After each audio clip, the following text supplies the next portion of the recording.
Okay, let me just get my windows back. Thanks for bearing with me there, folks.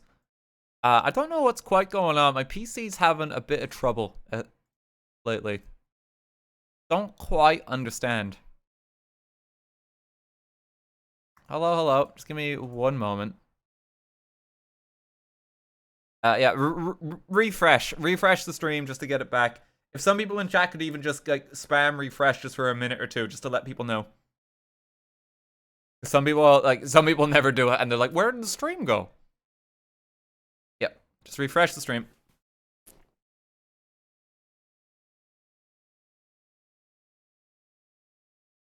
Apologies for the double go live notification. There's probably going to be someone who's like, "Yo, last case time, made it.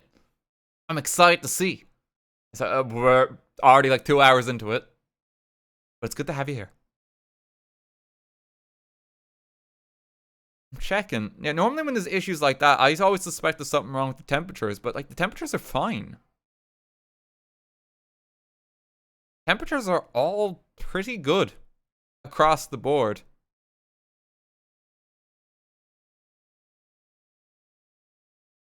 So I'm not entirely sure what was happening there. It could be the heat just from the room overall and the fact that it's been a boiling hot summer. Maybe something weird going on there? No, but for the outside weather to affect PC hardware, that doesn't sound right, does it? No, there's no way. You're quiet. The save? Oh, we'll get back to where we were. We'll just spam it. We'll race. Like we had a save, so don't worry.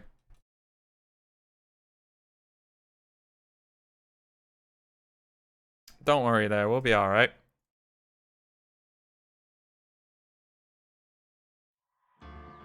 A driver issue, maybe. New to me, whatever it is. This should be coming up. There we go. Okay, we're just gonna quickly spam through everything we did. We actually saved it not too long ago, didn't we? Yeah, and we're Edgeware at the moment, so we're really not that far back. Did you update the NVIDIA drivers? I did recently, and I've actually had trouble since then. Maybe that's what the new one is causing the problem.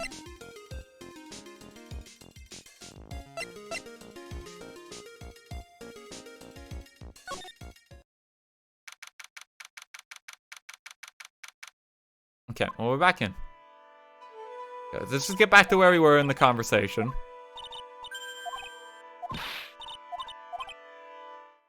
We had just cut Gumshoe's salary.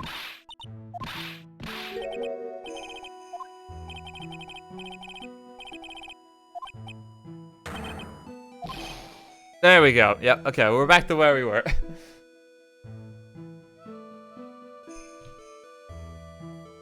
Yeah, okay, we'll just save often as we go, just as a precaution, okay? And then we can just speedrun bits if there is an issue.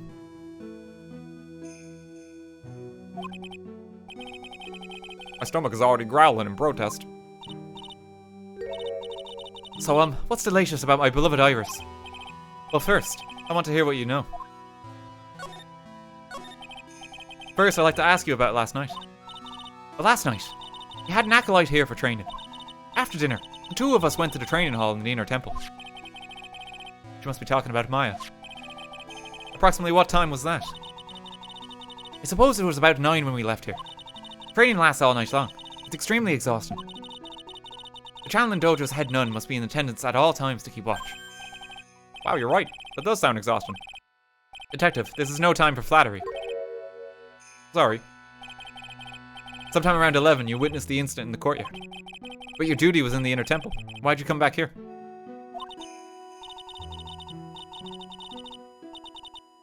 The way you're staring at me, I'm starting to get goosebumps. Yeah, I'm starting to get goosebumps myself, but for a decidedly different reason. Oh, you get the chills pretty easy, don't you, Mr. Edgeware? All right then, I'd like you to tell me exactly what you saw in the courtyard. Must have been about 11. No, I can't say it. It's too much for my poor heart. Hey, calm down, lady. Let go of my tie. Oh shit, okay. I saw two people. One of them was lying on the ground. The other one was stabbing her from the back. With his sword. Did you see this criminal? With your own eyes. I didn't want to believe what I was seeing. But it was Iris. Talia's done killing again.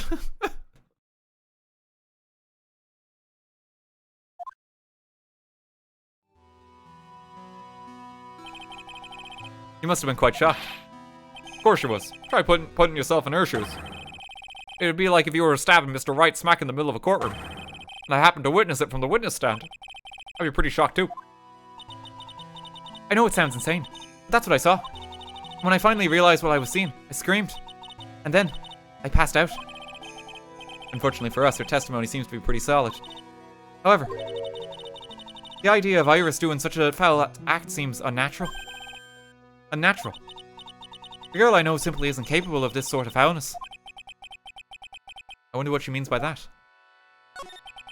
As the head nun, it's your duty to stay with the acolyte at all times, correct? Yes, that's correct. I know I may look strong, but the truth is, I've got a bad lower back. A bad lower back? Yes, it's especially bad in the winter. So bad that I can't even lift a bucket. You remember how cold it was last night? My bad back felt as stiff as frozen glass. I just wanted to take a nice hot bath to ease my aching back. That's why I returned to the main hall. So you left the disciple all alone? Don't be ridiculous. I would never do that. That's why I ordered Iris to the inner temple after she had rung the bell for lights out. Yes, but she never went to the inner temple, did she? So this head nun actually see Iris there? I think I'd better try to get some more details. Who is this acolyte that was to train at the inner temple?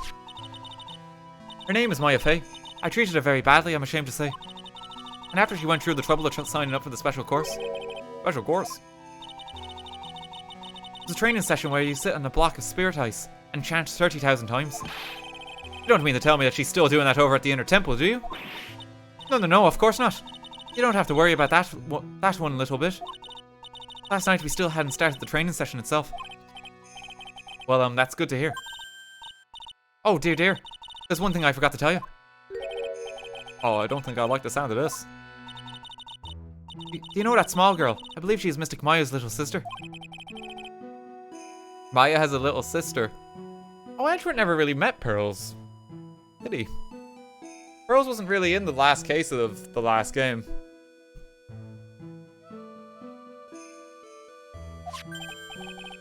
Oh, you mean Little Pearl? That's Maya Fey's cousin. Little Pearl.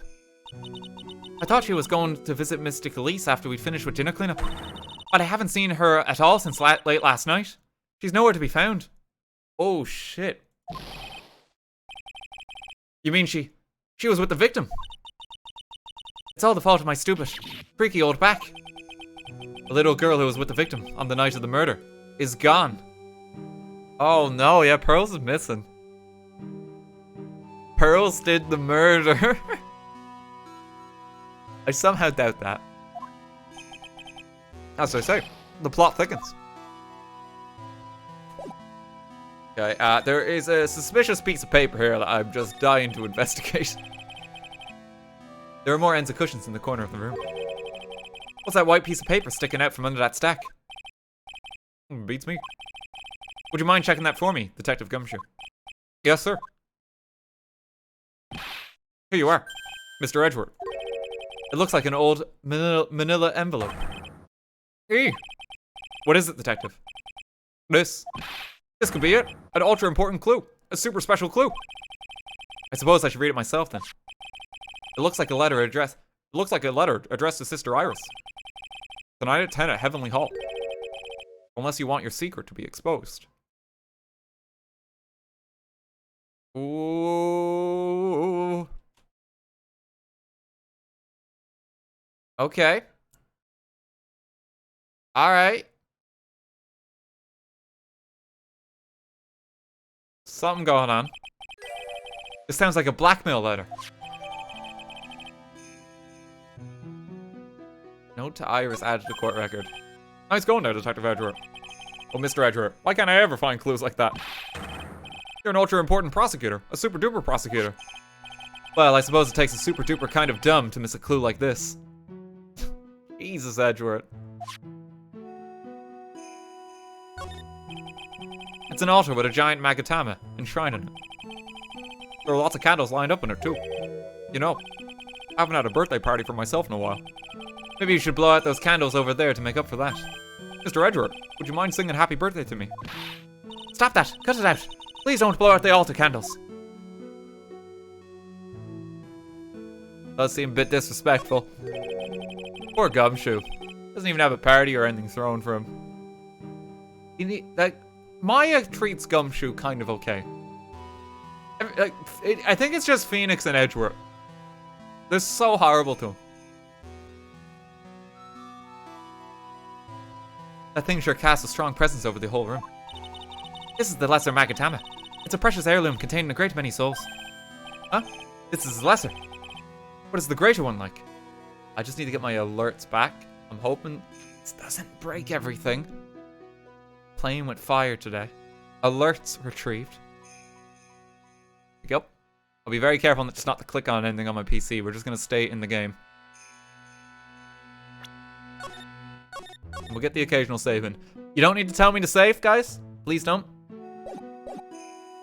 No, there's no need. I'll keep on top of it. Okay? Should be alright. If we do have a crash where we lose a lot of data, what we can do is we can just like kind of fast forward it and just get back to where we were. We'll just brute force it. You do have a save emote. I mean, I do. Yeah, I've always been a bit iffy about that emote though, honestly. Because some people, we did have that emote originally to remind me to save, but people went a bit too far with it. That is that emote's function. But yeah, it's a weird one. It's a weird one. I am actually debating cutting that one out. We might put something else in its place.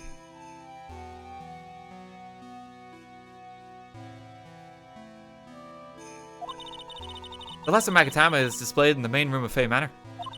It was supposed to be shown at the Treasures of Karain exhibit, but it was so large that I couldn't bring it through the doors. Okay, so it's like partnered with the Karain village, it seems. Related. There's flowing script written everywhere on the walls. Man, I bet you're having awful nightmares if you tried to sleep in here. This is our main hall, so it's protected by a variety of magic spells and charms. They're all designed to prevent evil forces from entering. So if I slept here, though. If I slept here, the Oogie Woogie Boogie Man wouldn't hunt me down for eternity. Alright. What? Does this guy think about anything other than eating and sleeping? The Oogie Woogie Boogie Man. What? Oh, it's a warm cat box. Where are all the cats?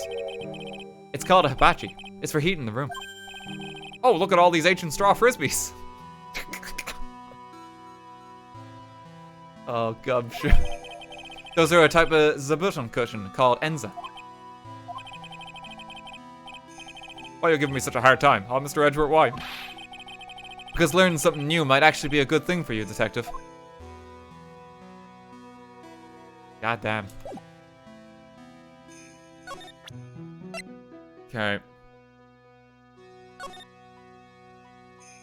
Salutation here. There's something I must talk to you about. I'll be waiting for you tonight at 10 at Heavenly Hall. Make sure you come unless you want your secret to be exposed. To Iris of Hazakura Temple. Salutation here. How we sign all our letters. Aha! Well. Look what you found. That's the master of the Karain Channeling technique. Mystic Misty Fae. Fae. It's been nearly 20 years since Mystic Misty's disappearance. Apparently she intended to pass on the master title to her daughter. Who is his daughter? Well, I myself am part of the branch family of the Fae clan. But even I am not privy to information concerning the main family. Okay. She's related to the family.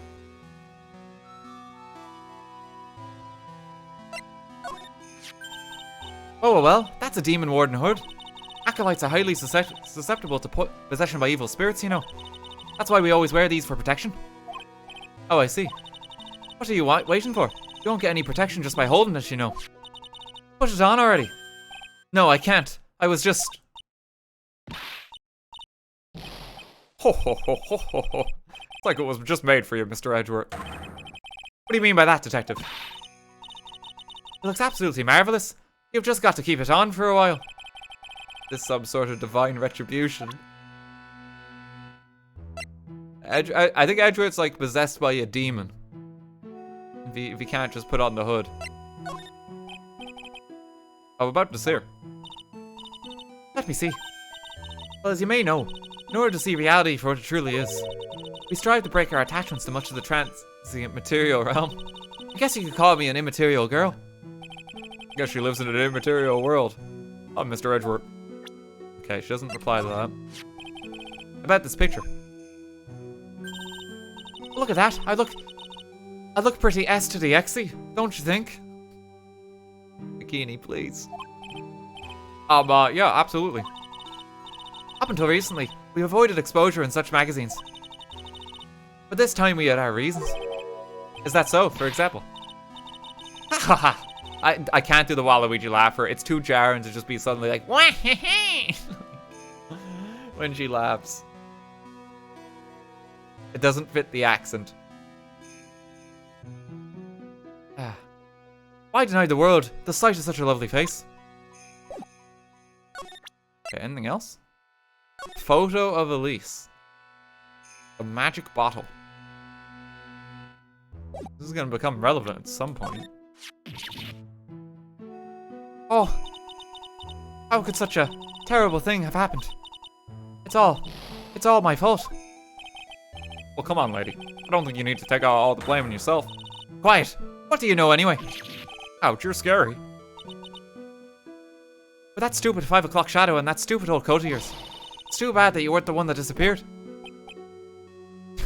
Jesus, Bikini. Why does she have to take it all out of me? Why does everyone have to take it all out of me? I just want to have friends. I just want to do my job. I just want to have some chums in this world. Her anger does seem a little manufactured.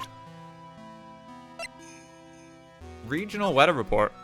Snow with occasional lightning strikes. Snow 7 to approximately 10:50. Lightning 10 to approximately 11.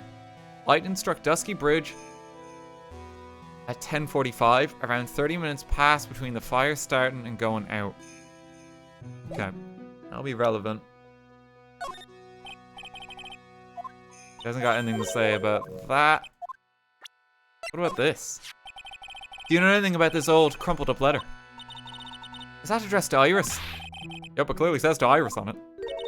I can't believe it. That girl doesn't have any secrets from me. Ah, so Sister Bikini didn't know anything about it either. Okay. We've got some additional evidence. What do you think of Larry? This is Mystic Elise's apprentice, is it not? I think he might have a bit of a crush on me. Sweet boy at any rate. Huh? Oh, I don't blame him. Sister Bikini understands the temptations of young men. Sure. But I'm afraid it wouldn't be proper to abuse my position. I'm a head nun after all. But in return, I did allow him to draw a portrait of me. Pray it was a pose that maintained your modesty for everyone's sake? Don't be shaming Sister Bikini here, Edgeworth, right?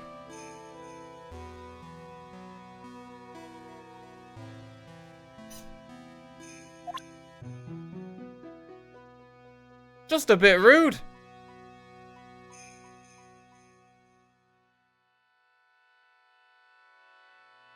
Okay, Iris?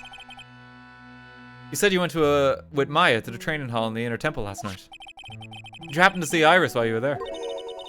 Of course I saw her. I told her to meet us after ringing the 10 bell for lights out. So you're saying Iris came to the Inner Temple then? Of course she did. Iris had always been a good, obedient girl. After that, I had Iris help Mystic Maya begin her training. That doesn't fit with Iris' story at all. She said that she never went to the Inner Temple. As they say, the plot thickens. The contradiction there, yeah. The Pearl is just missing. Oh, this poor girl. Where could she have gone?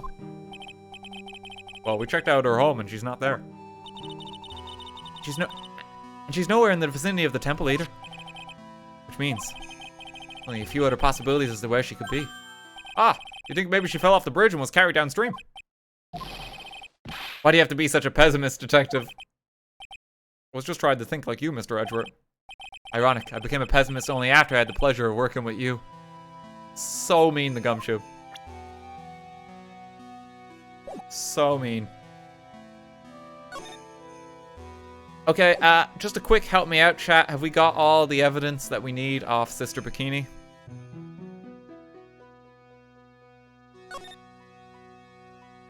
Yep. Cool. Hazakura Temple main gate. I don't see Larry anywhere. Maybe we scared the poor kid away. His heart was shut tight with a number of psycho locks. I guess I'll have to look for him now. What a thorn in my side. I mean, he's probably at the... No, he's not at the bridge.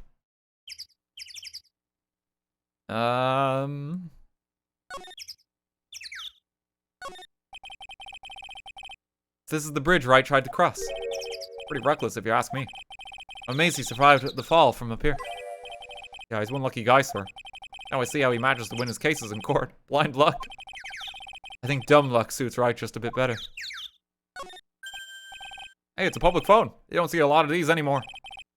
That's true. Since we've got one here, why don't we take a photo as a memento? Well, I'm sure. Why not? Oh, darn it. I don't have a camera with me. I'm gonna go buy a disposable camera. I'll be right back, sir. What? What's so special about public phones, and why is he so fascinated by them? Bit weird. Some letters are wildly engraved into a roughly cut boulder. Dusky Bridge. Certainly is an appropriate name. You need to get some glasses, Mr. Edgeworth. That sign says Dusty Bridge. Is there, like... Is this like a translation thing that's being lost? Because I'm guessing that this mistake is some kind of joke to do with, like, the actual character in Japanese. Yeah, I think that might be what it is, because, like, this doesn't really make sense in English. Yeah, it's like a kanji character or something like that. That's what I'm thinking, and it's just, like, a slightly different brushstroke or something.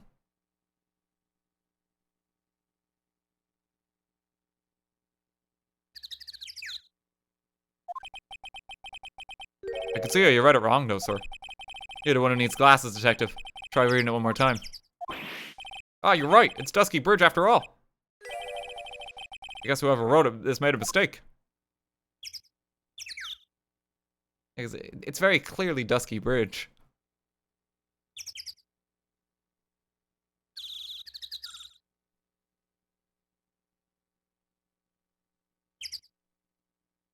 Okay. There's a little shack down that way called Heavenly Hall. A shack? It's like a run-down doghouse for losers that can't bear the freezing drafts of wind. Kinda reminds me of my apartment, sir. The name Heavenly Hall makes it sound like a palace. Giving a hovel a great name is a crime itself. I'd call it false advertising. By the way, the name of my apartment complex is Compton Castles. That's not such a great name, if you ask me. Well, it's not such a great apartment either, sir. I can't afford one on my salary.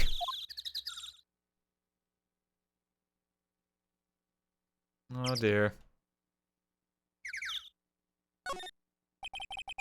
Looks like a pretty good distance, that far cliff. Yeah, it's gotta be around 100 yards or so. Detective, that's not even close to 100 yards. Well, I gotta admit, I'm not very good at judging distances.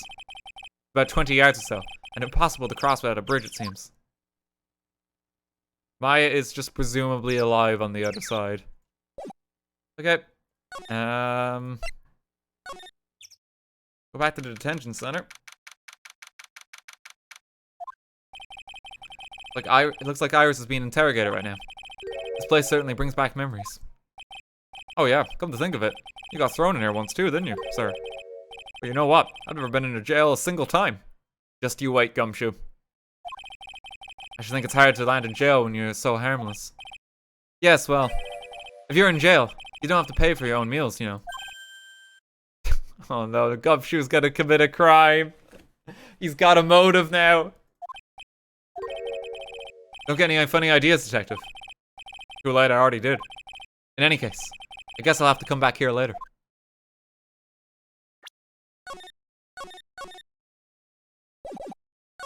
Okay.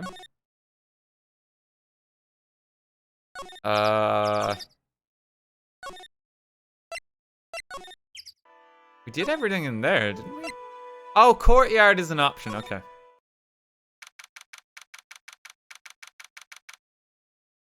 Hazakura Temple Courtyard. And this is where the murder took place, sir. Other than removing the body, we've left everything else untouched.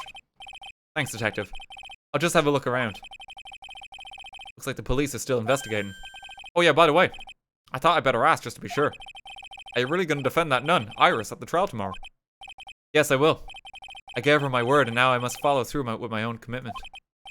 Well, in that case, gotta be careful. Gotta make sure I don't leak the prosecution's whole investigation. Don't worry about it, Detective. Just keep your mouth closed, and I think most of it will flow out on its own. Ooh. You got it, sir. I'll make sure it flows out like water from a tap. Yes, you do that, Detective.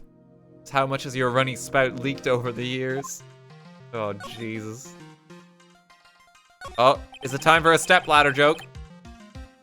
The main gate must just be over that stone wall. Ah, stone walls. I jumped over a few of those in my time. Most of them are good memories, but not all. Detective, perhaps someone should introduce you to the concept of paucity of words. What does paucity mean? I'm gonna look it up on my phone so I don't risk completely destroying the stream again. Paucity. The presence of something in only small or insufficient quantities or amounts. Okay, so he's insulting Gumshoe again. English major. I don't know every word, guys. You encounter a word you don't know, you look it up.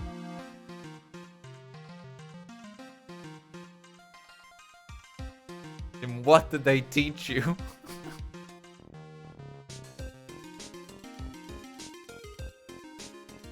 He's an English minor. God damn it, guys. Yeah, no stepladder joke this time. Oh, I just love skiing. Really, you don't seem like the type. Well, what about sleds? Sleds, nah. They're a little too kiddie, you know? Messes with my hard-boiled image. What's with the silence, Mr. Edgeworth? Aye. Is the world starting to go mad? Whirlwind, thank you for the 5,000 bits. Thank you for playing this game. You're the one who got me into this series, and I've completely fallen in love with it. Keep up the awesome work, Dan. Thank you very much. Hope you're enjoying the streams today. Same goes to everyone here in chat. Yeah, I mean, we'll investigate that in a moment. I'm just seeing if there's anything else. The main hall of Hazakura Temple is above us here. Hey, you're right. But I'm pretty sure the main hall didn't have a second floor. Hazakura Temple was built in a steep part of the mountain. The front and back of the main hall are on different levels. Oh, that makes sense. Wouldn't it be easier to just build the place slanted, sir? I fail to see how we can consider that to even be a remotely good idea. What's this? It looks like a wizard's staff. Okay, crucially, the gem is missing. Looks like a wizard's staff. That belonged to the victim, Miss Elise Stoneham. There's nothing strange or magical about it. Oh yeah, listen, this is just between us, okay, sir? Yes? What? This is top secret stuff. Don't tell anyone about this. Alright. The truth is, when I was a kid, I wanted to be a wizard. I can hear the salary cutting noises already. That's it? That's what you wanted to tell me? That's it? The staff was made from a very strong kind of wood. What about fingerprints? Were there any on it? Just the victims. Carried by Elise Stoneham when she was alive, has her fingerprints on it.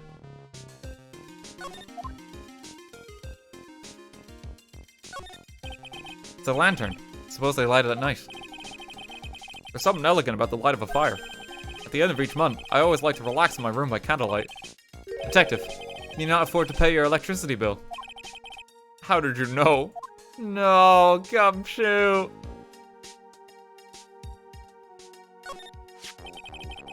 So the sword from this gold statue is actually the murder weapon. It sure is. It's called a Shito, by the way. Nasty piece of work, sir. There's still blood in it. I suppose this is the victim's blood. Yep, it's all over the blade. And speaking of all over the blade, there are fingerprints all over the hilt of the Shito too. Fingerprints. Naturally, they match the prints we got from the younger nun, the defendant. Fingerprints are on the murder weapon. What's wrong? You're looking really solemn. Is this how it is for Wright? Is this what it's like to be a defense attorney? You know, I figured it doesn't feel really good. To be honest, it feels more like it's detrimental to your health. The apparent murder weapon has the victim's blood and the suspect's fingerprints on it. Right. No chemical factories here.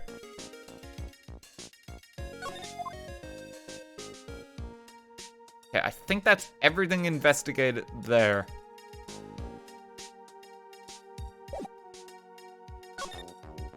It's not anything there, is it? No. There's nothing else on the ground.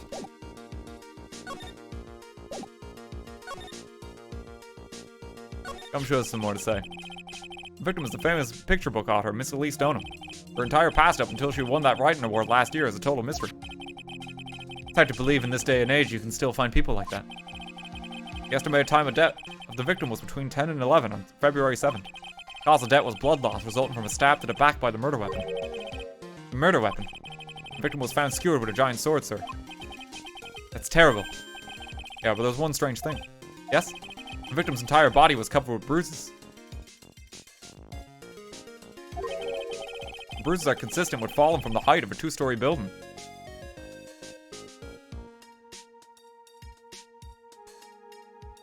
Okay. A 2-story building? It'll be about the same height as the room in front of us, correct? Hey, you're right. Way to go, Mr. Edward. It just happens to be the room that Elise Stoneham was staying in. Maybe she was pushed out the window after she was stabbed by the sword.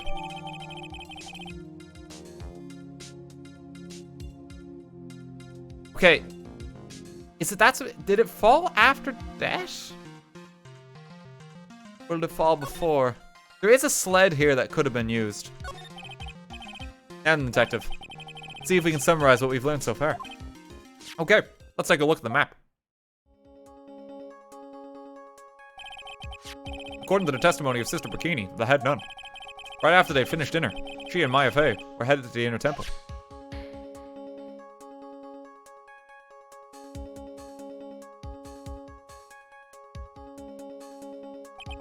At 10 PM, after ringing the bell for lights out, Iris went to the inner temple.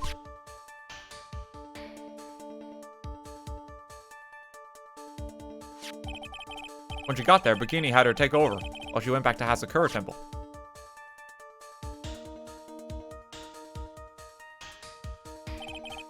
After taking a hot bath to suit her back.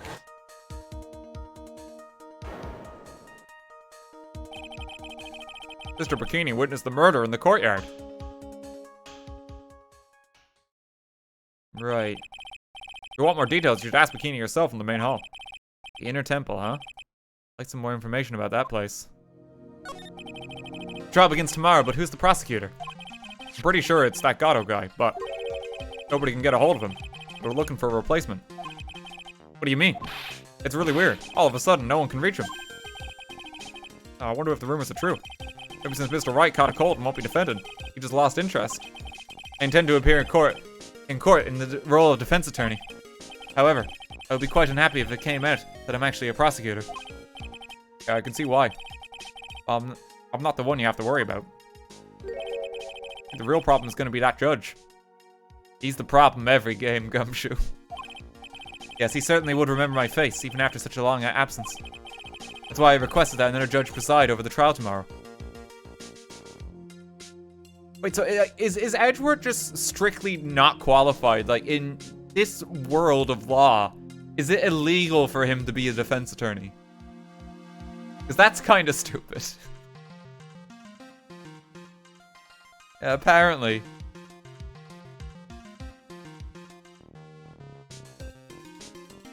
Oh no, it's gonna be the Canadian judge. We've only met each other once. There's a good chance he won't remember me at all.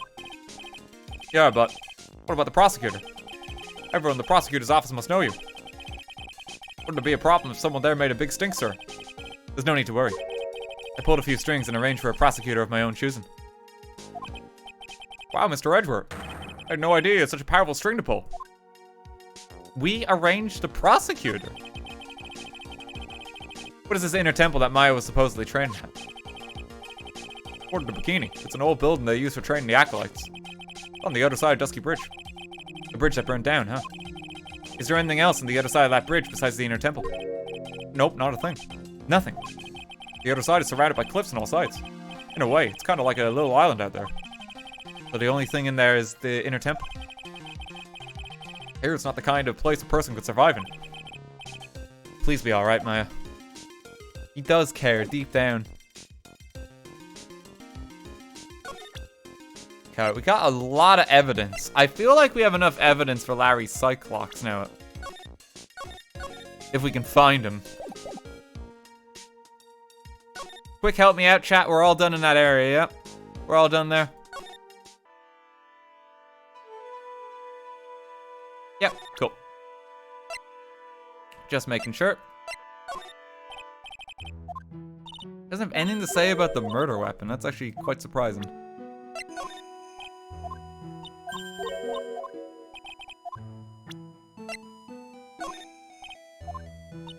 It is quite surprising she has nothing to say about any of that.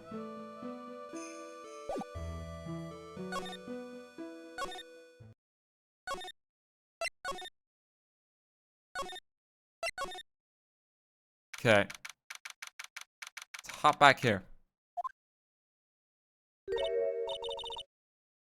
Ah, Mr. Edgeworth. I came back because I need to ask you a few more questions, if you don't mind. But I've already told you everything that Iris, please remember. I'm on your side. You can tell me anything. Yes, thank you.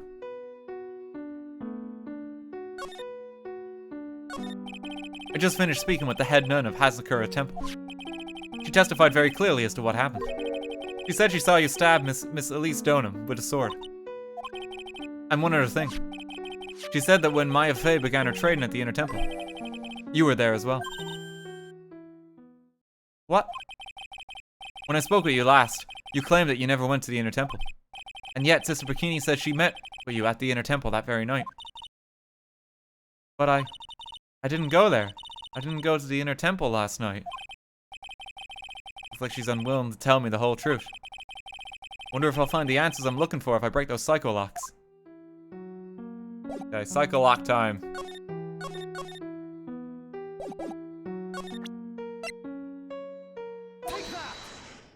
Take that. The accent, I love it.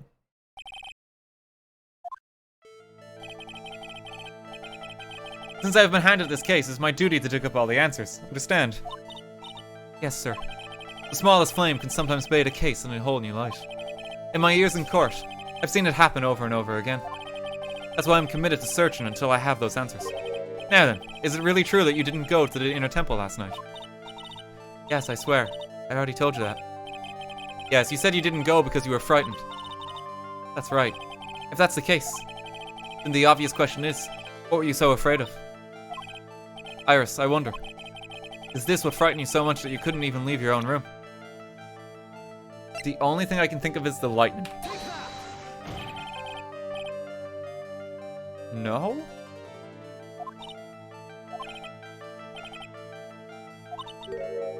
Your eyes are scaring me. Oh. Last, I must be trying too hard to bluff. Please excuse me. I'm not used to this role I've been assigned. No, I should apologize. I'm sorry for being such a scaredy cat. Okay. We need a different piece of evidence. Telling you, I really was in my room last night.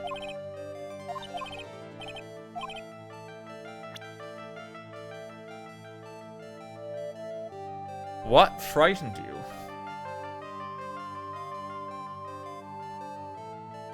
Oh, is it because she didn't have her hat? No?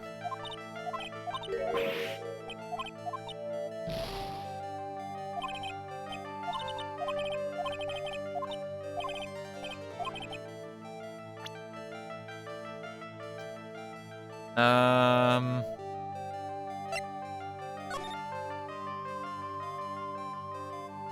mean, oh, okay, no, the blackmail letter. The blackmail letter, yeah, that makes way more sense. Forgot about this. I found this in the main hall. It is addressed to you. Ah, that's... Well, Iris? Why? Why are you glaring at me like that? You were scared of the blackmailer wrote this to you, isn't that correct? Ah! Was it the evidence of the power of my glare that broke that lock? Oh well, I don't suppose it matters either way. But, Mr. Edgeworth... Yes. I thought that letter was just someone playing a prank on me. A prank? Well, yes. After all, even if I did have a secret, there's no one to tell it to that would cause any grief. I wonder about that. Mr. Bikini is like a mother to me. I would never hide anything from her. No, you may not have anything to hide under normal circumstances. However, last night was different. Unfortunately, I don't know the exact nature of your secret yet. However, whatever it is, there is one person you didn't want your secret told to.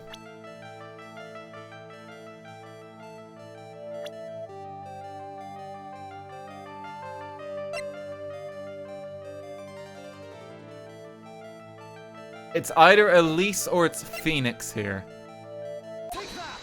Yeah, it's Phoenix. Phoenix, Wright. Ah! You mean something to Wright, it seems. And I can tell he holds a special place in your heart as well. That's why you didn't want him, of all people, to know your deep, dark secret. Well, what do you have to say? Should have expected as much, especially from a friend of his.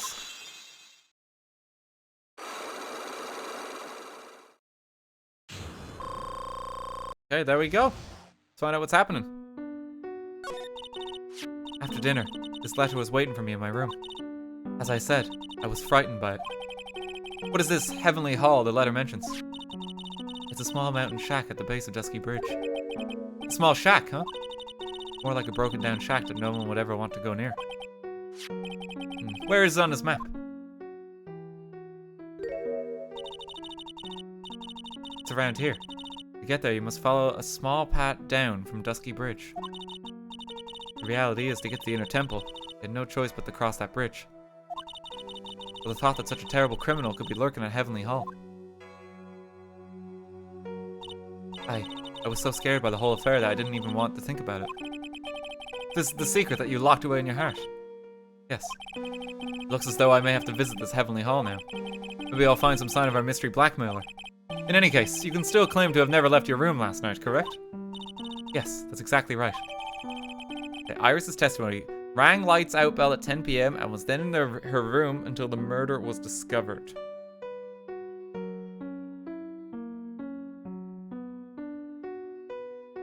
I still don't think we have enough information to work out what's happening. I don't think this person is Dahlia.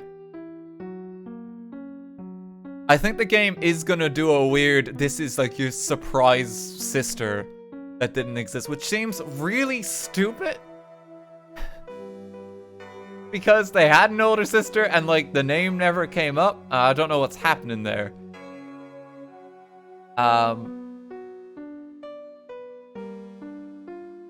like, this is the only way I think it makes sense, where it's like, she's innocent and Phoenix knows her, and she might know Phoenix. That's the only way I can think of piecing it together. I think it's gonna be some weird kind of double act thing.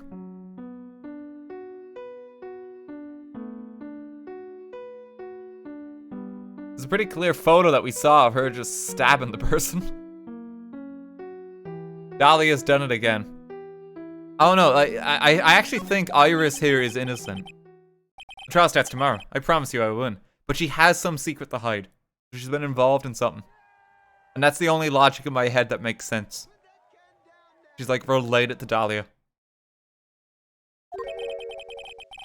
I'm going to win so that you and Phoenix Wright can see each other again.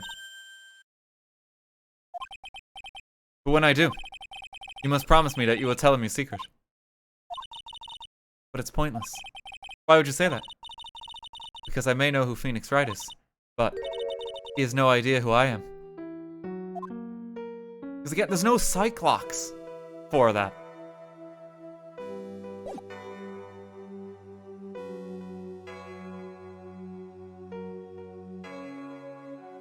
It's the only logic that makes sense in my head. Okay, I need to go to the Heavenly Hall. Oh no, Larry.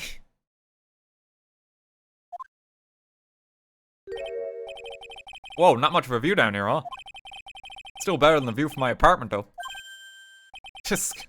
someone's here. Hide yourself, detective. Oh, why? Why does this always happen? Well, it's just Larry, we're okay. Whenever I find a girl I like, they always run away. I even chased one of them to Japan. Next is going to be prison, I guess. Think you're the one going to prison, Larry? I'll steal that detective's wallet. That'll get me locked up for sure. Oh, no, maybe he shouldn't go to prison. Nah, I can't do that to someone who looks like he's down in his luck. He's just talking to himself. Shh. Be quiet and listen. I knew it. I shouldn't have done that.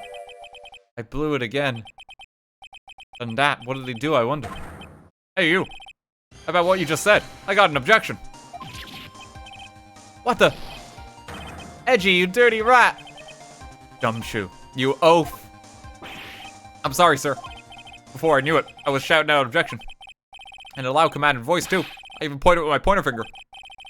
You've watched too many trials. I'm sorry. Okay, Larry, the jig is up. What have you got to say for yourself? What's going on, Larry? What is this little shack anyway? Well, I just discovered it myself yesterday. And why were you down here in the first place? Come on, I'm an artist. I was looking for a good place to sketch. This is a great little place. It's, artistic. It's quiet, it's cold, it's got no power, and it looks like it's about to collapse. It was a lot like my apartment there, pal. No, Gumshoe. Gumshoe, no. One thing's for sure, no one is likely to show up and disturb you here. But can I get you something to drink? Some hot water, maybe? He's getting all buddy on us, sir. Nice, thank you for 1,000 bits. Are you let's bet a Happy Meal on the line, shall we? No, we're not doing another bet. Because I'll be right, and then chat will weasel out of the bet. To convince themselves that they've won, when in reality they haven't.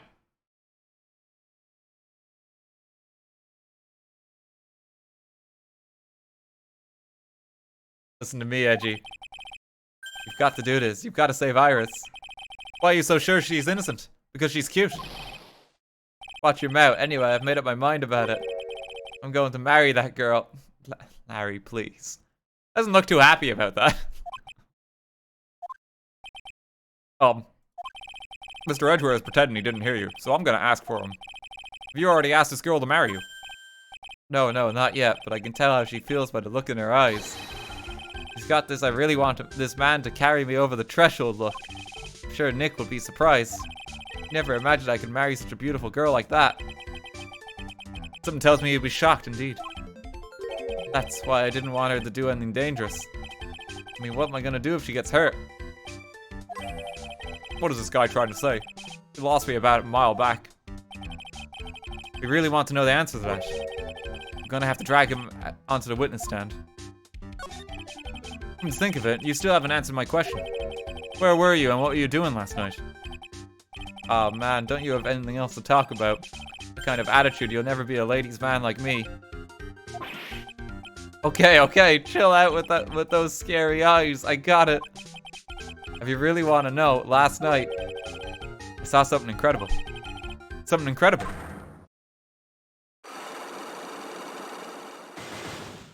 It's a lot of locks. Yeah, but let's not talk about that now. Let's talk about the good old days. What do you say? Come on, I'll pour you a nice cup of hot water.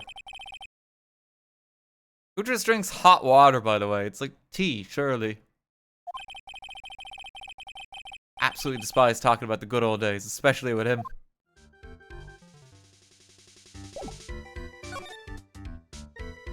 Okay, let's look at the river and that. This is the Eagle River, sir. It runs pretty fast, so it doesn't ice over, even in the winter. If it had iced over, Wright would have been in some serious trouble. You're right about that. He would have landed on the ice and slid downstream to who knows where. Not exactly what I meant, but alright. What is this festive-looking ornament? Reminds me of an art class in grade school. Used to have a lot of fun decorating the classroom with origami, remember? Well, Oh yeah, you were never any good at it. Really? Yeah, this guy was so bad he couldn't even fold a dollar, let alone a crane. Everyone tried to comfort him, but he would just sit there sobbing. Really, I never would have expected that. Be quiet already. I'll never forget the shame of that day. You want a crane? I can now make a perfect 1/4-inch crane without a single flaw.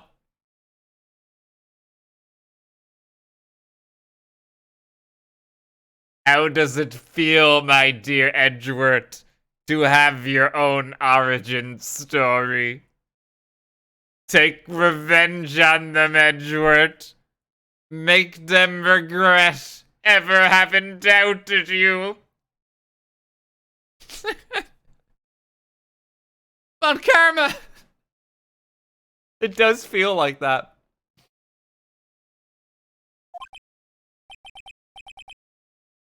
You know, Edgy. Nothing for nothing, but a 1/4-inch crane without a single flaw is not easy.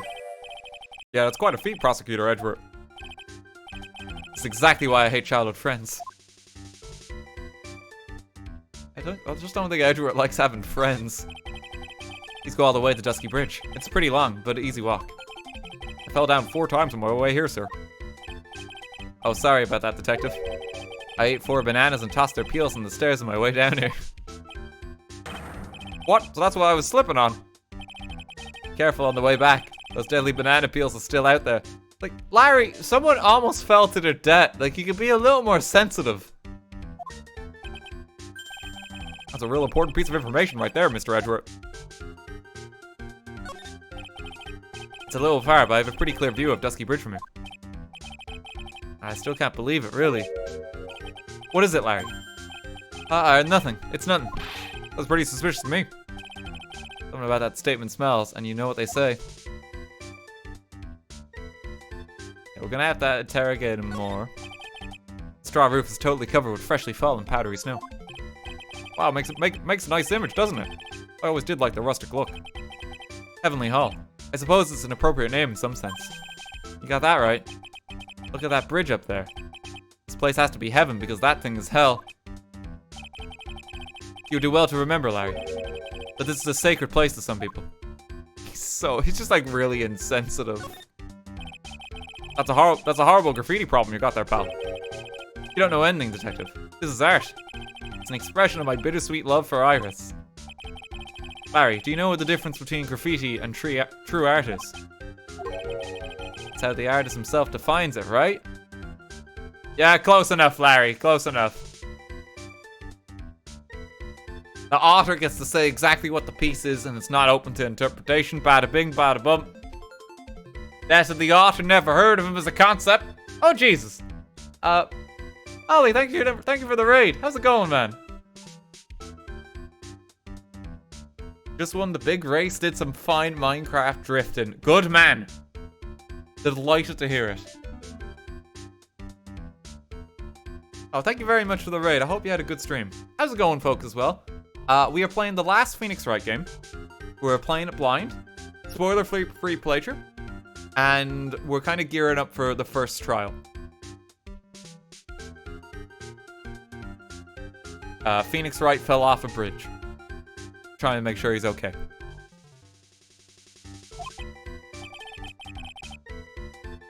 Should have seen that one coming. Well, if that's the case, then all my lunchboxes are masterpieces too, pal.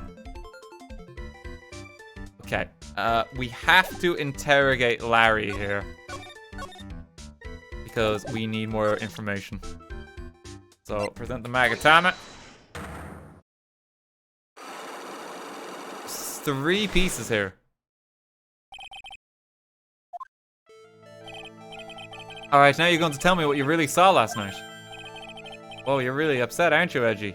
Okay, I'll talk. Huh? That was a bit too easy. Yeah, anyway, It was awesome. Never seen anything like it. Around 10 o'clock last night, it started thundering. I've been sleeping. Not sure for how long. Suddenly, zing! The world in front of me went white. Like I'd just been slapped in the face by my old girlfriend, Naomi. And then? And then it was on fire. The bridge was on fire. Dusky Bridge caught on fire. Are you saying you saw it with your own eyes? Hey, why you give me the evil eye? I'm telling the truth.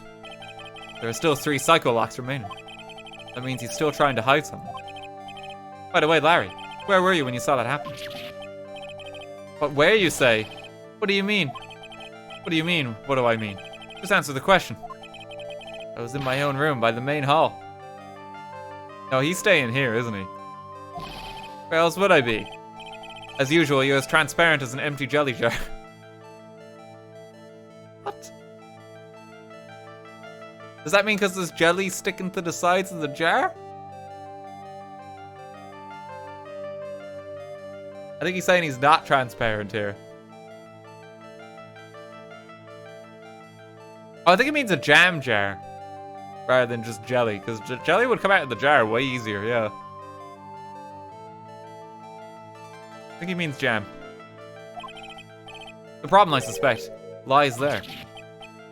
There. What do you mean there? It's impossible for you to have seen the lightning strike Dusky Bridge from your room. It is? Oh yeah, I mean, okay. The rock! The rock is coming to play!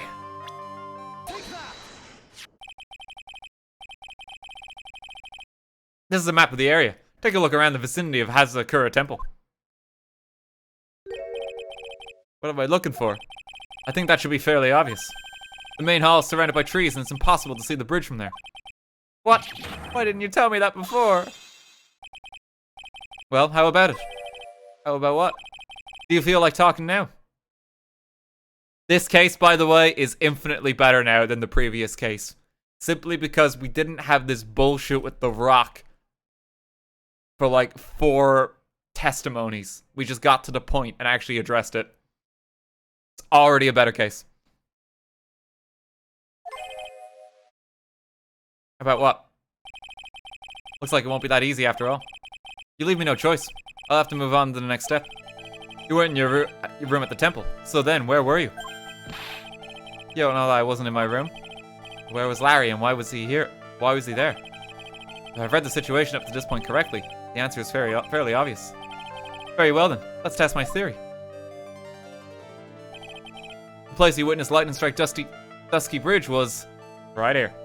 The place you saw the lightning strike from was naturally Heavenly Hall. Why would it be hanging out in this old shack? It's freezing cold, there's no electricity, and it could fall apart any minute. Larry, how do you know that anyway? How do you know there's no electricity? After all, it's not that dark yet. Ah, uh-oh. In other words, you've just provided evidence to prove my theory. My theory that you've at least once in your life visited Heavenly Hall after sunset. Well, no, Edgeworth, oh, okay, after sunset, right. I was about to say, it's like, Edgeworth, we know he's here. We're talking to him here right now. He's painted here. But no, after sunset. I have to admit, I'm impressed, Edgy. You're a totally different league from Nick. That's nice. Now tell me. He's so full of himself. It's like, naturally. What were you doing at this cold little shack last night? That's what you might call a fair decor. I think you mean a fair decor. Could it be you were waiting for someone? Oh no. You really are one scary guy, you know. I believe that last night you were waiting for this person to come meet you.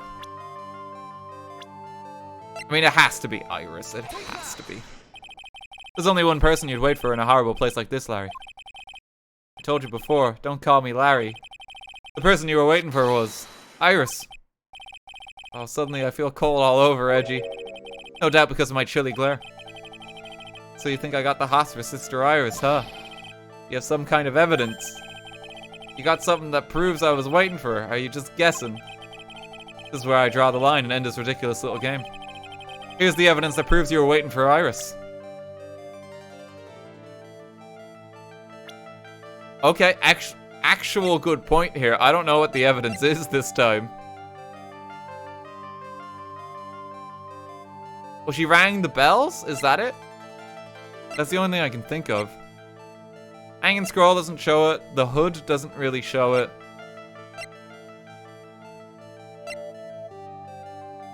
I don't think this shows it.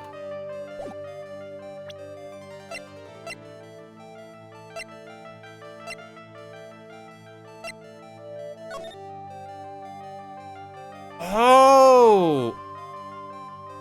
Wait, he said... No, Larry couldn't have sent that. There's no way! What? He must have found this and then, like, went there himself. You caught it at a spot with a pathetic blackmail letter. Oh, hey, give that back. You're embarrassing me. Wait, was this really Larry's letter? What are you doing with that anyway? That's not important. I misjudged you, Larry. What do you mean? Taking advantage of a woman's frailty like that. You should be ashamed of yourself. Oh?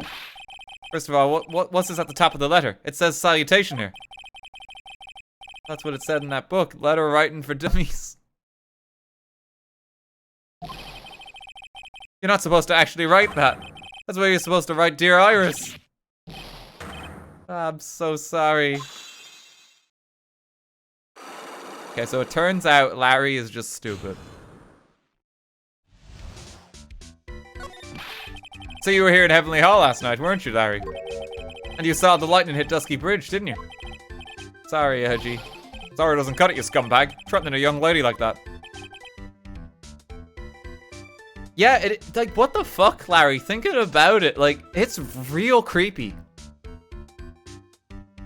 That he'd pretend blackmail Iris to get... Yeah, what the fuck, Larry? Wait, hold up. What now, pal? What are you talking about? What threatening stuff? I'll tell you what. You tried to scare Iris by threatening to expose a secret, pal. What do you mean threaten? When did I threaten her? Oh no, it's not his letter. Okay, it's not that letter. Plus, you want your secret to be exposed. That sure sounds like a threat to me, pal. Blackmail, in fact. Give me a break. It's a love letter. Haven't you ever been in love? No, he's just an asshole. What did you say?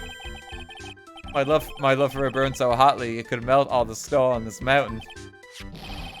Oh, then then what is this secret you mentioned? Come on, Edgy. Don't you get it? Talking about the secret love between her and me.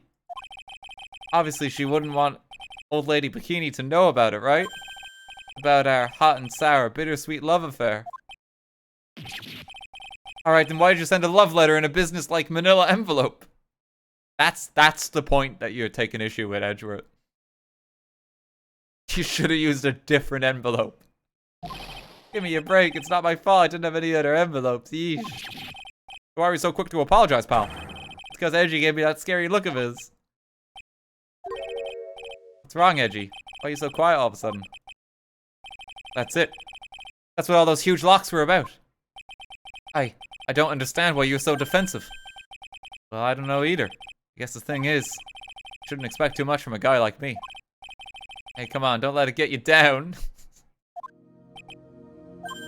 But Mr. Edgeworth, this guy is still hiding something, I know it. What do you mean, detective? Don't forget what this guy said just a minute ago. You really want to know, last night, I saw something incredible.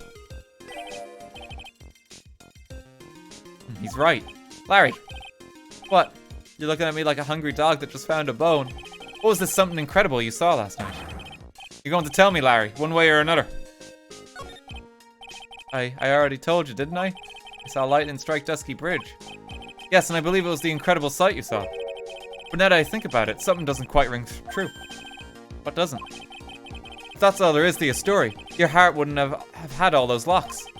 Therefore, Larry, I do believe you saw something last night. Something more incredible than lightning. What, when, where, why, how? Hey, what do you think you're doing? If you hide anything from Mr. Edgeworth, I'll arrest you on the spot, pal. We don't... Larry, what the fuck? Jesus Christ!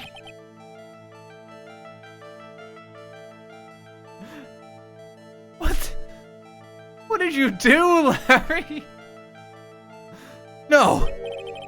What's wrong, sir? Does this mean I have to do it all over again? Why are you glaring at me like I'm next to be hit by a bolt of lightning? Just about had it with this Harlequin. I really want to drag the truth out of him. Just have to drag him to the witness stand. Oh, okay, we're not going to address those. We're going to have to interview Larry in court next. Okay. I think we've made it to the first trial.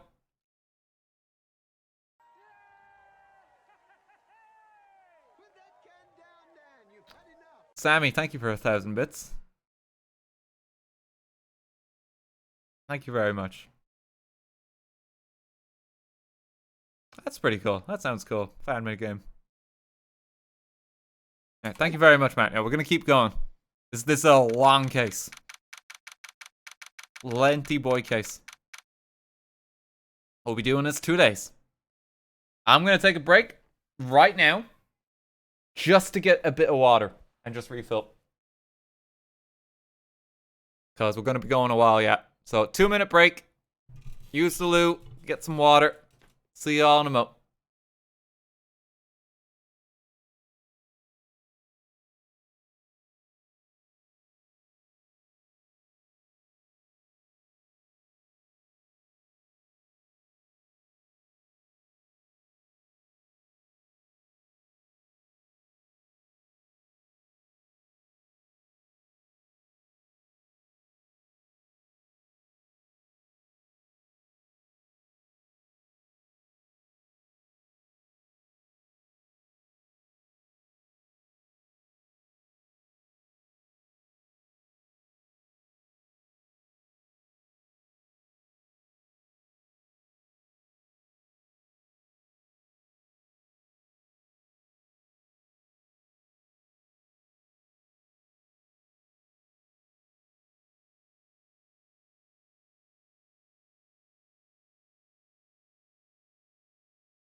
Hello.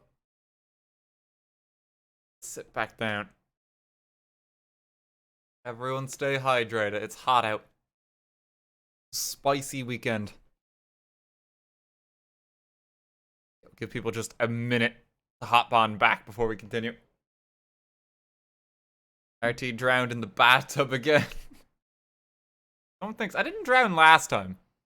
I almost did, but I didn't actually drown. And Carlo and I'm fucking melting. Ah, it's just hot everywhere. Dublin is roasting. Like 6 in the evening too. Like, what the fuck? It's so hot. Insane.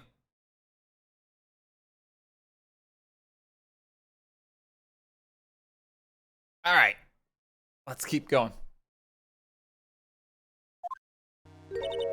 Oh my. Mr. Larice feels that way about me. Apparently.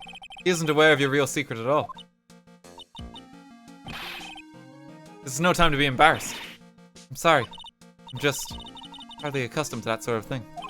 Worry not. And in any case, whatever it was that he saw on the night of the incident, mark my words, I will drag it out of him.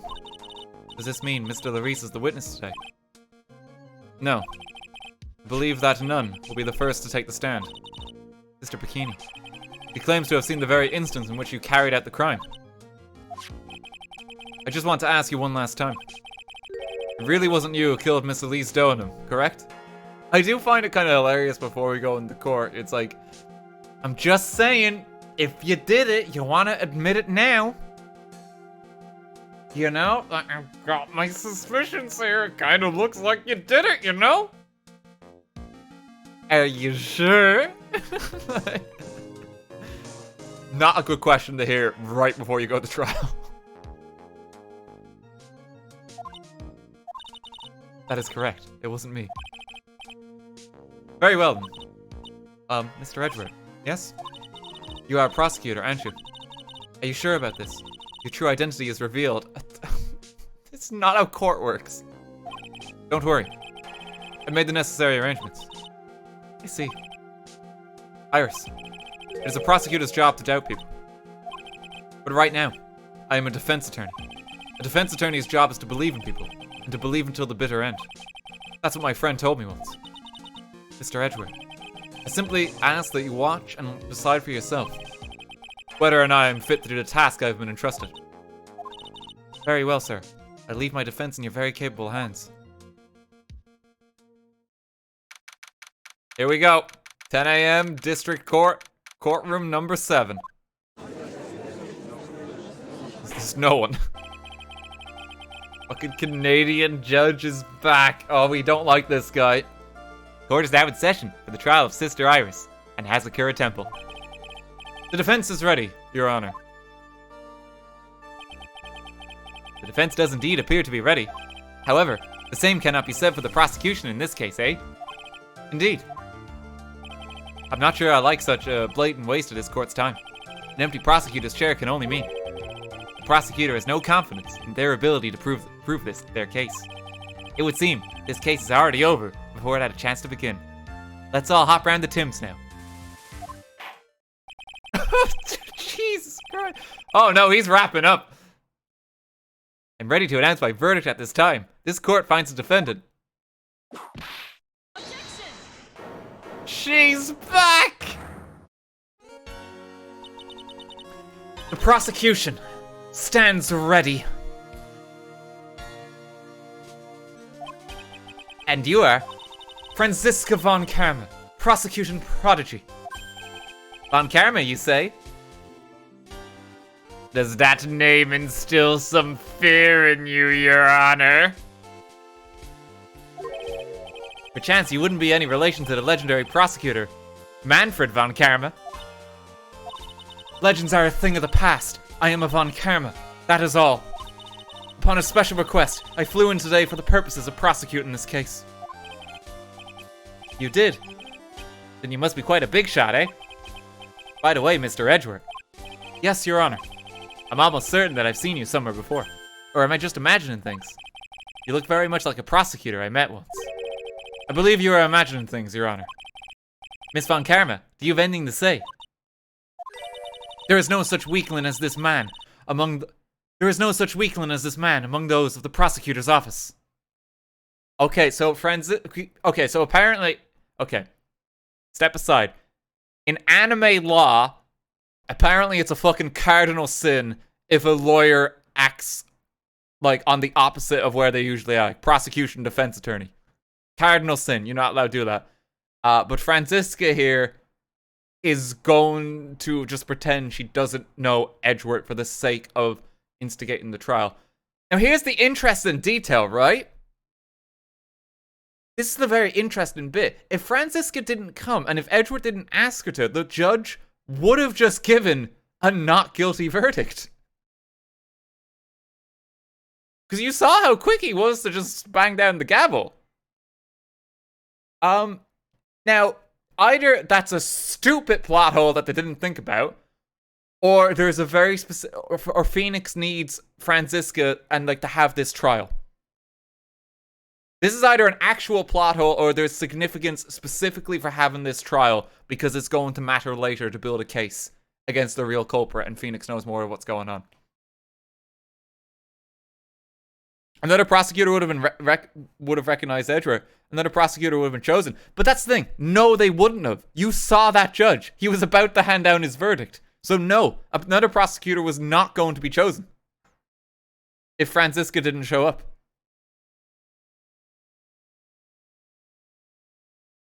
So there must be a specific reason. Either the game is really stupid, or there's going to be a specific reason for this trial later. There isn't, but a prosecutor would have come. No, they wouldn't have. The judge was about to hand his verdict.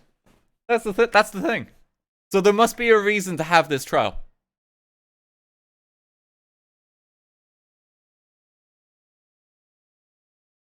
I told you there was no such weakling. What is that, a whip? I'm not sure I can care for such a thing in my courtroom. Bailiff, remove that whip at... Hold it! I have no objection to the whip. You don't? The prosecution can wield a whip or drink 17 cups of coffee. But there is still only one truth. That is what I stand here to prove today.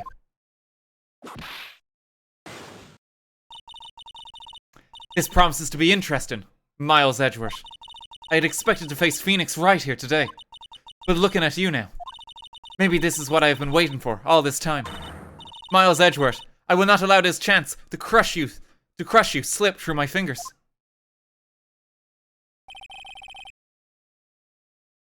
Edward uses power that Franziska would get into trouble if he pulled the string to have a no-show. No, he almost got away with a no-show, though, specifically. Like, that's the point.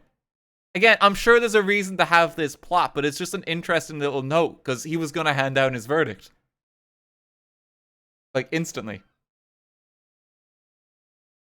She was late, my god. I know she was late. No, I'm just... But no, so what I'm just saying is...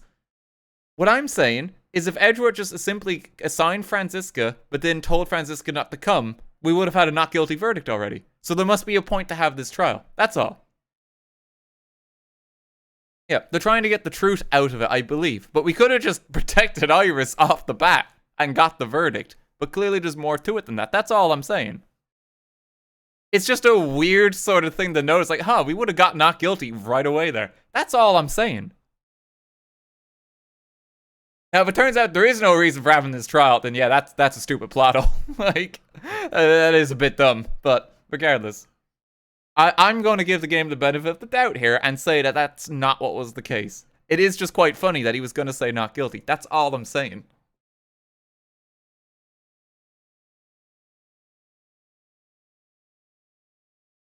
Okay. I see you brought your flair for the history on. Allow me to add the things I'm not sure about. People acting bizarrely in my court. The stage is set. Now continue with the proceedings, Your Honor. Very well, Miss Von Karma. Please give an outline of this case. With as little whipping as possible. If Franziska didn't show, another prosecutor would. No, they wouldn't have. He was about to pass his verdict. Guys, please. You're getting hung up on this one, I feel. I just pointed out a little detail. You're getting hung up on it. It's just a funny little observation. That's all.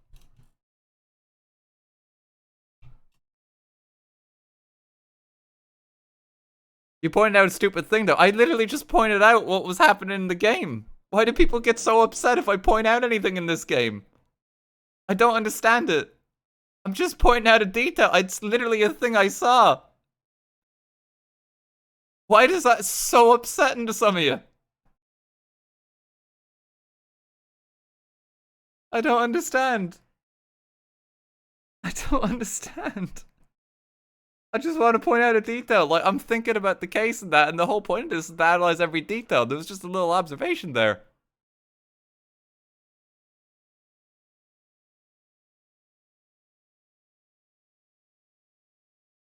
That's it. Like, we're good. We're good.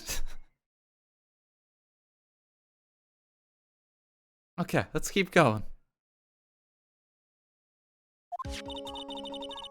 The murder victim is the famed picture book author, Miss Elise Stoner. Her body was found in the Hazakura temple courtyard. She had been stabbed through the torso by a ceremonial sword from the golden statue. The sword in this picture is the weapon in question, correct?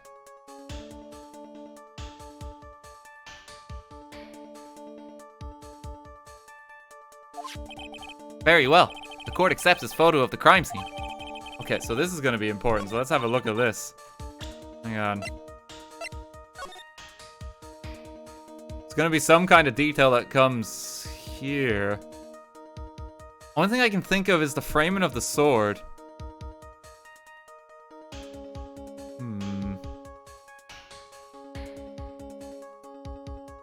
I mean, someone else has to have done something. The statue is actually holding the sword here. That seems a bit weird. Why set it up like that?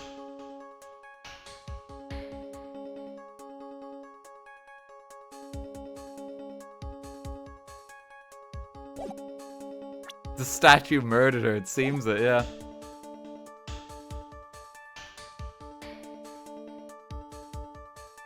Yeah, there is no mistake, this was the doing of Sister Iris. After all, there is a witness to her crime. Very well. Please bring this witness to the stand. And so it begins. My first and last trial as a defense attorney. Here we go, Edgeworth.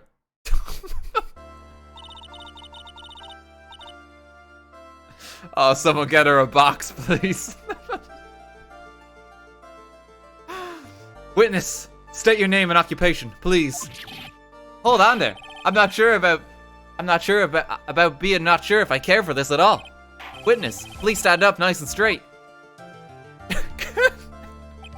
If I recall correctly, there are a few milk crates in the defendant's lobby for our back pain plagued witness. Aleph, fetch a crate for this poor lady, please.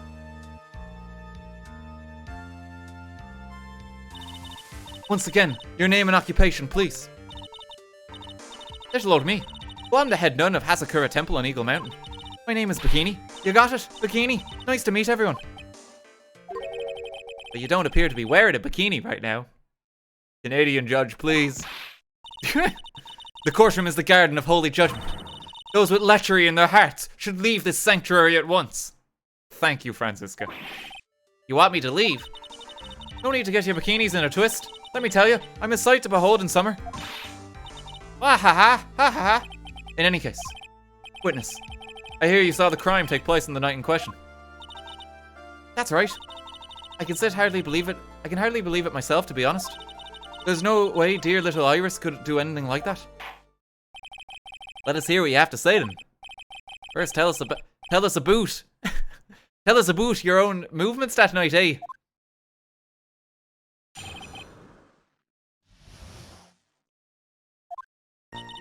That night I was helping an acolyte with her training in the inner temple, but, well, as you can see, my back likes to act up violently. So I left Iris to help the acolyte and returned to Hazakura Temple. There's no bath at the inner temple, you see, and I needed a long hot soak. It was after I had finished just as I was heading back. That's when I saw it. It was simply coincidence that you found yourself returned to Hazakura Temple. Yes, you could say that. If my back hadn't been in so much pain, I would have stayed at the inner temple. That sounds like a pretty important statement you just made. There was only one problem with this testimony I can see. And you're not about to fall at the first hurdle, now are you, Miles Edgeworth? Mr. Edgeworth, please begin your cross-examination.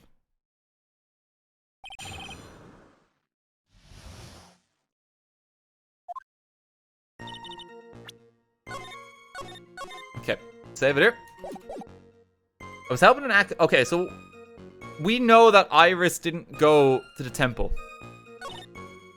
My back likes to act up violently. I left Iris to help the acolyte.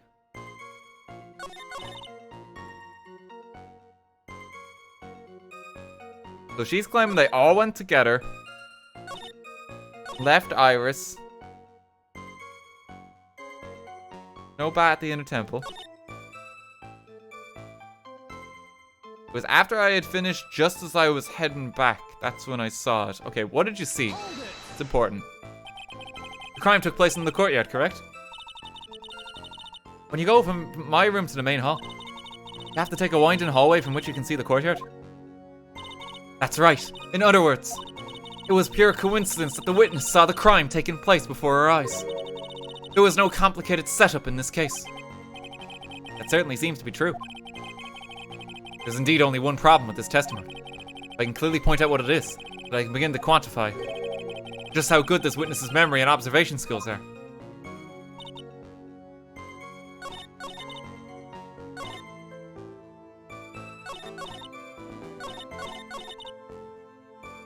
I'm surprised we didn't get to press that and ask the specific details, because I feel like there's a more glaring contradiction that's going to come in there. Okay. I left them. You left Iris to help with what?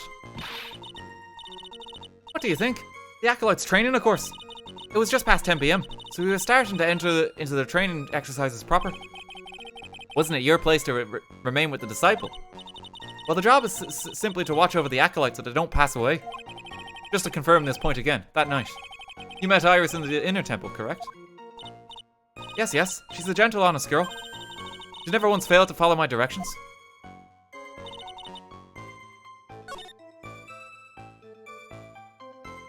Okay, so she left them. Rang the lights out bell at 10 PM. So Iris's testimony. I don't know if they're going to accept Iris's testimony here, though. They might.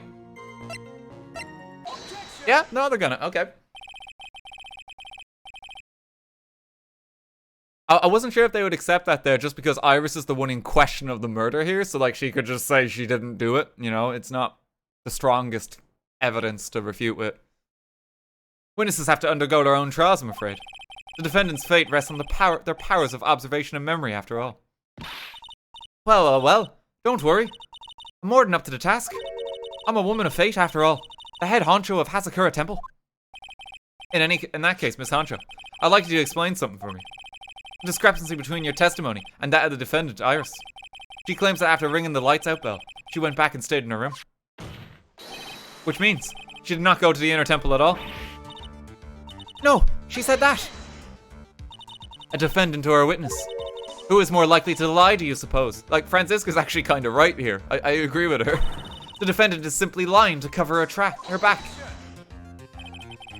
That is completely illogical. The murder was committed in the courtyard of Hazakura Temple. Claiming that she went to the inner temple would make for a much better alibi. Okay, yeah, that actually is a fair point by Edgeworth. Edgeworth as well. Damn, he's good. He does not have an assistant here, similar to Phoenix, when, like, Maya's always by his side. He's holding his own already. But that is odd. Whatever the reason, I can't believe that she would lie. She does indeed have honest eyes. All people lie. That is my belief. Why am I the only one being whipped in here? Because you deserve it, Your Honor. Anyway, neither the witness nor the defendant have any reason to lie. Which means, you must call your memory into question. Dear. You're older than me and yet you want to play that game, do you?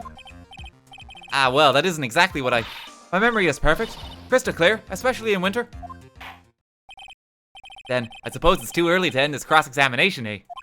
Mr. Edgeworth, if you are going to question the memory of this witness, you will need to show me a more decisive piece of evidence. Understood, Your Honor. Oops, now you have to think that alone would do the trick. Please add your comments about Iris to the testimony, and let us return to the cross-examination.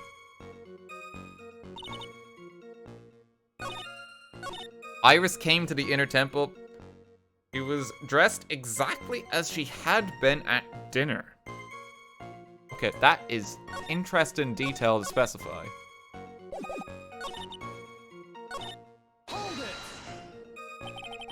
Are you sure that you're not making a mistake?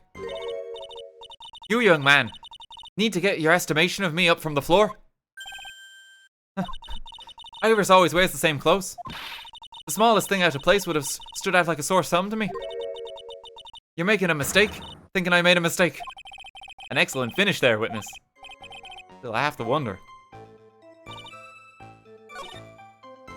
She was dressed exactly as she had been at dinner.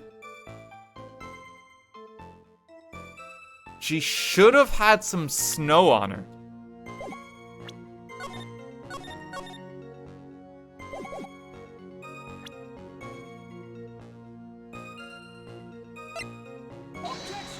Oh no, that's her going to the inner temple, not back here. Hang on. Okay, wait, maybe there's another comment. Maybe there's another comment. Snow bat.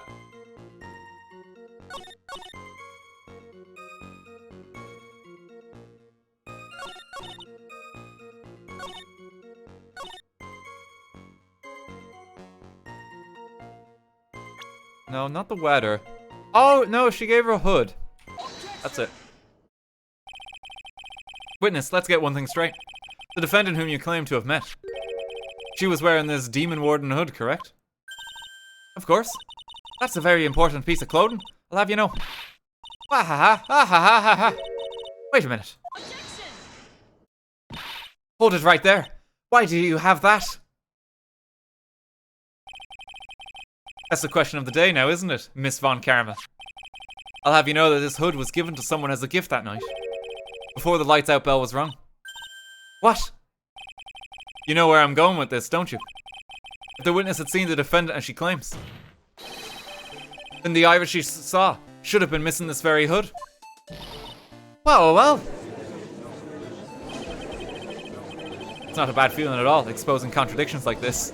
It's like, wow, the prosecution just lies in every case. Apparently in this world, surely prosecutors have like a valid purpose in court rather than just maintaining contradictions the entire time. Now I understand that happy look on Wright's face every time he does it. Order in the court. Ah! Sister, this hood. You have spare ones around the temple, don't you? Spares? Well, I do tend to make too many of them. I see. A stockpile. A surplus of hoods, eh? Each nun is only given one hood. This should be the only hood that Iris owned. And this is quite strange. Ah! If there was a surplus of hoods, then she could have worn one of those. There is no contradiction here. I'm sorry to break this to you, Miss Von Karma, but you won't get away that easily. Discrepancies such as this will sow seeds in any human heart. The seeds of doubt. Witness, while I don't wish to call your testimony into doubt, you must give every detail with precision. I'm not sure I'm comfortable going along with this. Sister, you shall continue with your testimony. Tell us what you saw after finishing your bath on your way back to the inner temple. Those seeds of doubt are sprouting in the judge's heart. They just need a little more stimulation to bear fruit. Contradictory stimulation. After my bath. I finished my bath around 11, and I thought I should return to the inner temple. And as I was walking back, I heard a noise from the courtyard. I took a look and Iris was, oh, Mystic Elise. And with that sword of all things. Mystic Elise was staying in the corner room, which faces out onto the courtyard. The stabbing I saw must have occurred after she was pushed out of her window. You saw a truly terrible sight, didn't you? If I was in your place, it would be much like Miss Von Karma whipping Mr. Edgeworth in two in court. And me seeing it all from this very chair. Yes, Gumshoe beat you to this image, Your Honor. Oh, well, something like that. Hey, this judge. His imagination is about as vivid and creative as Detective Gumshoe. I would look the fool if I commented on such foolishness. Anyway, this case is mine. Miles Edgeworth. Calling everyone by their full name. Can't you do something about that habit of yours? Okay, let's have a look-see. I finished my bath around 11. I thought I should return to the inner temple. Okay, now the lightning strike.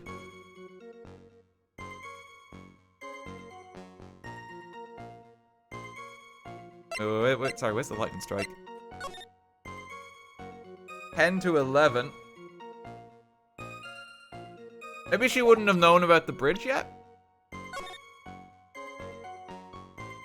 Lightning struck Dusky Bridge at 10:45.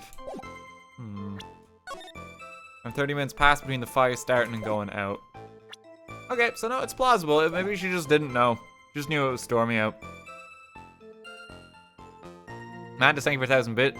Edgeworth hired Don Tigray to impersonate Franziska, but the real one showed up.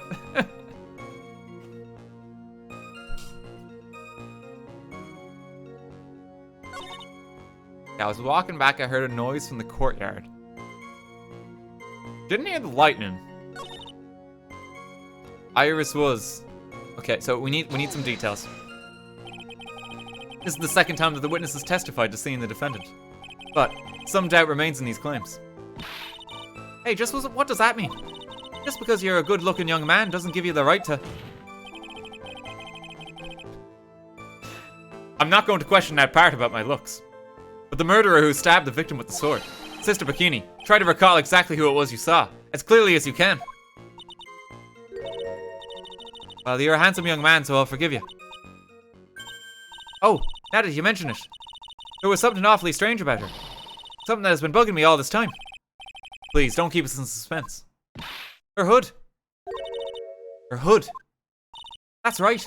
It's coming back to me. Iris, she wasn't wearing her hood. I thought something was out of place, but it all makes sense now, doesn't it? After all, she'd given that hood away to someone, right?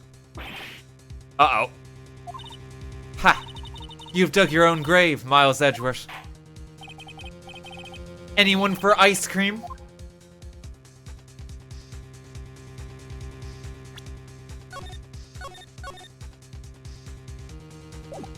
Let's have ice cream to celebrate your foolish failure in court today.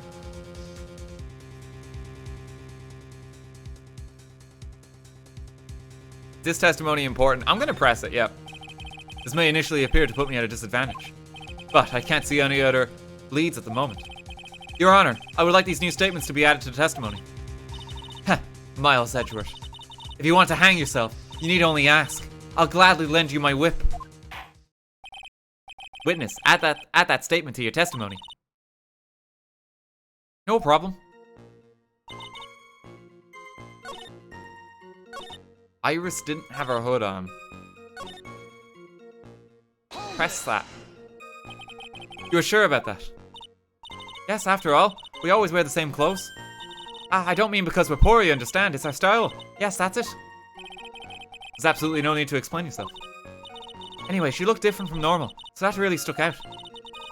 Like me holding a whippet puppy instead of my whip. The fuck is a whippet puppy, Franziska? At least then it might bite you and not someone else. Iris didn't have her hood on. I'm sure of it. Very well. Now, please tell us about the victim, eh?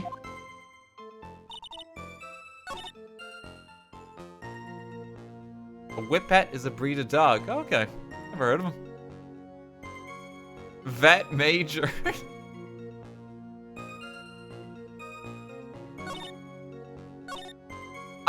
Genuine help me out chat here, right? No, maybe not yet. Iris didn't have her hood on.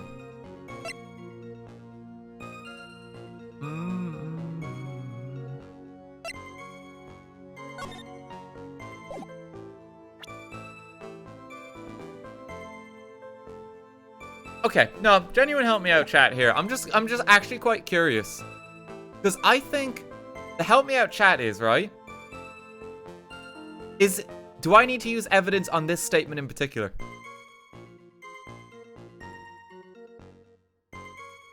No. Yeah, that's what I thought. That's what I was thinking. I just wanted to kind of check that. Just in case I was going to go off on like a huge tangent and waste a bunch of time with this detail being added to the testimony. Because yeah, it doesn't really feel like there's much to go on with that statement. Yeah, that's what I actually thought there, that it wouldn't be that. But I just wanted to, like, make sure just in case it was that one. Because, like, we'd just waste, like, 20 minutes. She was staying in the corner room. Is that correct?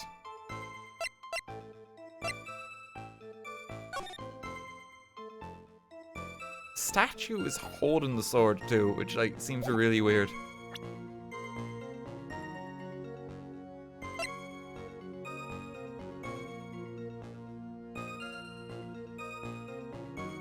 Yeah, Mystical Elise, that is her room.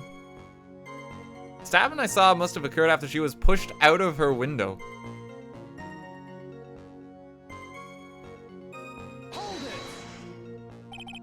What makes you so sure of all this? It's just like I told you earlier. I heard a noise from the courtyard. Thump just like that. You're one smart sister, I'll give you that.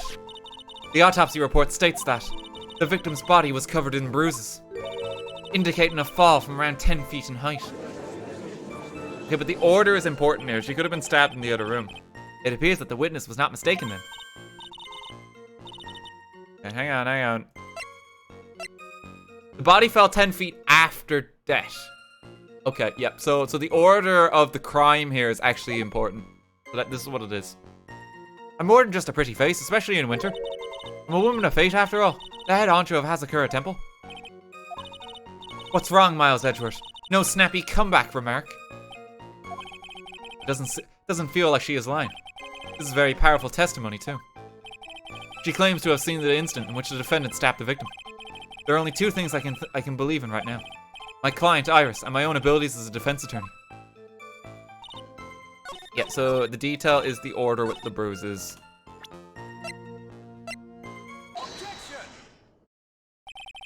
Impressive logic. That's what I'd like to say anyway. Oh, please do. My brain is something else, especially in winter. However, I think you are overlooking one thing. Miss Von Karma, would you be so kind as to take another look at the autopsy report? The autopsy report? The victim did fall from a height of 10 feet. However, this fall was after she was killed. I believe, Franziska, you may not have obtained the updated autopsy report.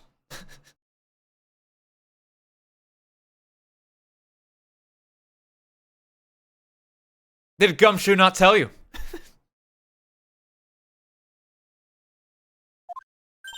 Ah, that's right. It says after death right here. The scene the witness claims to have seen is contradictory. If the defendant stabbed and killed the victim there in the courtyard, how did the victim then go on to take a 10-foot fall? Ah! Order! The victim was killed and then fell. If that is the case, then the victim must have been killed in her room. Don't you agree? That is the logical conclusion. Yes, that's right. The victim must have been stabbed by the defendant in her own room, and she was then thrown out of her window, down onto the courtyard below. Were there any signs of a struggle in Miss Donham's room? She was stabbed with a sword. That would leave a bloodstain, wouldn't you agree? Well, Miss Von Karma, was there any blood? No traces of blood were found in the victim's room. Your whip has just caused traces of blood to be found in my glorious playoff beard. Playoff beard? This is a Canadian reference. What is it? Why is it a playoff beard? This is something to do with hockey, isn't it? But why? Why does this beard say hockey?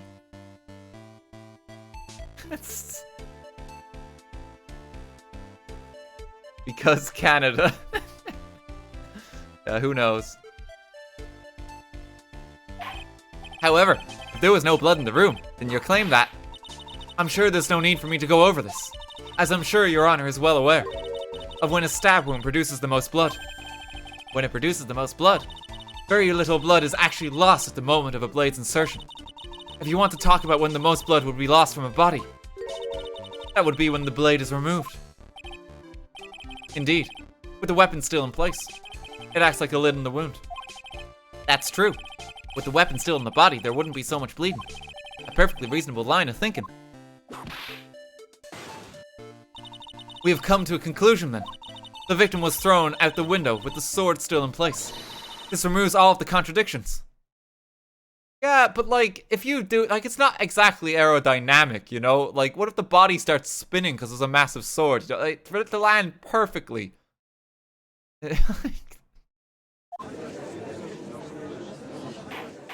Seems a bit far-fetched, like, physics might have something to say here. Order! I must admit that this is a probable version of events. Okay, the judge doesn't believe in physics. I'd expect no less from Franziska von Karma. She locates and takes control of every vital point. It seems that we need a clearer testimony from the witness. Remove all supposition on your part and tell us only the facts, please. Witness, please, remain standing on the crate.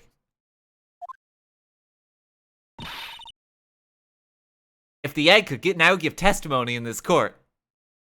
Don't go selling me short now. The way to winter snow has bent me out of shape. Especially my back and my mood. Sister, please, give us your testimony. I will give you a vigorous massage once we are finished here. With the whip. Oh boy. Alright.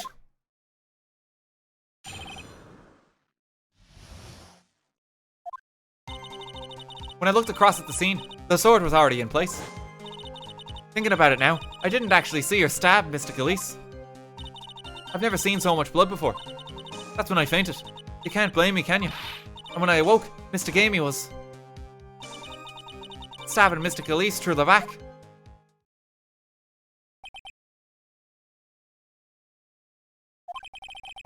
This all confirms Miss Von Karma's theory. Von Karma strive for nothing but perfection. She should know, as she learnt it from dear old Dad. Putting together such facts is nothing for me. You should know that, Miles Edward. Perfection is an impossibility, Franziska von Karma. And I'm here to teach you just that.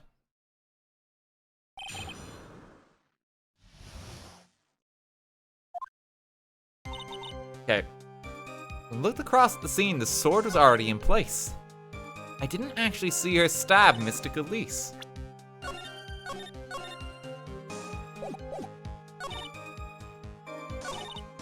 Never seen so much blood before, that's when I fainted.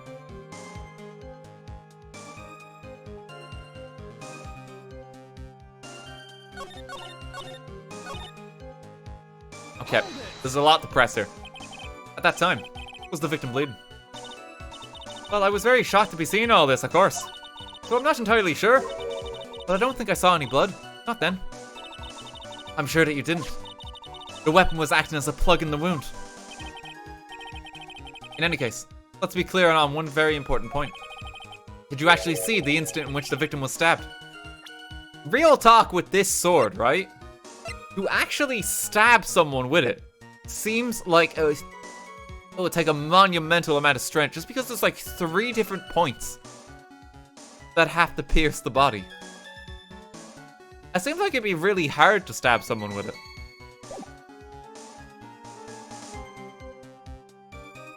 Did you actually see the instant in which the victim was stabbed?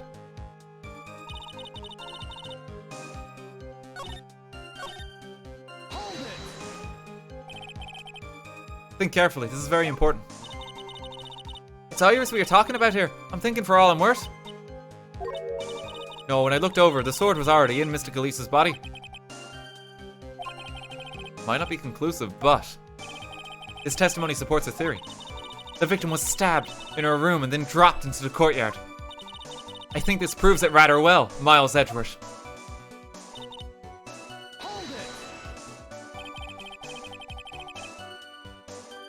So you're saying that you saw the victim's blood? That's right. Some of it had splattered onto Iris too. Okay, wait. Okay, well, there's an obvious contradiction here. Yeah. When the defendant was arrested, she was meditating in her room, and her blood-flecked clothing was neatly folded in the corner. What? Her clothes were blood-flecked as well? That seems quite conclusive to me. What should I do? Press this point further. Yeah, you might as well. Going back to your previous statement. You said that you saw a little bleeding when the victim was stabbed. But now, you say you saw the victim bleeding. Well, I say that what I saw is what I saw. What did you see? Maybe I didn't see the poor woman get stabbed. But I saw the girl pull the sword out of her, plain as day.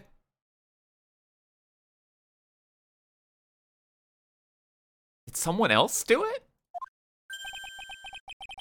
Pulling the sword out. Well, it wasn't exactly pulling. It was more like it came out. Witness, you will add this statement to your testimony. Oh, was that important? More important than you can imagine. I saw the instant which the blade plunged into the hilt was smoothly drawn out. That's huge, yeah. Smoothly, you say? You're saying you saw the sword smoothly slide out? Okay, and that's gonna be the piece, because with the like, that's not gonna come out easy. There's no way you could just like withdraw that from someone's body if you stab them. It's not, because it's designed to like kind of hook them. Yep. That's right. The whole thing happened right next to the old gold statue of Mr. Gamey.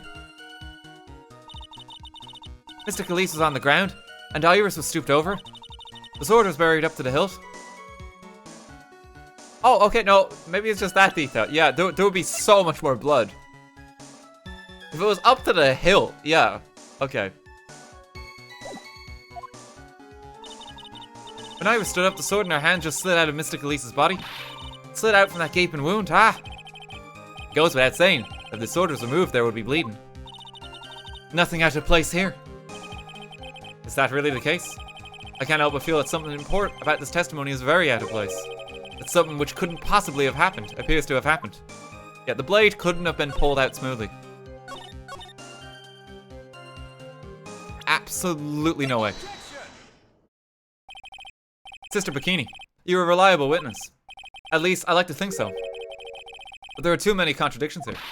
What do you mean? You make it sound as though I'm a liar. But you're a handsome young man, so I'll forgive you.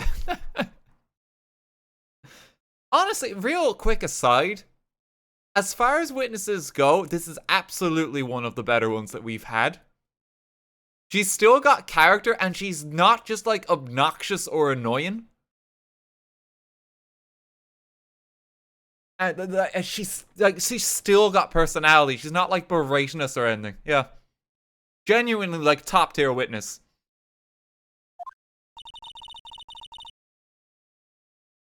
What contradictions are you talking about? In the scene that the witness claims to have seen, the weapon was thrust up to its hilt into the victim. Furthermore, the killer withdrew the weapon smoothly from the body. However, both of these are complete impossibilities. What do you mean? Please explain. Explain yourself. To start with, do you think it would be possible to stab someone to the hilt with this? No matter how I look at the defendant, she doesn't appear strong enough for that. Doesn't appear? What meaningless dribble. I too may appear to be weak and frail, but I can crush men under my heel and make them weep, should I so choose. The objection stands. I wept a little back there, I must admit. Franziska could kill someone if she wanted to, but I mean, the particular nature of this sword, it's like downright impossible. Like anyone would struggle with this. That isn't the only issue here. If this sword was truly stabbed into the body up to the hilt, well, just look at all the branches on it. It certainly wouldn't come out smoothly. Is chat okay? Some of you need to get a hobby. Chat, please.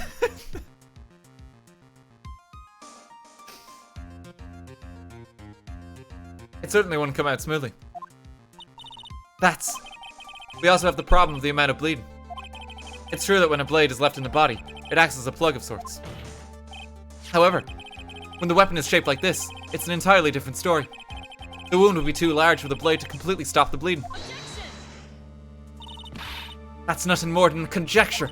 In reality, the victim was stabbed with the shichishitu. Sorry, let me try that again. That's really hard to do in a voice.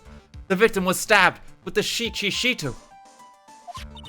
Even a weapon of this nature may still sometimes slide out smoothly and may still sometimes stop the blood loss. I'm not finished. There is still one more conclusive contradiction. You've still got more. This one is simple. If this sword really was thrust in all the way to the hilt, why is there only blood on the tip of it? Yeah, I mean, that's... Like, I'll be honest, Francisca, you kind of overlooked that detail. That one's pretty clear. If this witness is telling the truth, then there should be more blood along the entire length of the sword. Order, order! Bravo, Miles Edgeworth. Raising this many contradictions from a single piece of evidence. All the other attorneys I know could maybe manage one, if that.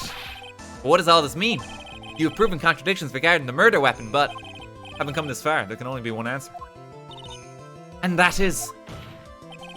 the weapon used to kill the victim was not the Shichishito. What? A foolishly foolish idea, born from the foolish mind of a foolish, foolhardy, foolish fool. You know, we have a counter for Gato's coffee. Can we get one started for fools? Can we please have a fool counter going? I think these are the first fools of the night. So that's 6 to start with. Did we have a fool earlier? There might have been a cheeky fool somewhere earlier. We'd have to check. There were 2 fools earlier. Okay, so this is 8 fools. 8 fools. Let's examine this again. What was it that made us think this sword was the murder weapon? Well, it's because Mr. Amy was holding it. Exactly. However, if you reflect on this, that is the only basis we have to assume such a thing. The impression left by the scene was just too strong. That is what influenced us. It influenced us to believe that the Shichishito was the murder weapon. Order, order! Wah! So maybe the Shichishito was not the murder weapon. Even if that is the case, it changes nothing, Miles Edgeworth. The sister here saw everything. She saw the defendant stab the victim with a sword-like object.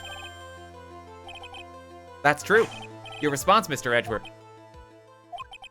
If that is so, I would like the prosecution to answer the obvious question it raises. The obvious question? Yes, namely, where did the real murder weapon disappear to? It goes without saying that the police searched the main hall and the surrounding area. Perhaps the prosecution can enlighten us as to if a sword-like object was found. That's... Answer the question, Miss Von Karma. No evidence of that kind was found.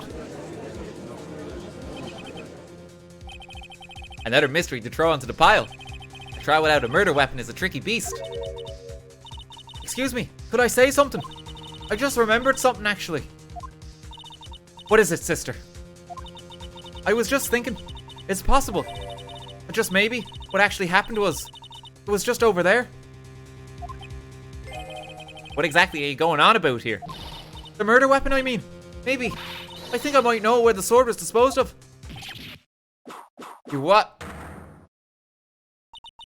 Well then. I think we need to hear testimony from you one more time, sister.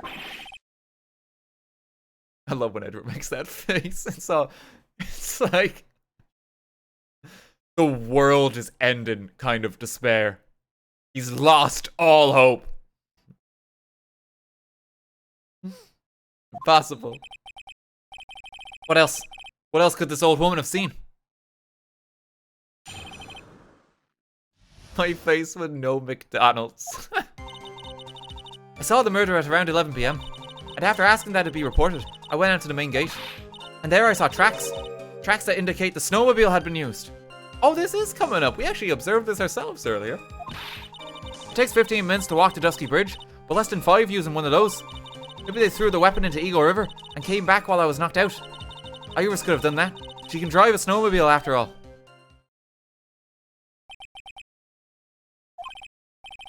Witness, please tell us everything you know right away next time.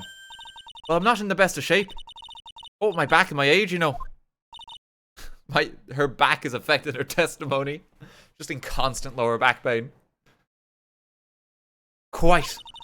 There were indeed snowmobile tracks in front of the main gate. Here is a photograph. Okay. Snowmobile, eh? I see. Well, it certainly is an interesting theory. The tracks begin in the front of Hazakura Temple and run all the way to Dusky Bridge.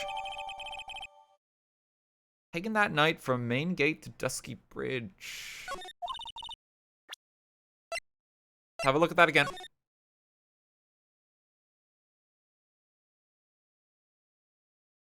There's evidence someone walked too? There's very clearly footprints. So something's going on there. Was this taken before or after Phoenix ran to the bridge?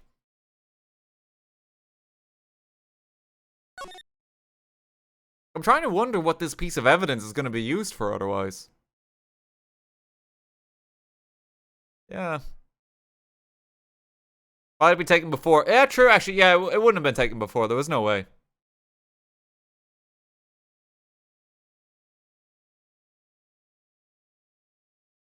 Actually, yeah, because if you look at it, yeah, so the footprints were definitely, the footprints were first because you can see the track actually cut through them. Yep.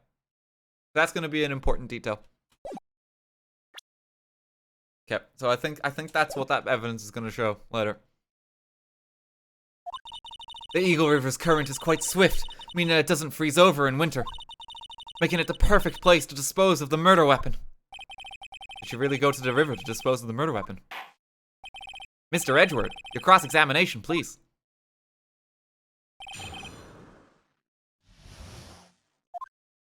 Okay. I saw the murder at around 11 p.m. After asking that it be reported, I went out to the main gate. There I saw tracks that indicate the snowmobile had been used. Takes 15 minutes to walk to Dusky Bridge, but less than 5 using one of those.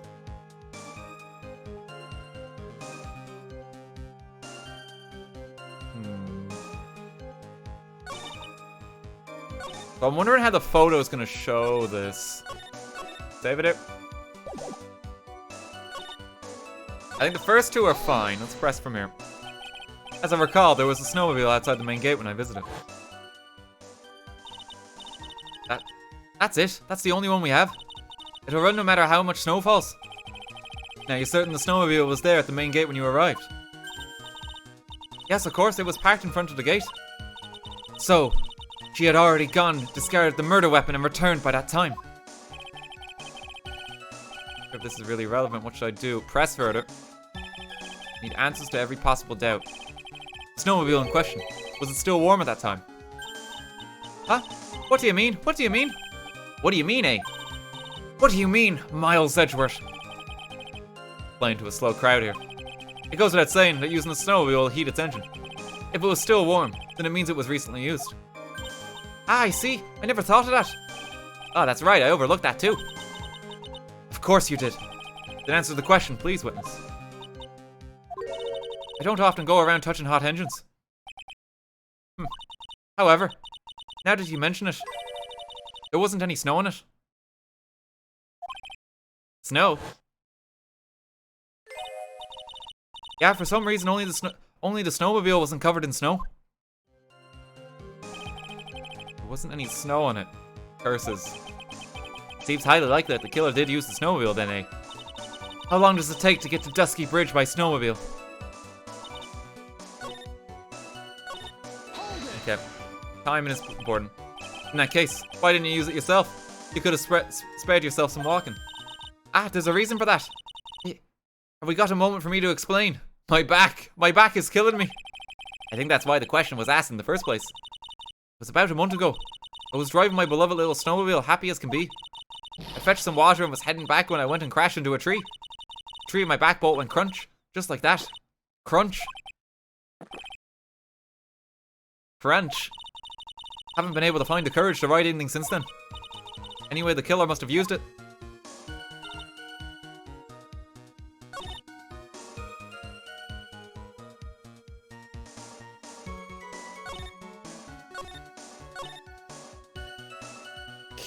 Okay.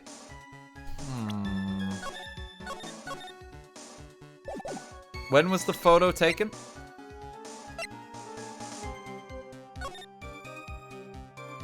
Taken that night. So this was like after the murder. It's like police investigation.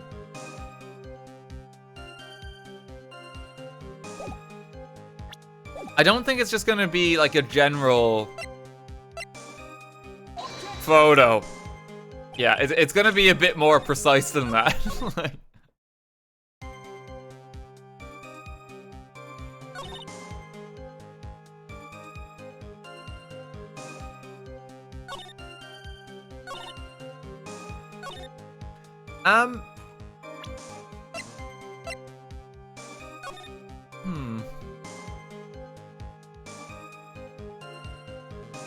So, something I am questioning, right? The game might use this logic here. I'm wondering if, because the snowmobile was used, they went and came back. There's only one set of tracks. I'm just wondering, would they follow the same path? Would it dishevel the snow? I think it's only been used once. This might be the logic the game wants. Yeah, okay, that is it. Couldn't really tell, because I assume you drive it like kind of vaguely similar if you're going to park it, you know? Oh, but no, but it's facing the other way, so yeah, there was nowhere it turned. Okay, so yeah, that probably makes sense. I admit this photograph proves something. It proves that the snowmobile was used on the night of the murder. You finally accepted the inevitable, it seems, Miles Edgeworth. However, if what the witness says is true, then why is there only one set of tracks? What do you mean? Iris left Hazakura Temple, threw the weapon into the river and then returned. If this was the case, then naturally there should be two sets of tracks in the snow. Those from heading out to the bridge and those from coming back. Ah, you're right. You are forgetting one thing, Miles Edgeworth.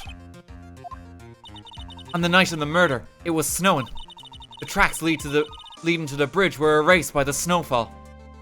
But that's not true because the footprints are still there. This removes your precious contradiction now, doesn't it? I see. While she was at the river, the snow stopped, leaving just the return tracks in the snow. What do you have to say now, Miles Edgeworth? Is there a flaw in her theory? This idea that the snowfall covered one set of tracks. There is a contradiction. The tracks to the river were covered by snow. What a nice theory. However, Miss Von Karma, that is impossible. Would you care to explain why there is a rude index finger currently pointed in my general direction? No need. The evidence will do all the talking for me. On the night of the murder, the killer went to and returned from Dusky Bridge in order to dispose of the murder weapon. The outgoing tracks were erased by snow. Or so claims Miss Von Karma. Mr. Edgeworth, present your evidence to the contrary, eh? He's flipping you off? No, I don't think Edgeworth has the middle finger raised at Francisca. Why would you think that? On the contrary, Francisca, go fuck yourself. Seems unnecessarily harsh. Edgeworth asked her to be here. How's this for your evidence? Evidence that the outgoing tracks were not covered by snow.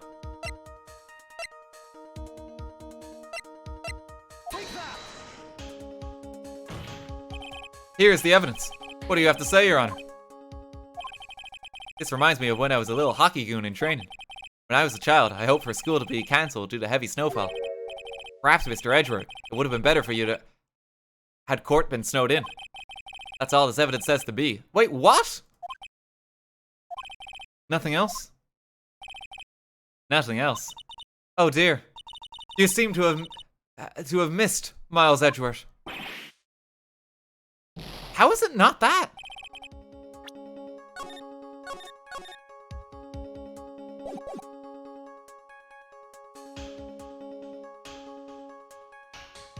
According to the witness's testimony, the incident occurred after 11 p.m.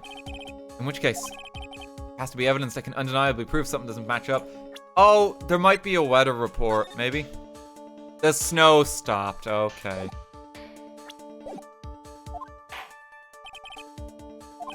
Okay. Yeah, that's probably better evidence. Weather data. Witness, please tell us again at what time it was when you witnessed the crime. Like I said, it It was around 11. Of course, this means that the weapon was thrown away after that time, correct? On that note, please take a look at this data. It is the weather report for Eagle Mountain on the night of the murder. The weather report? Snow started to fall at 7 p.m., but it stopped at around 10:50. Therefore, when the sister witnessed the crime at 11 p.m., the snow had already stopped falling. It is impossible for any tracks made after that time to have been covered up. We got her. Order, order! Very well then. Looks like Miss Von Karma's claim has been... snowed in? Really, Your Honor? Someone has been murdered. It's too soon to be closing this trial due to snow. Miles Edgeworth, how pathetic of you to rely on the weather of all things. But... it's valid. Answer me this then. When is a weather report ever correct? This is a... what? Ah, no. You've got it all wrong. This isn't a forecast. This is actual data. Forecast data. All weather reports have some inaccuracies. But... this is reported after the fact. This isn't a forecast. This is like actually this is what happened, Franziska. This is like documented fact. It may have still been snowing in the vicinity, well past 11 p.m. But it wasn't. What? What? How can you accept that? How? This is literally a report on what happened. How? How did she pull that off? It stopped snowing at Hazakura Temple when the murder took place. You need to provide conclusive evidence of this. Okay, well this is gonna be the footprint thing. This is absurd that they're not accepting that. Alright, very well. I too cannot allow any doubt to remain unconcerned in this testimony. Ha, you can't back down, can you? Such a perfectionist, Miles Edgeworth. Very well, Mr. Edgeworth. Where's your evidence that it had already stopped snowing when the victim was killed? Photo of the tracks. Your response, Miss Von Karma. It looks like it is still snowing in your heart, too. Shivering in the cold, you are closing your eyes to the truth. Really? They have 2 pieces of evidence to show it was not snowing. What the fuck? I need a 3rd piece of evidence. And to think you just arrived after a long tiring flight from Germany. That's where he was? Okay. That was poetry. Pure poetry. Oh no, that's where Franziska was. Okay, just save it there. And then we'll start loading saves after this point. Even if it's snowing in my heart. At the time of the murder, it had already stopped snowing at Hazakura Temple.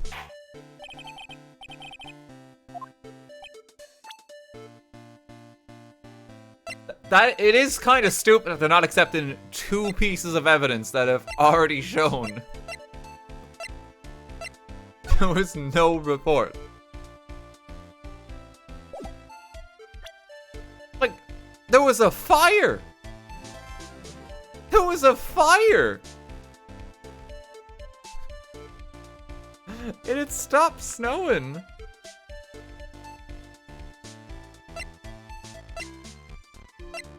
But it's not that. Do they want these footprints specifically?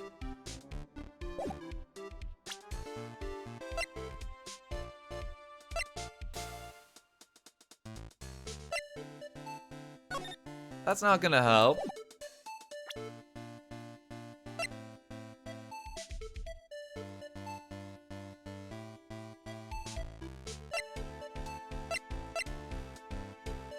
Oh, what is your evidence that it's already stopped snowing when the victim was killed? Okay, they're dead and there's no snow on them. Right, but It still feels weird to disregard 2 different pieces of evidence that I've had to prove it was snowing on that night, you know? Like, that it is just a bit of a stretch.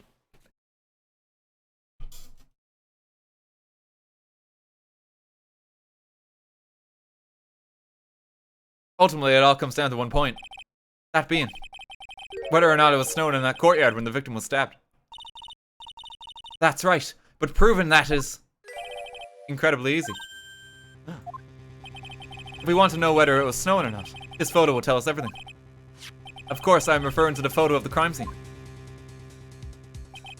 As you can see, everything is covered with snow, with just one exception. And that is the victim herself, Miss Elise Stoneham. Why is there no snow on top of her? The answer is simple. It had stopped snowing when she was killed. That's why. Foolish Edgeworth. You will need another piece of evidence to prove there was no snow. The body could have simply been moved.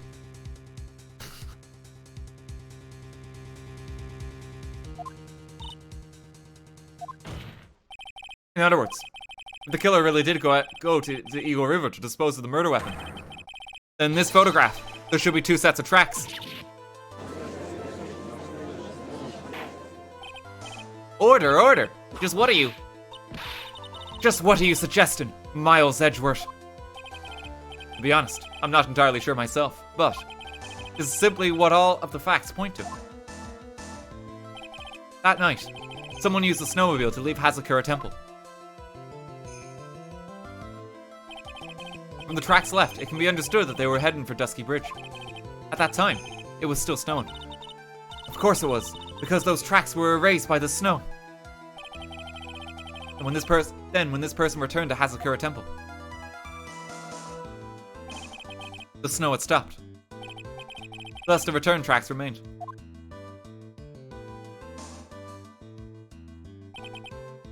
Can I say something? This all sounds a bit fishy to me. What the sister? There is only one key for the snowmobile. Furthermore, on the night in question, we know that the defendant had it. The key was found in her room after the murder. Which can only mean that night, Iris used the snowmobile to go to the inner temple. But Iris said that she never went there. I should probably press on this point some more when I get the chance. The snowmobile can't cross the suspension bridge, so she must have left it on the Hazakura side of the bridge and crossed on foot.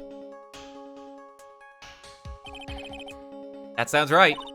But what's odd is, when I left Iris and returned to Hazakura Temple,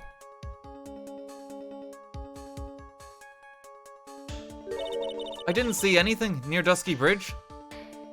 Ooh, okay. You must have just failed to see it, sister.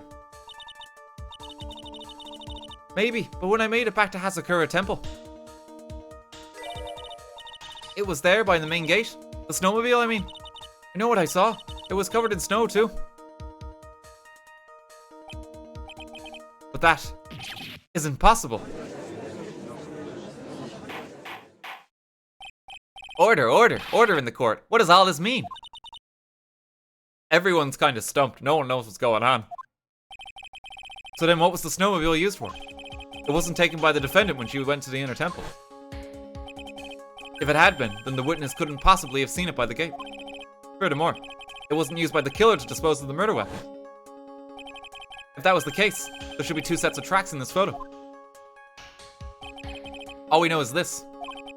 After it stopped snowing, someone used the snowmobile to return the Hazakura Temple. I never thought a simple snowmobile could cause so much trouble.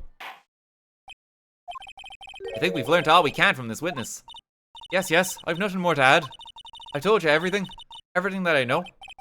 But then, that still leaves us with the same problem. If only there was someone, a witness who could testify to having seen the snowmobile. A witness, huh? Was there no one out walking perhaps near Dusky Bridge on that night? Okay, so this is where Larry comes in. I don't think that's likely. It was cold enough to freeze your ears off. Only an idiot will go out wandering in that. And the game even gives you a subtle clue that you need Larry. Unless they had something really important to do. That's a shame. Hold on. Something is coming to me. An idiot. An idiot may well have gone wandering out on the subarctic that night. Your Honor, actually, there just might be one individual who maybe have helped us. Really? You know of someone who might have seen the snowmobile on the night of the murder? I don't know for sure if he saw it or not, but there are two things about him that do come to mind. Which are, first, that he saw something incredible on the night of the murder. And the second being, this individual that I am thinking of went wandering outside on that cold night. In other words, he is our kind of idiot. Mr. Edgeworth, who is this idiot you're talking about? My friend since grade school. I don't remember how we became friends, though. Oh, Edgeworth. Wait. Edgeworth's gonna offer comment on everyone. My friend since grade school fell from Dusky Bridge and is currently hospitalized. Homicide detective at the local precinct in charge of the initial investigation. Went to the Inner Temple for spiritual training, is now trapped there. Maya's cousin. Okay. The prosecutor for this case, he apparently holds some sort of grudge against Wright. Head Nun discovered the murder. Her bad back really hurts her. I'm just wondering if there's anything else. Like Franziska. My mentor, Manfred von Karma's daughter. Born and raised in Germany. Prosecutor at 13. Defendant, a nun from Hazakura Temple, doesn't seem to have any spiritual power. The victim of this incident, picture book author of unknown age, Larry's teacher.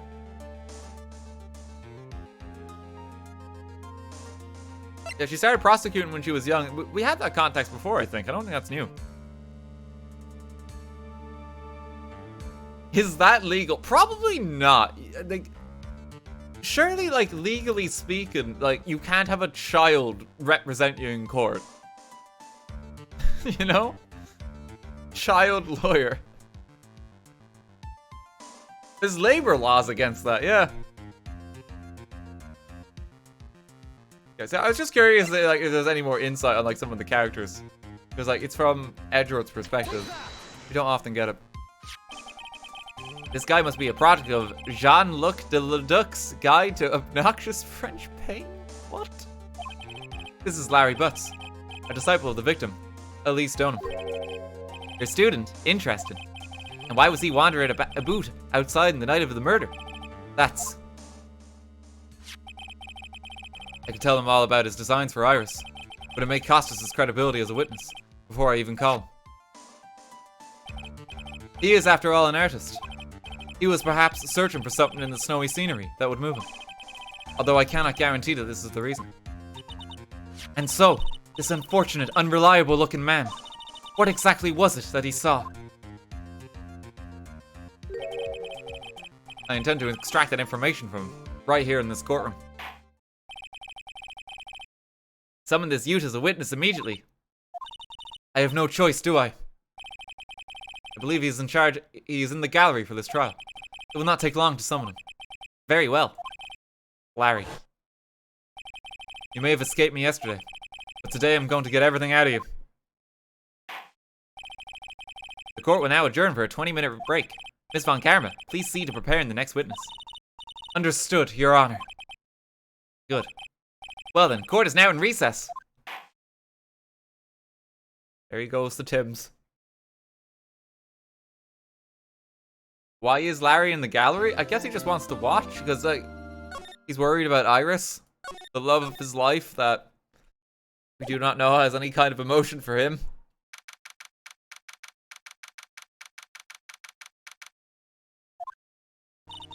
Excuse me, Mr. Edgeworth. I'm not really sure what to say. Iris, we only have 20 minutes. There are two things which I need to ask you before we reconvene. Alright, I'll help you in any way I can. First, about that night. You really didn't go to the Inner Temple, correct? Like, we have a brief recess, Iris. Are you sure you didn't kill him? Are you you didn't do the murder? Are you positive? You didn't kill her. Can you sign this contract declaration stating that here for me? I just want to make sure. We can't rule this possibility out. You could have killed her. Did you forget about killing her? The last witness claims to have met and talked with you in the training hall. Either you or Sister Bikini is lying. Mr. Edgeworth, it's just as I said yesterday.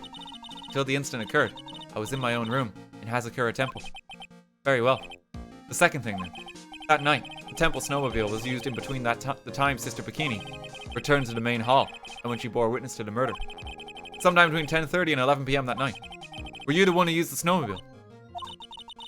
There's only one key for the snowmobile. The only person who could have used it was me. So it was you. But why? What made you go out to Dusky Bridge? I'm sorry, Mr. Edgeworth. What? I'm trying to represent you.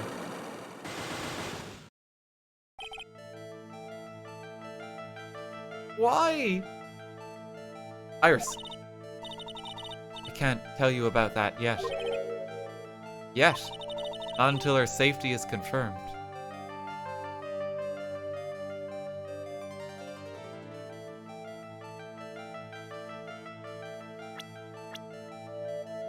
Did she take Pearl?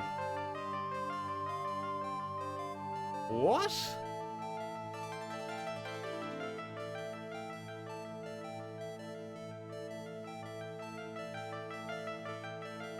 Okay, this...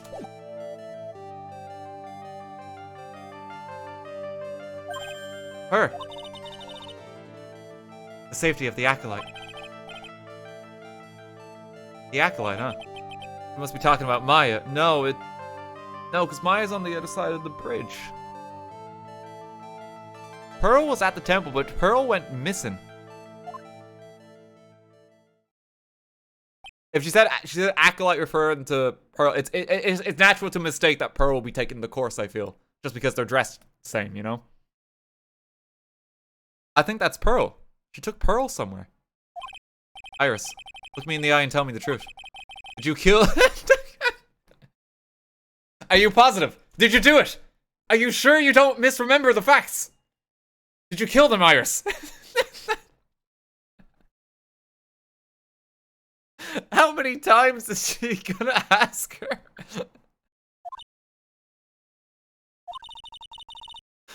No matter who or what may come, I could never take a life.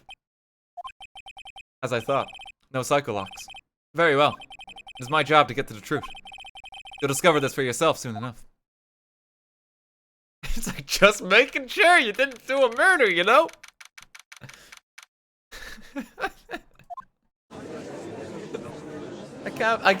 That's hilarious to me that they just keep fucking asking.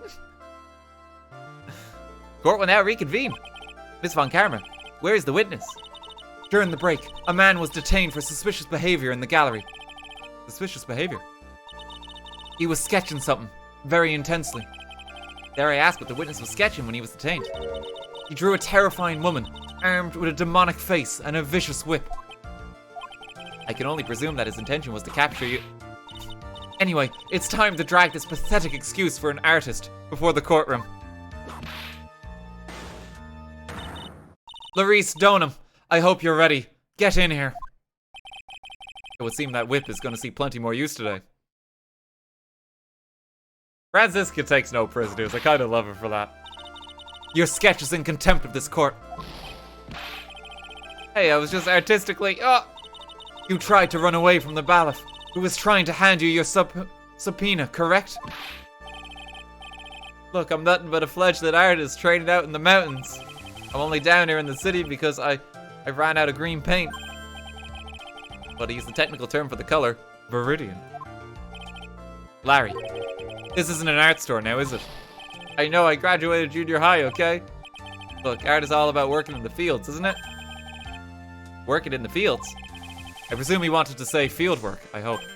That's it. Thanks, buddy. It's kind of sad I was able to understand his mangled train wreck of a sentence. Jesus, Edward. I just happened to stop in here and found a wonderful new model. So see, I've got nothing to do with this trial, at all. I expect all of your faces to be red when you realize this mistake. Bright red. Or to use the technical term, Crimson Lake.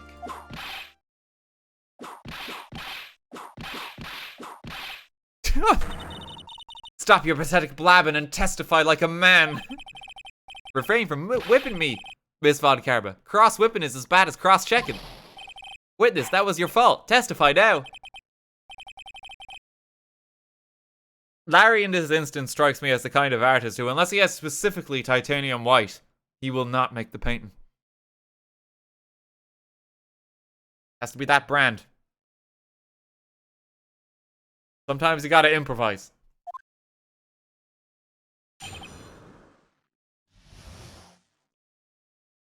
Do you mean a Rocket League player? How is that related? And why the diss at Rocket League? Just out of the blue. There's context there. I kind of want to hear it. Go on. What do you mean?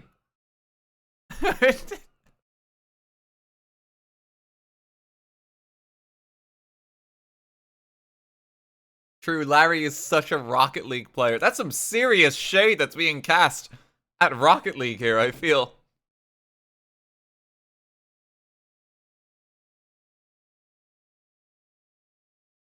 What game do we think Larry would play? My money's on, like, Go Go Nippon, my first trip to Japan. I don't put it past him.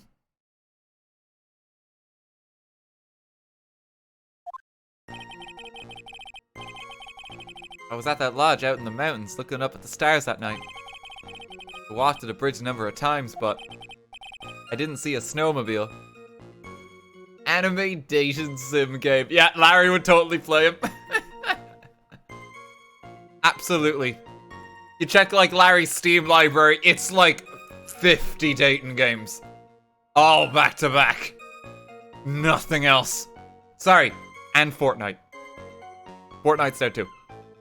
But like every single dating game that released on Steam. Every single one. Not dissing people who play those games. But if you play every single one of those games, you might need to go outside at some point, you know? You might need to. Every single one. There's like thousands of them on Steam. Larry has all of them. Larry has every single one.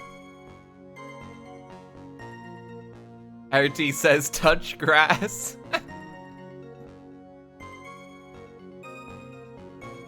didn't see a snowmobile. I didn't see anyone at the bridge that night either. The girl I was waiting for didn't show up. My teacher died of me. I'm all alone now. Aren't I, FG? Oh my god, Larry, that's your concern right now. Witness, please refrain from talking directly to the lawyers during your testimony. I'm just a nobody, nothing but a small, worthless man, aren't I? Why wasn't I asked for my name and occupation or anything else? Mr. Edgeworth, this man seems to have quite a severe inferiority complex. He's recently been the cause of numerous incidents. I think he's finally realized for himself just how much of a nuisance he has been to other people. Yeah, that's right, I'm behind everything, every case. Watch out, okay? Just touching me will make you eternally unhappy. Jesus Christ, Larry. Well, let's proceed with the cross-examination. With no touching, thank you. We can delve into other details at a later time.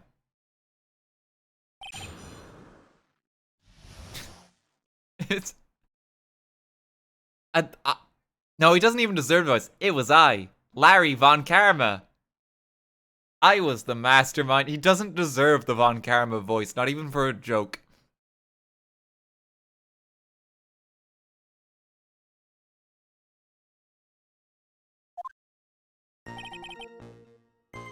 Okay, I was out. Alright, hang on, let's have a look. Let's have a look. I was at that lodge out in the mountains, looking up at the stars that night. I walked to the bridge a number of times. A number of times. How many? Maybe 5 times. I went once every 20 minutes. Which means you spent almost 2 hours at Heavenly Hall that night. You bet. Real love is about waiting with your heart in your hands. Love, you say? It was this man's intention to summon the defendant to the small shack. Using this blackmail letter. Edgeworth's not sparing him here. Blackmail?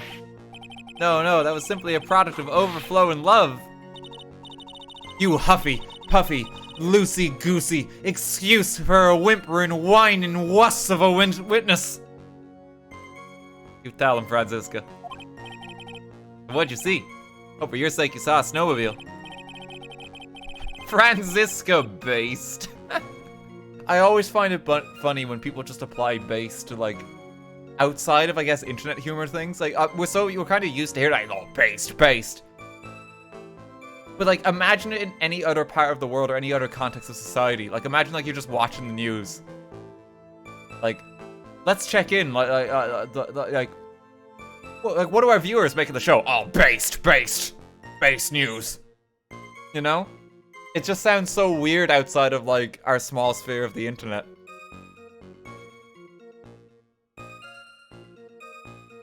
I saw a new episode of Better Call Saul the other day. Oh, based episode, let me tell you, it's so based.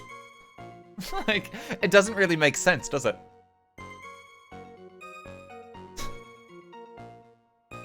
You know, I tried reading Doom for the first time. Oh, that's a based book. Based book.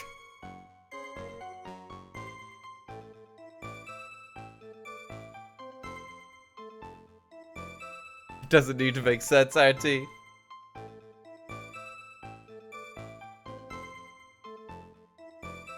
I always just find it funny, yeah, when people just start applying that to other things. My friend uses base as an everyday word exactly like this. You gotta be careful. I caught myself saying PogChamp IRL one time. But 30 Days in Solitary did me great. Well, you see, being called those names doesn't seem to bother him at all. Didn't see a snowmobile. Didn't see anyone at the bridge that night either. Okay, well, no, that is blatantly untrue. Because you saw Phoenix. Larry Butts, I can understand why you might want to throw your old life away. You're pretty pathetic, and you cause all sorts of trouble. I'm sorry. I wasn't going anywhere at this point, Larry. I just wanted to make that comment. But haven't realized just how much of a nuisance you have been. That could be considered a step in the right direction. Edgy, are you trying to console me? It certainly doesn't sound that way to me. However, I cannot forgive you for simply turning away from the incidents you create. You're totally pinning this on me. Now then, let us talk about the night of the murder. Sister Bikini, after seeing the murder take place, asked Phoenix Wright to report it. Thus, he headed for the public phone by the bridge. There he happened across a certain nefarious individual. You, Larry Butts. That's me, right? Me in the flesh. Listen carefully, witness. It doesn't matter if you change your name. As long as you remain pretty pathetic, you will continue to cause these incidents. That reality will not change. Are they blaming Larry for the murder? But what do you want me to do then? Larry, what you need to change is your inner self. But for now, what you saw that night, testifying truthfully about this one issue, is all I need from you. Edgy, I think I've finally woken up. Well, I guess I could still be sleeping. But anyway, I'll do it. I'll testify. Larry's woke now. Not just based. Based Edgeworth, woke Larry.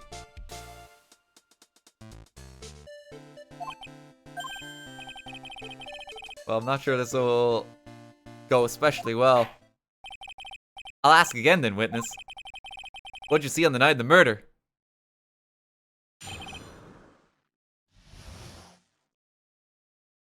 I went to the shack at around 9, so it would have been about 10:30. I was lying under my bed when a white flash almost blinded me. I looked out the window and Dusky Bridge was on fire. Okay, so very plain here. Oh no, actually, okay, no, sorry, I thought the lightning was reported at the 10 minutes. No, it's still wrong. A lightning struck Dusky Bridge at 10:45. Yep, that's right. Okay, so very plain here on the time. There was still some thunder, but I went right away to check it out. That's when I ran to Nick.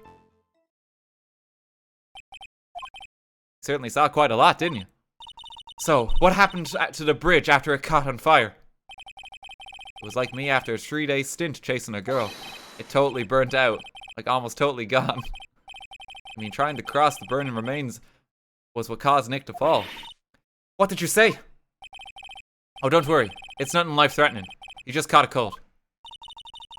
I never know with that man, if he should be called lucky or unlucky. Now, Edgeworth, please commence your cross-examination.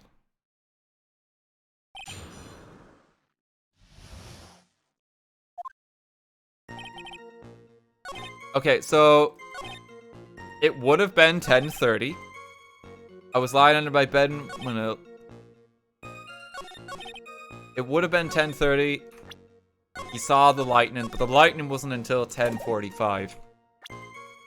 I think this one's pretty clear.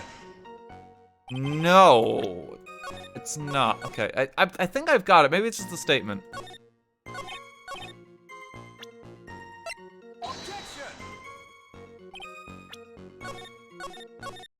No, the time's wrong. I think the thing is, because I think someone set the bridge on fire. I don't think it's the lightning that did it. Okay, I guess we gotta press it. Maybe they need a more refined statement.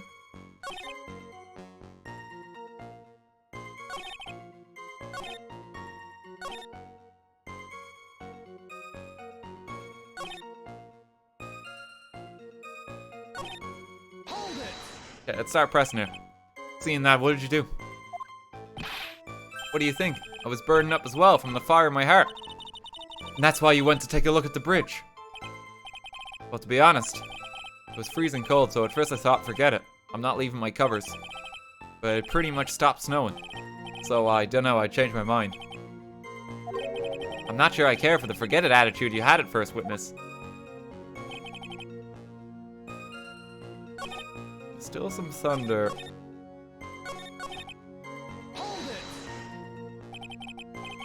What'd you do out there in the cold for an hour and a half?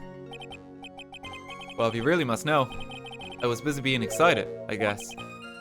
Excited? Dare I even ask? You said the meeting time is 10 p.m., right? But I couldn't wait, and I thought you might come early too. Well, it appears you didn't come at all in the end. Because they never arranged to meet in the first place, did they? Shut up, don't go picking my fond memories apart. Anyway, I was getting a little worried. Thought maybe Iris had lost her way. Every 20 minutes or so I went out to the bridge. I didn't see anything particularly suspicious. I didn't have anything else to do, so I went back to the shack to wait for her. Press this too. This light was, of course, lightning. Like kerpow. Like a slap from Naomi, honestly. A big bada boom. Or a little like that. Wow, that's more like a punch from Miranda. Witness, did you actually see the lightning hit the bridge? Well, I was a bit startled by the flash of light, so...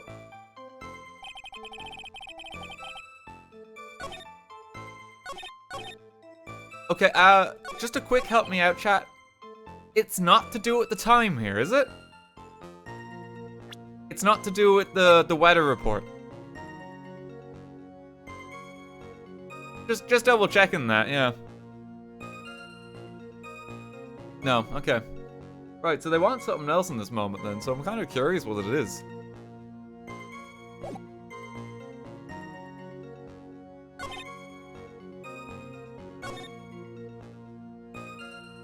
I went to the shack at around 9, so it would have been about 10:30. He was, wait, hang on, was he sleeping in the shack? I thought he was. Oh, he wasn't.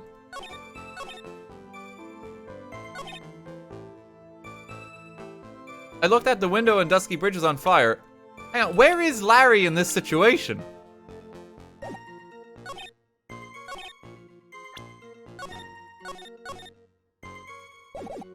Is Larry at the shack or is he... Is it gonna be the map? No. A quick help me out, chat here. I'm just trying to establish. Actually, no, because that might give away the case. Where is Larry actually positioned? Yeah.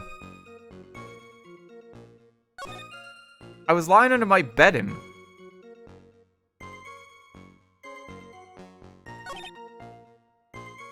Because this implies that he's back at the main temple.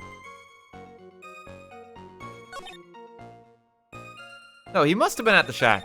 He must have been at the shack. There's no way.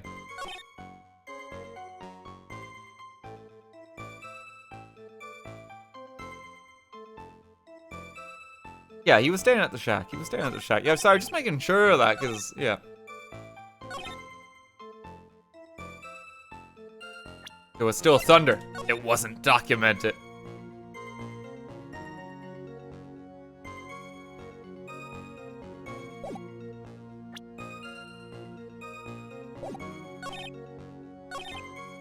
Told me about the burning bridge yesterday, but there's still something that doesn't quite fit.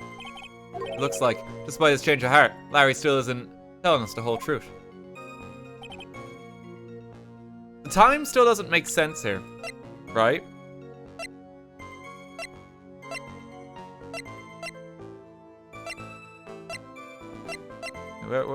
Where was it?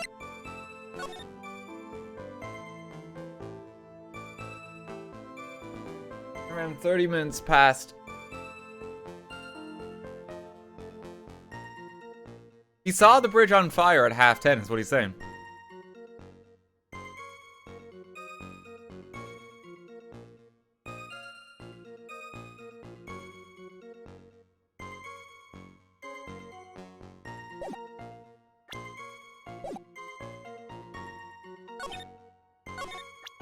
But it's not that, is it? I already asked you guys, didn't I? Yeah, it's not that. One quick check again. Nope.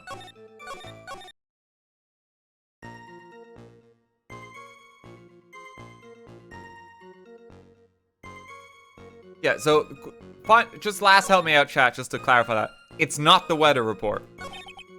It's not the weather report. Okay. What'd you do out there in the cold for an hour and a half? Well, we pressed that.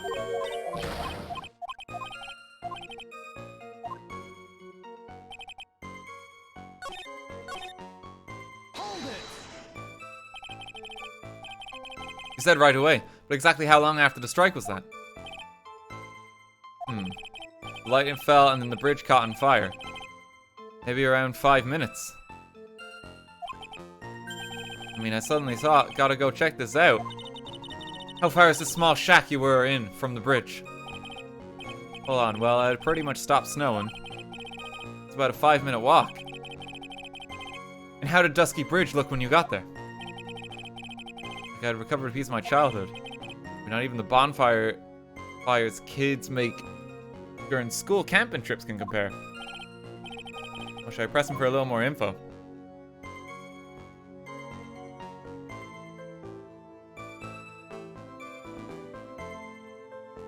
Okay, you went up to the bridge. They suddenly thought to check out the bridge. Does this mean that you initially had no intention of doing so? Well, yeah, I guess it does. It was really cold. I didn't really want to go out there. If that's the case, why'd you change your mind? I would like to hear your reasoning. In which case, please give testimony to that effect, witness. My reasoning? Okay, reasoning, is it? I thought I'd never get another chance to see something so big burning. So you decided to go and see what was happening?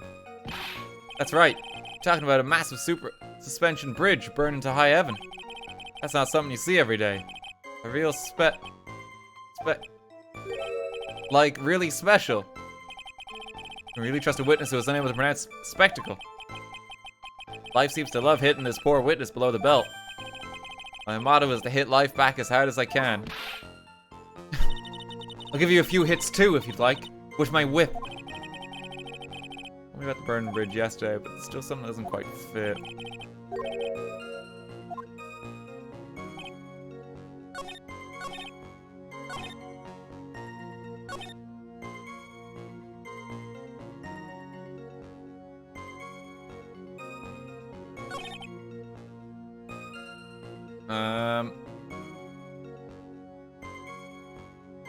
Okay, so...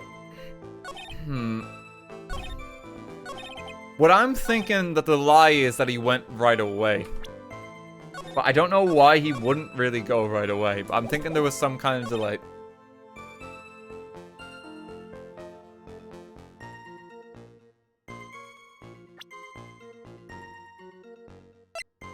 I don't think he did go right away. I think that's what it wants me, but I don't know how to show that.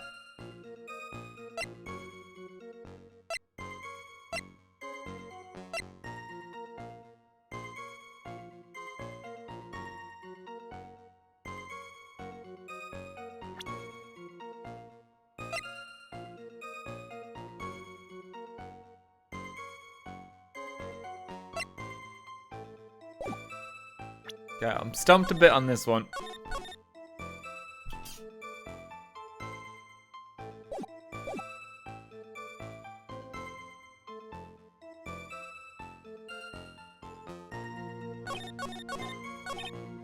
A quick help me out, chat. I pressed everything, yes? Just get that out of the way.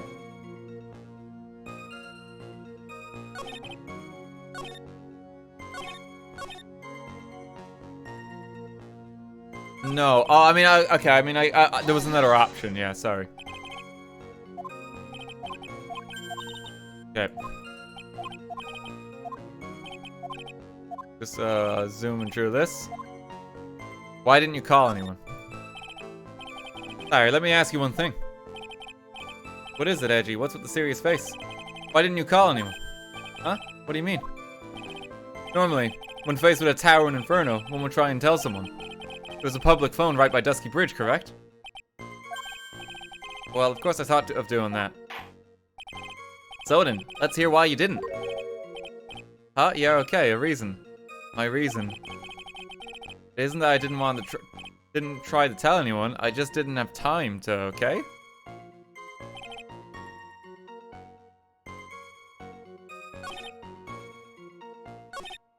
Oh, he's now giving me a different final testimony.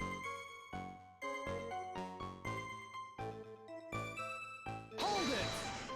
It's changed it. You claim to have arrived at the bridge at the same time as Wright. Yeah, I thought I'd better tell someone about this. Then Nick came up yelling about murder. Totally made me forget about the bridge. Fire was pretty much out by then anyway. This feeling, I suddenly have a terrible case of unease. It was after contacting the police that Phoenix Wright fell from the bridge, correct? Yeah, it's pretty much it, more or less. Told me about the... Okay, yeah.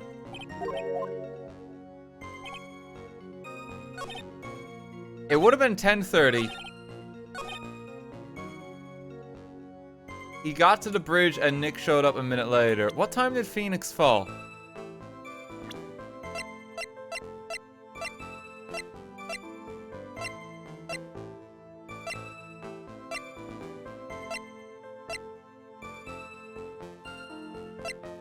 Phoenix fell at the time of the murder, which was like 11, wasn't it? Thereabouts. It's kind of hard to tell like when exactly. Phoenix was doing stuff at 11, I think that's when it was.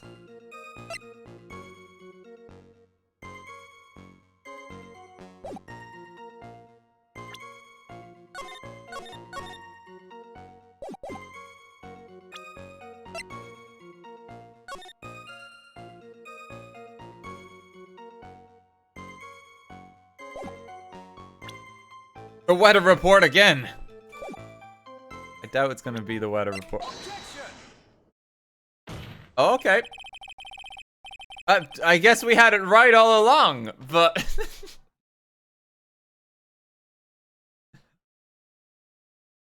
Your very existence being a contradiction. I'm not sure if you can grasp this or not.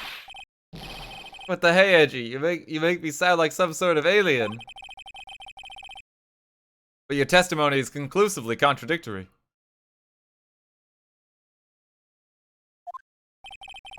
The problem here is time. I've never been the best timekeeper, you know. 3 minutes after Billy leaves on foot, you follow him on your bicycle. How long does it take for you to catch up with him? Terrible at those. This is much more simple.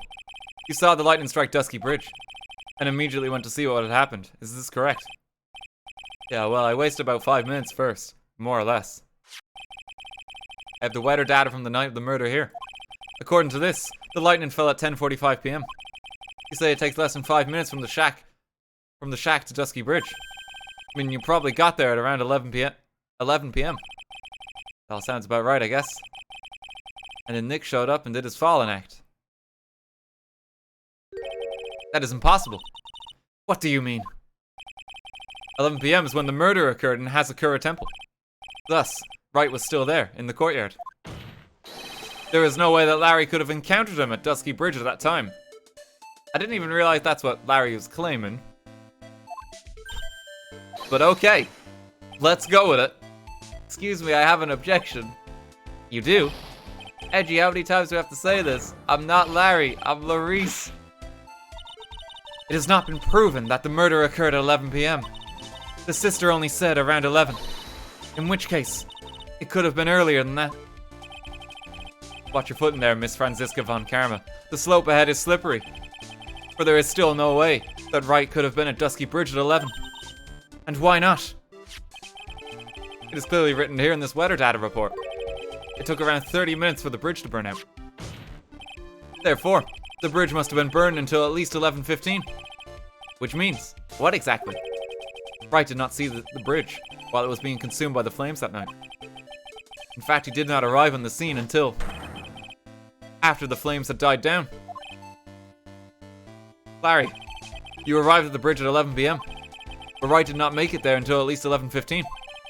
I suggest you stop hiding things and just tell us the whole truth. Now then. Oh yes, so the logic here is because the bridge collapsed. It stopped burning basically when Phoenix got there. And it had to at least be burning for 30 minutes. If lightning hit it at 10:45, then Phoenix got there at 11:15.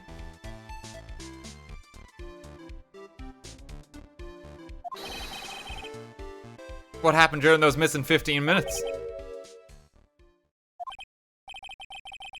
I feel like I got brutally woken up by toilet splash.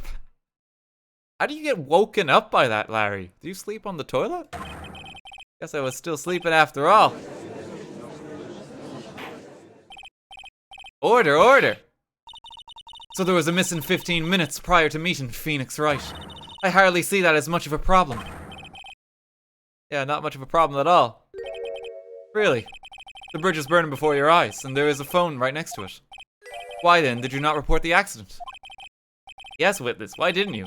Were you there simply to watch the bridge burn? And therein lies the problem. For even after the bridge had burnt out, he was still there. Staring into space, this witness didn't even attempt to fulfill his civic duty. That's what it sounds like. Ah, but this is Larry we were talking about, and even he is incapable of being so stupid. Which means there has to be a reason for his inaction. Edgy, I think it's about time I got serious with you, dude. Just as I thought, you've been playing with us all this time. Listen, I'm going to tell you everything. Are you sure you want to hear it all? Yes. I may really say it this time, everything. Then say it! Very well. I have a terribly bad feeling about this, however. Let's have the witness finally give us the whole truth. For like the 4th time. Now, for this 15-minute gap, what were you doing, witness?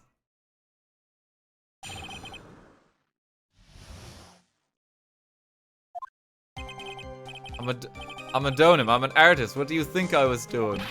Sketching in front of the bridge. I was whipped up into a frenzy of art. The shock and awe that I was feeling, I transferred it all directly onto the page. Before I realized that the flames had gone out and then he came running up.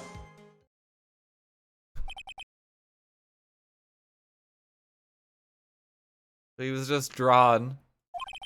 I suppose artists can be strange folk. That's right, I'm willing to sacrifice everything in order to draw the perfect sketch. Couldn't the truth from the sound of it. Mr. Edgeworth, has this removed the last of your doubts? Not at all, Your Honor. One very large doubt still remains. And what would that be? This is a surprisingly believable story, especially considering the source. So why did he think he needed to hide it from us, until now? I intend to drag the reason out of him. Haha, you'll regret this, Edgy. Kinda wanna see his draw. Kinda wanna see it. It's gonna be like a child with crayons.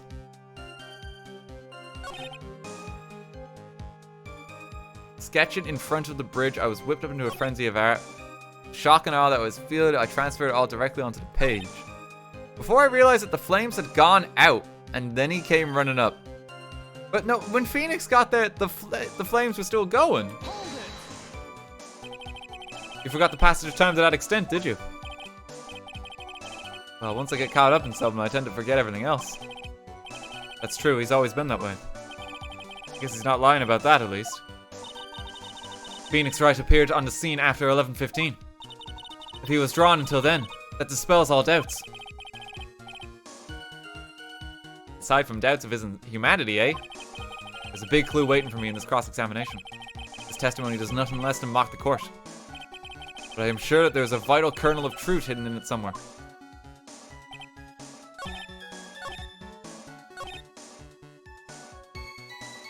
There's no mention of the snowmobile. I'm wondering if that's significant. There is no mention of the snowmobile, which apparently had tracks. Did he just not notice someone there?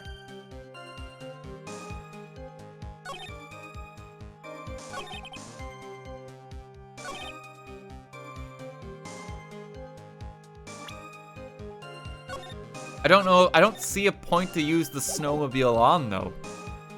Like this?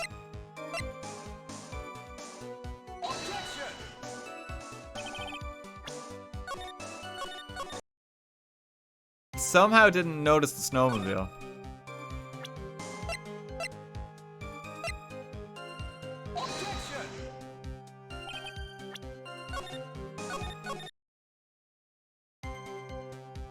Okay, we press that first one.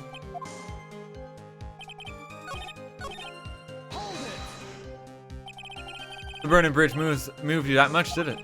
I find that hard to believe. You're moron, Edgy. You don't understand me at all.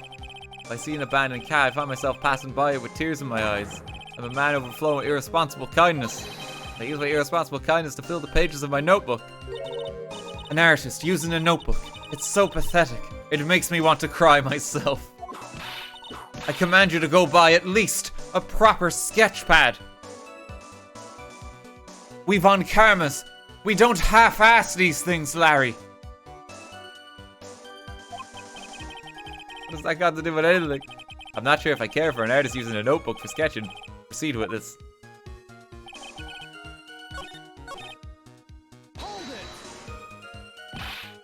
Sketching the burning bridge. The burning bridge and everything that came with it. What came with it? You want to hear this from my lips, do you, Edgy? You'll regret this. That sketch of mine is... enough. Just take that ridiculous sketch of yours out already, witness.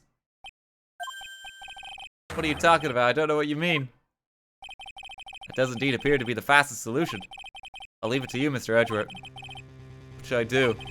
A terrible feeling that the instant the sketch is revealed, the entire world may be changed by what is depicted there. I want to see it. Larry, I wonder if you could show us your sketch, please. Well, even I couldn't have imagined it'd turn out like this. Imagined what? That Larice Donham's debut would take place... Sorry, not Edgeworth. That Larice Donham's debut would take place here, today like this. Show it, now! Okay, but steel yourselves. This is the world of Larice Donham. Is that a person?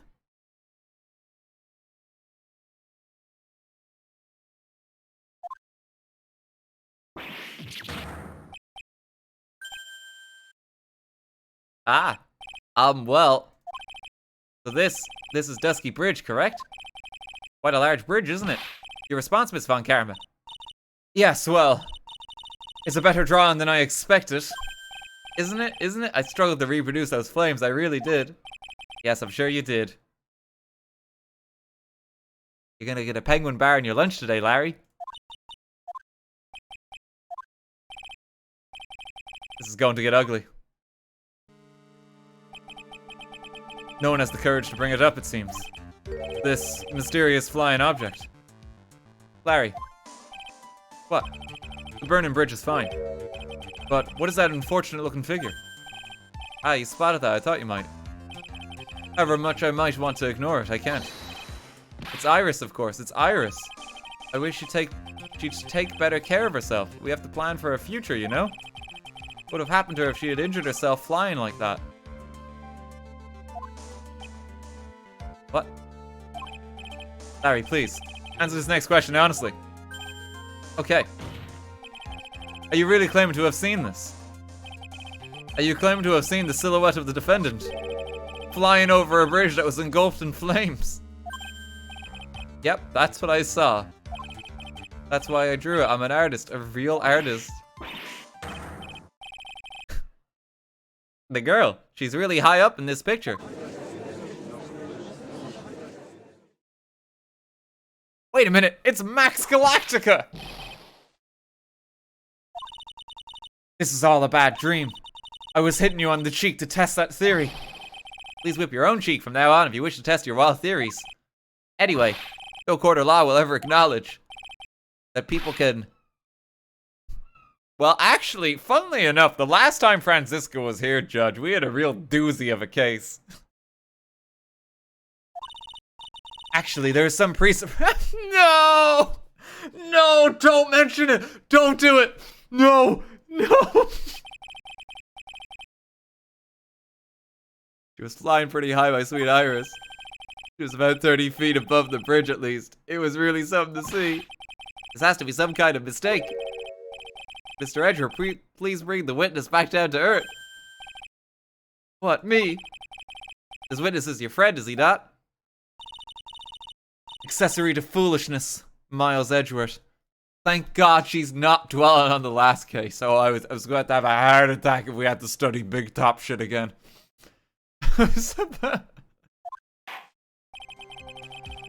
Let us get back to the cross-examination, by force if necessary.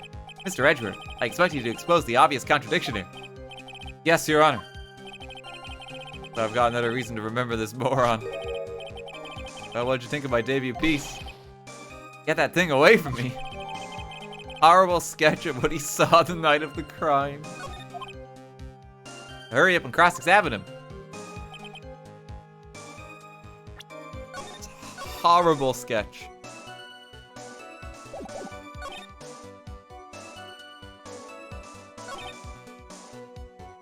I saw Iris flying.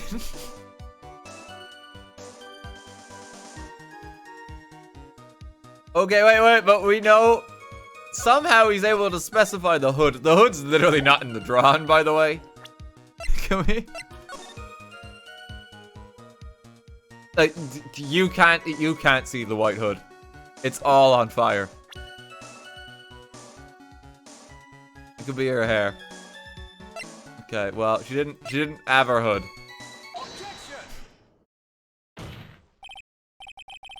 Sorry, what did you really see that night? Not that I particularly care. In your position, that's just being irresponsible.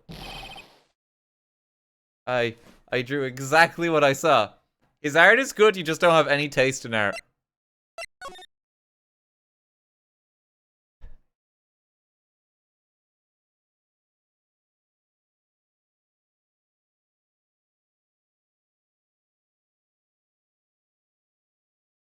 I don't even need to refute that. I'm just gonna put his art on the screen.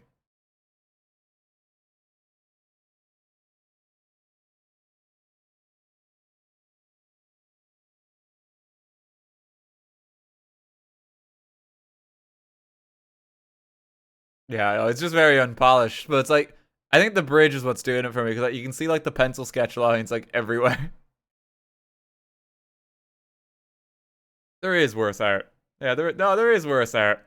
But this is not a masterpiece, right? Dara, thank you for 1,000 bits.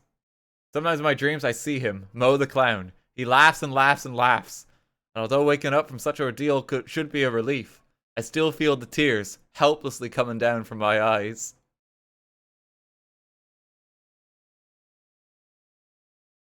The colors are good.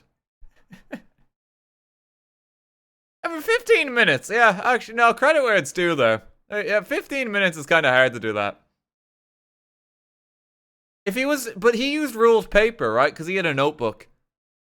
He could have at least followed the line. You know?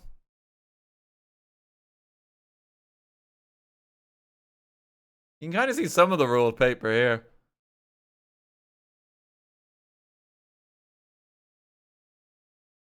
Danny's trying.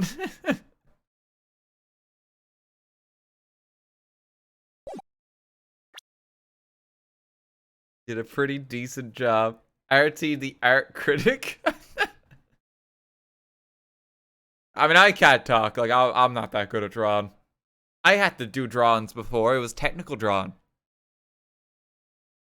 I could show you how to look at like an object from different perspectives. Studied it for 5 years. Art major.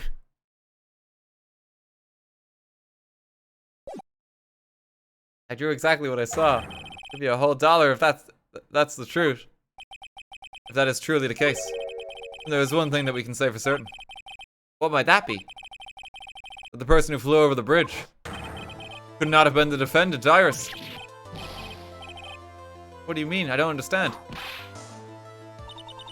A foolhardy folly of a foolish statement by an equally foolishly foolhardy fool. So, someone update the fool counter. The folly is not a fool, but foolhardy, foolish, foolishly, foolhardy, and fool. That's a +5 there. How exactly can you make this claim? Tell us, Larry. According to this picture, the individual whom you say you saw was wearing a hood, correct? Of course she was. That rundown shack is quite away from the bridge. The hood is what told me that this floating angel was my Iris. The hood is my darling Iris. And Iris is my darling hood. It seems there are bigger fools in this world than the one at the defense's bench. Larry, there's something you need to be made aware of. On the night of the murder, Iris wasn't wearing her hood. She had given it to Wright as a gift. Are you going to change your story now? Perhaps suggest it was Wright who took flight. What are you talking about? I think you understand what I mean just fine. Why? Why did Nick have Iris's hood? What? Edgy, what's going on with Iris and Nick? Why you Nick, you dog? Oh, okay, alright. I think Larry's done for the day. I think we can wrap up this trial. I do believe this unbelievably mysterious sketch is destined to disappear, discredited and discarded, straight into the garbage. Jesus. No sympathy for his little doodle. Yeah. Yeah, I've come around. For 15 minutes is not a bad little doodle.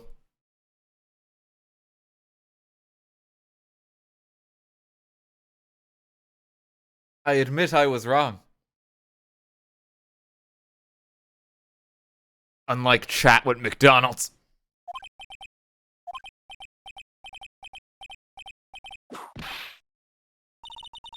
What is this now, witness? It feels like I've been waiting 25 years for this very day to come. How dare you? Edgy, today is the day I get to completely stupefy you. What? What is the meaning of your outburst, witness? I hate to have to do this, but I have some definitive evidence. Definitive? Evidence? Iris did indeed come flying over the burning bridge. And I, Clarice Donham, shall prove it. I didn't expect to ask this again. We shall be needing your testimony once again. Tell us anything you know concerning the defendant as depicted in this sketch. And show us your evidence that this nightmare was actually a reality. Okay, I hope you're ready, Edgy. Because I'm going to feed you a whopping serving of pain. You've been serving us a whopping serving of pain this whole time. Trust me.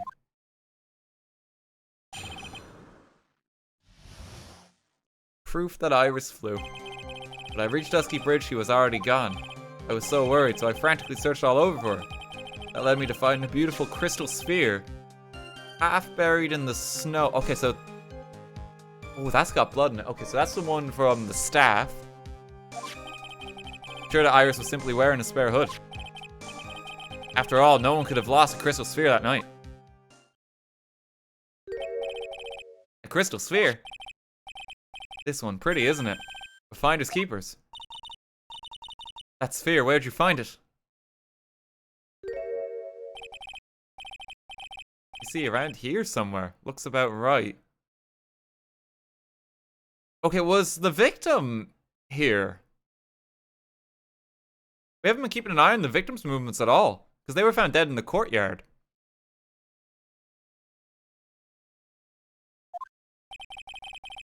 And it was half buried in the snow. It had pretty much stopped snowing by then. but there was still some falling as I walked to the bridge.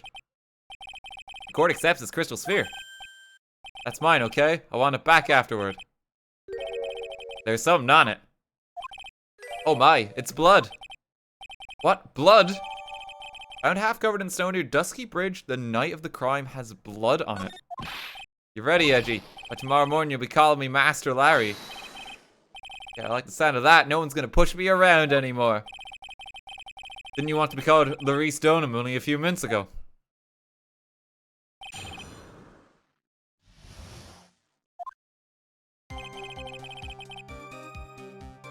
Okay. So I might be a bit ahead of the game here, so I'm not... Frantically search. That led me to find a beautiful crystal sphere. No one else could have lost a crystal sphere that night. Oh, okay, right, no, so it's pretty clear. Speed run round. Larry, that night, there was someone who lost a crystal sphere. There was. Who was the stupid idiot? Miss Elise Stoneham. The mentor to a stupid idiot. The victim. I have a photo over here. And on the end of her staff, you can see a familiar looking crystal sphere. Hey, that's my photograph, give it back. A crystal sphere like that is quite easy to find. I have one just like it on my brooch. Yeah, but it's like the specific one on the picture, Franziska. Like, yours is very different. You bought Pokemon Diamond, she bought Pearl, right? They look nothing alike. In any case, please take a look at this. This is the victim's staff, found at the scene of the crime. Ah, the crystal sphere. It's gone.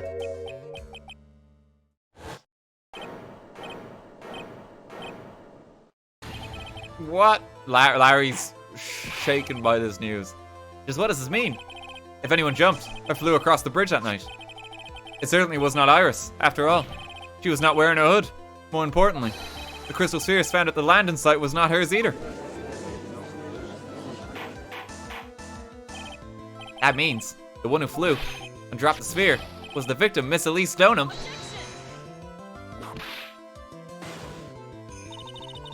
A fool alongside another fool on a fool's errand to reach a foolish conclusion. First of all, this sketch, which I prefer to call a scribble, is ridiculous. People cannot fly, thus it is rejected.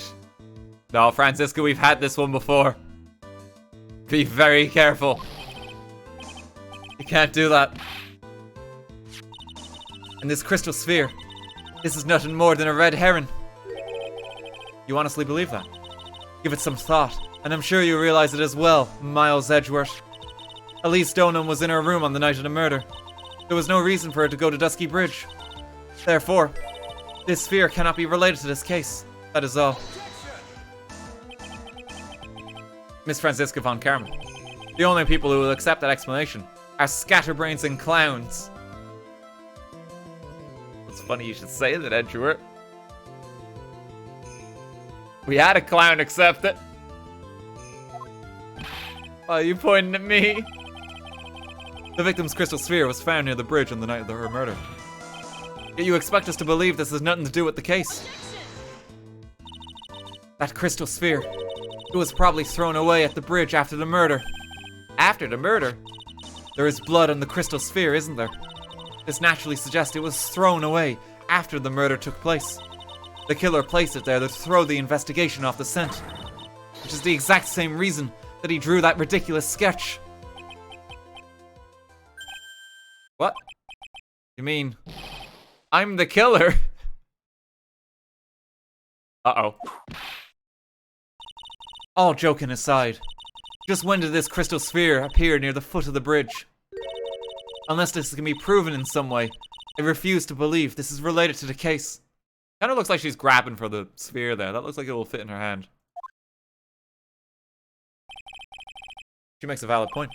There is no evidence that Elise Stoneham left Hazakura Temple that night. However, if somehow this crystal sphere can be proven to have been dropped before the victim was killed, then this case is going to transform into something else entirely. Your response, Mr. Edgeworth? I want your final opinion on the disposition of this crystal sphere. If it is not related to the case, then this witness who you called will have been nothing more than a monumental waste of time. Prepare yourself for some very appropriate punishment, Miles Edgeworth. Can I prove it? Can I prove that the crystal sphere was dropped before the murder took place?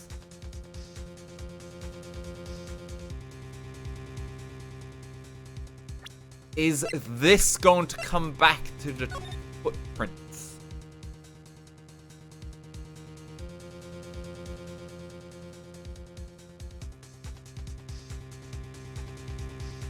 This one might.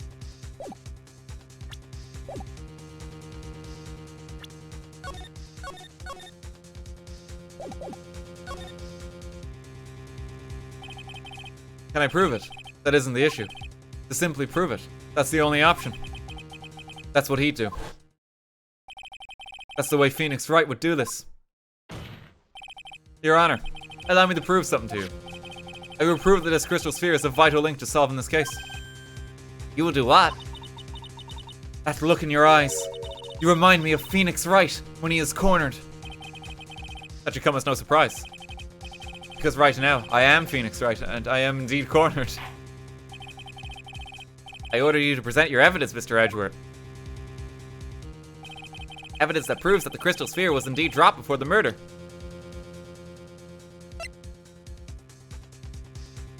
Well, actually, wait. Oh, no, maybe it's not the footprints. It was just in her staff. Maybe it's that simple? It might be that simple. Your response, Miss Von Karma. Birds of a feather flock together. Are you familiar with this phrase? Miles Edgeworth. I think one such bird is calling for its fellow now. Go, go, Edgy. Do it. Prove it. Win, win, win. He's cheering. It's as though I'm listening to the ominous cause of ravens. Okay, not that. No, so maybe it was the footprints.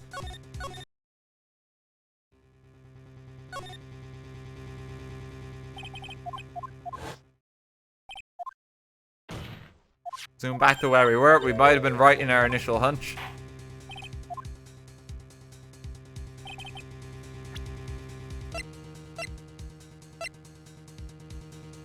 Correct.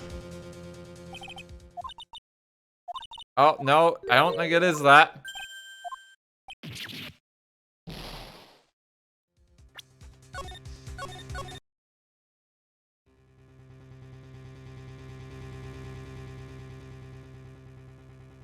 I think I can prove it. I think there is some proof for it.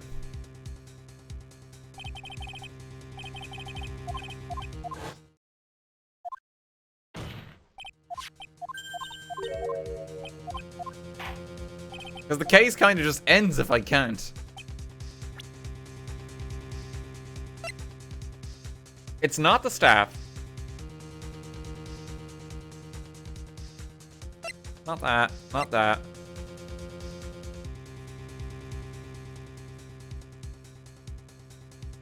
The crystal sphere is on this. No, but no, it's not that sphere though. That's a different sphere.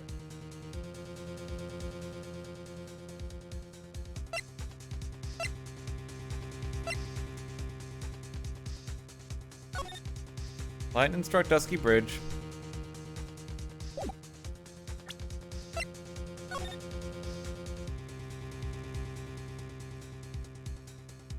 That's not... Quick help me out, chat. It's not the same pearl as this, is it? I don't think it is. No. Yeah, it's not. Just making sure. There's two different pearls here. It's not the tracks.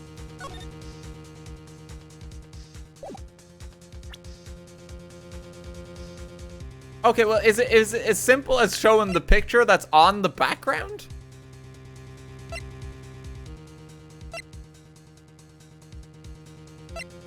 It feels a bit weird if it's that, because it's literally on the screen. Evidence that proves that the crystal sphere was indeed dropped before the murder. This has blood on it.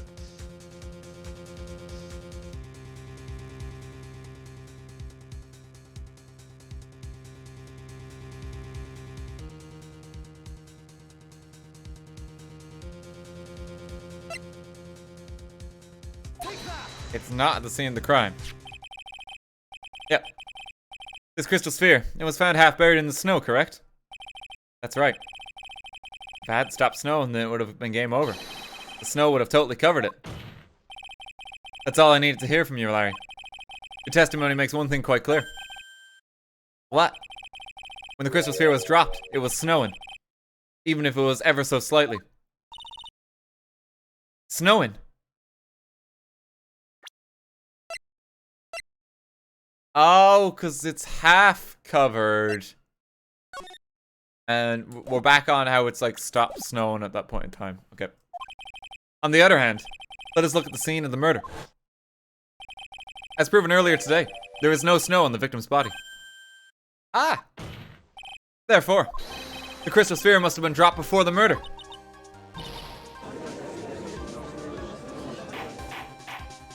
Order, order! On the night of the murder, the victim did indeed go to Dusky Bridge. And there, something occurred that caused the staff's crystal sphere to come loose.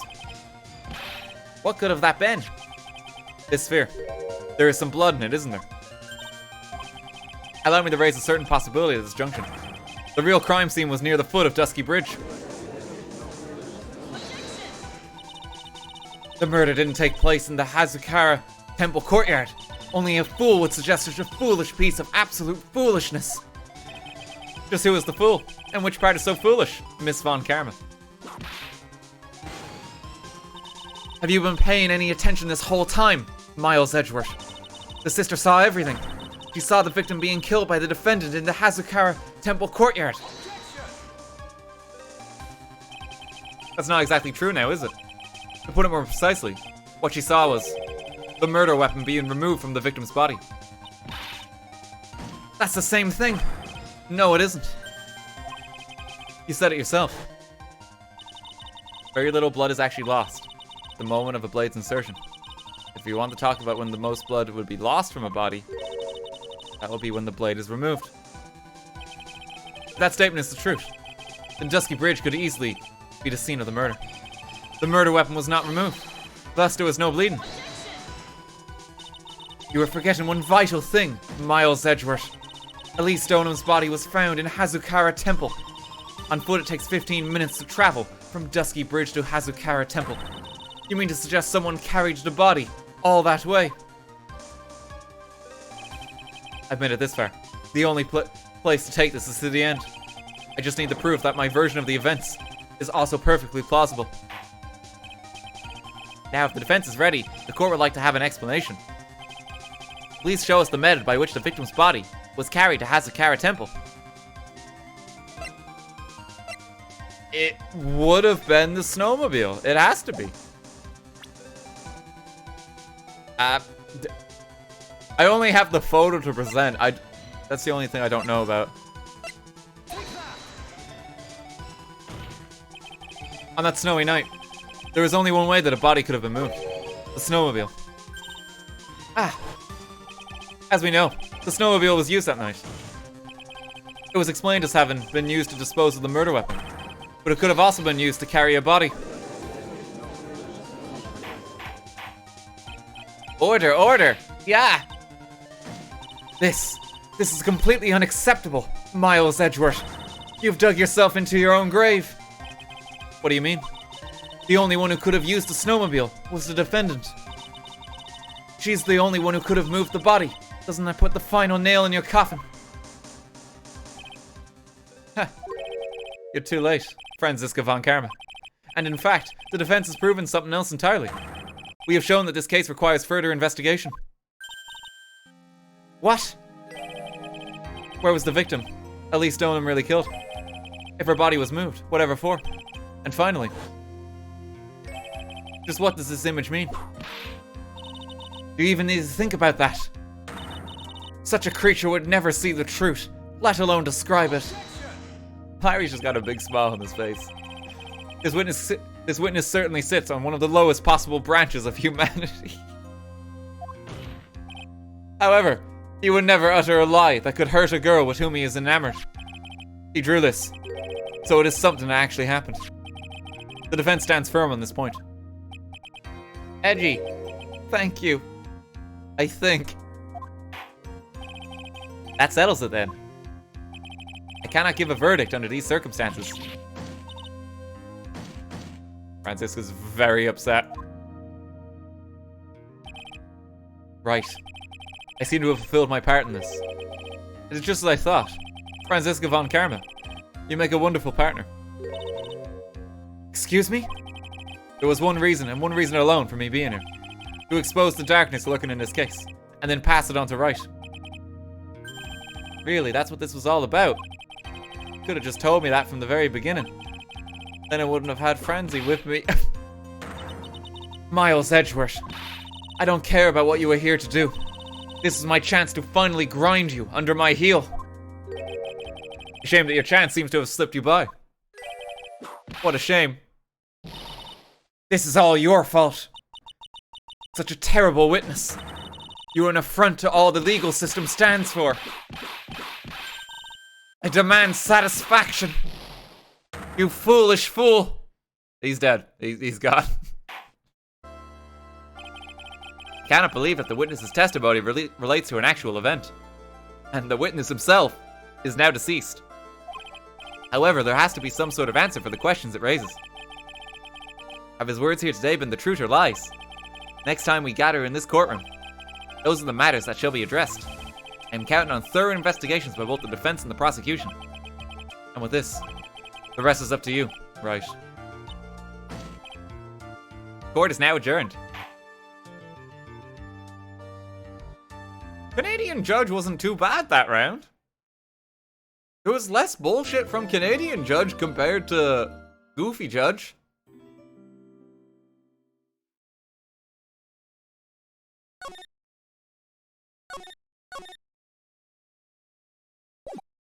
Okay, next part.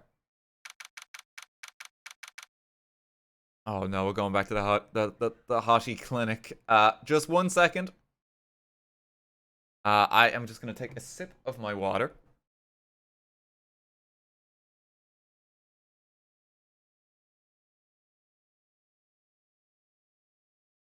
Big sip. Excuse me. How are we doing on time as well? It's 8 o'clock. Yeah, we're good to keep going. I reckon we can do the investigation at least, and then we'll see where we are on time. I imagine this is going to be a 3-day trial. Like, I highly doubt it's going to be anything less than that. Because this is like the finale.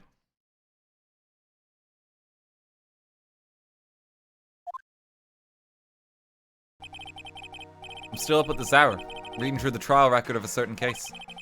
It's the first case my mentor, Mia Fey, had ever handled in a court of law. The horrifying truth that I refuse to accept is holding me hostage here within its pages. Dahlia Hawthorne. What I have read, I don't want to believe. What is written here? This isn't the Dahlia I knew. After falling into Eagle River, I was somehow miraculously saved. But I ended up catching a cold that seemed to knock me around the world and back.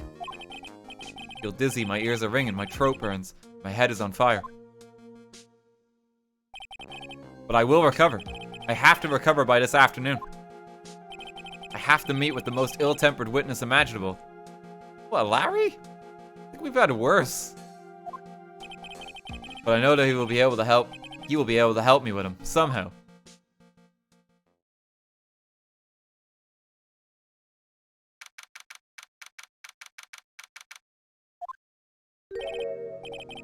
Right. Are you sure you're well enough to be doing this? He's up? That was a quick recovery. You still look a little green in the face. Or maybe Viridian in air to speak. Actually, my fever has gone down quite a bit. How's your temperature now? Only 102 degrees. Oh, that's Fahrenheit. Hang on, wait. What is this in Celsius? Hang on. 100 Fahrenheit.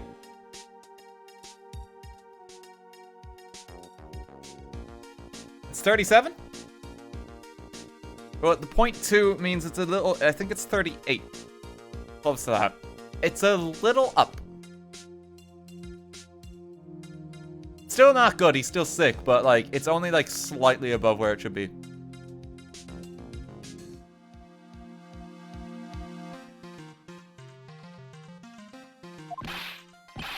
Cough. Oh no, Phoenix. Anyway, I read today's trial record. You weren't bad, Edgeworth. Pretty impressive despite the circumstances.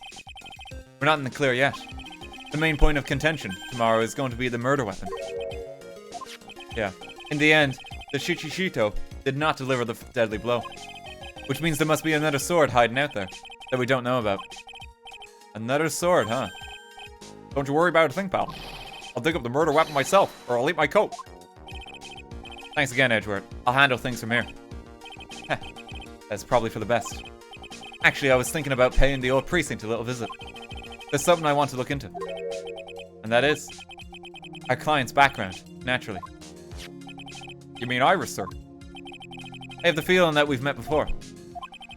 All I want is confirmation, one way or the other. And since I probably won't be getting that from you, I'm sorry, Edgeworth. I bid you adieu, right? Take care. Edgeworth fucking MVP. So far in this case. Guess I should get moving too. Why, do you need to be somewhere? Yeah, I've got to get to work on this bridge, pal. I'm rigging something up so we can get across to the other side. That's right, Maya is still stuck over at the inner temple. But don't you worry, pal. As soon as it's all set, you'll be the first to know. Thank you, Gumshoe. Oh, he's coughing. Phoenix, please. No problem, pal. Just try not to give me that cough of yours, okay?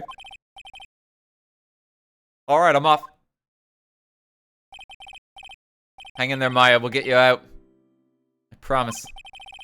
In the meantime, gotta continue collecting evidence.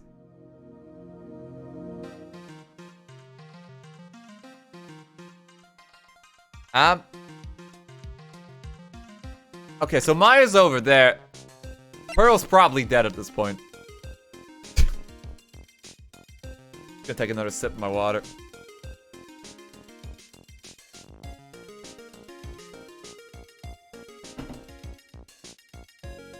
No, I don't think Pearl's dead. I think... Yeah, because Iris said that she brought someone to safety.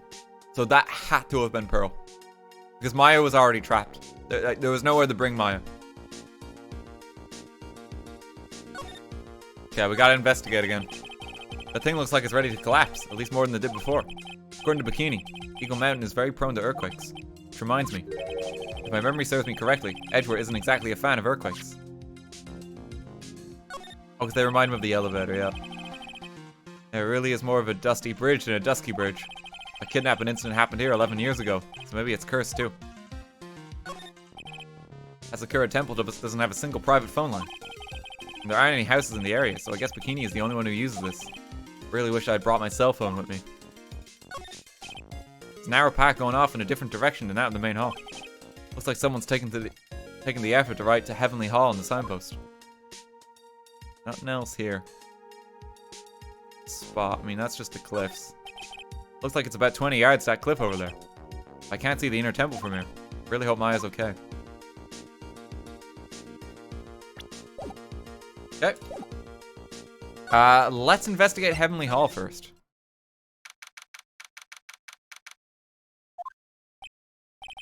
Looks like no one's here. Larry? Larice? I'm sure he'd be hiding here. Guess I'll try again later. Look at this graffiti scrawled right in the front of the shack. At least he managed to get a pretty good likeness. When I really think about it, I guess art kind of suits him. I mean, his very existence is an art of sorts. Stuff is really ruining the beautiful atmosphere around here. So inappropriate. Like Sister Bikini in a bikini. Shudder? I gotta think of the kittens. Don't you be shaming Sister Bikini, Phoenix. None of that. Uncalled for. The famous Eagle River. I got to try out its rough rapids the other night. They say it has a really strong current. They weren't kidding. So powerful and fast flowing. I was dead lucky. I mean, lucky not to be dead. I actually thought, like Bikini, despite her name is ridiculous. There's no kidding about that. But as far as witnesses and characters go, she's been by far one of the best ones. She wasn't just blatantly lying half the time, and she actually tried to help. There was just kind of gaps in logic that you had to point out more than anything. rather than her, like, acting against you or getting angry, you know? I do wish she had a different name. Bikini's just a bit weird, you know? It's hard to... It's like having a suspect on the stand named Banana Hammock, you know? Just, why would you name your kids that?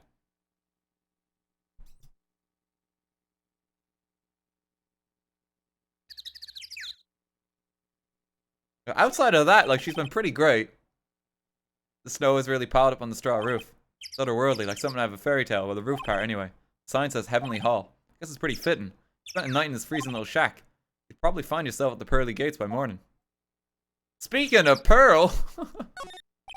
These steps lead up to the foot of Dusky Bridge. Coming down is a cinch, but going back up doesn't look like a walk in the park. Starting to understand why rivers always want to flow up downstream, not up. There's no new evidence to gather here, as far as I can tell. Got everything at the bridge. Main gate. Come on, please. It's for art's sake, I swear. Only one guy I know could be this persistent and high-strung. I'm talking about the heroine here. The heroine in my book. It'll make you famous. Ah. Enough. A fool's fool. A fool's fool. Fool's fools. Who foolishly accepts the foolishness of a fool's fool. Does this grammatically make sense? A fool's fool. Fool's fools. Yes, it does. Okay. Well done there.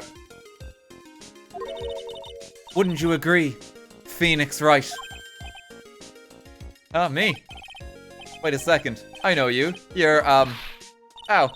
Your reflexes and mine need to shape up. My brain's frying like a sunny side up, and you want to grill me over a name. Francie, you can't do that. Even as we speak, Nick's on the brink of death, or so I'm told. Whip a dead horse. Isn't that one of your American sayings? It's always weird when they remind you that, yep, this is America. This is an ancient American temple here in the mountains. Yeah, you know, like... No, it's not, and I'm not on the brink of anything. Come on, Nick. Tell her, would you? Tell her she needs to model for my new picture book, Fransie's Whippity Whip Trip. Before you ask me to model, learn to give at least semi-coherent testimony. Before that, you have to learn how to live a semi-coherent life, Larry.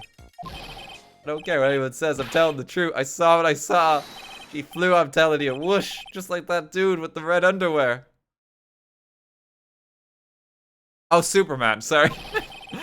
Don't think I'm gonna forgive you guys when you come crawling back to apologize. Phoenix, oh, sigh, off he goes.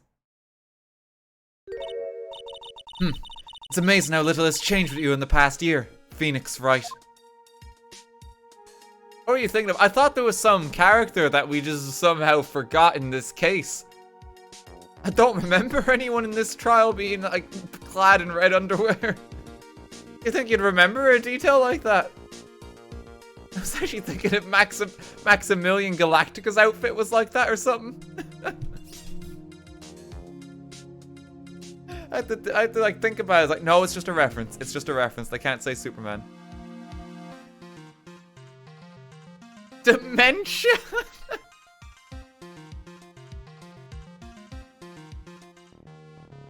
Bit harsh, but alright.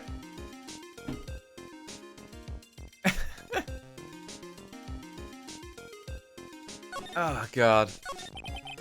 Have you been in Germany all this time? That's right. Extended my perfect win record. Naturally. Oh, joy. Sounds like she hasn't changed a bit. Nor should she, Phoenix. I expect nothing less of my child than to be perfect in my stead. Has it really been a year since we first met? I'm Franziska von Karma the Prodigy. I see. I gave up a promising career in Germany and came to this country for one sole reason. Revenge. Franziska was born and raised in Germany and became a prosecutor at the age of 13. Her father was the legendary prosecutor Manfred von Karma. I had a perfect win record for 40 long years. Oh, but now he's gone from this world. Oh, he got the death penalty. But even though I may be dead, my spirit lives on. I think he's actually dead, yeah. It has been implied before that, like, everyone who's found guilty gets the death penalty. Which is very much alive and kicking in this game world. He actually might be dead this time. Sorry, he's not dead. He's gone to the chemical factory. It's like going to the farm, you know. Don't tell me you still hold a grudge against me because of what happened to your father. Phoenix Wright, you will fall before me. This I promise. But it will be for my sake, not my father's. Are we clear? Yes, Crystal. In truth, I was shocked. I came back to America with the intention of defeating you. Once again, that's American kanji. Instead, it was my little brother who was leading the defense. Edgeworth, come to think of it. Edgeworth was pulled into being a prosecutor by Manfred von Karma as well. I foresaw this moment. Only one of my children can be number one.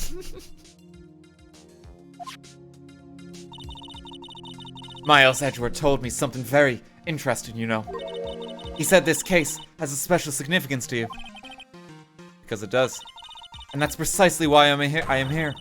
Your personal involvement will make crushing you into teensy-wincy pieces all the better. Probably the fever, but you're so openly hostile that's almost kind of cute. Oh, no smirking. No whipping the sick. That foolish fool, doing such a foolish favor for such a foolish fool. Edgeworth, make no mistake, Phoenix Wright. I came here for one thing, and one thing only. To pulverize you. It's not like I thought you were here to bring me some Cult Killer X, you know. It's not Dahlia here. I went over the whole case file on the flight over. Read the whole thing.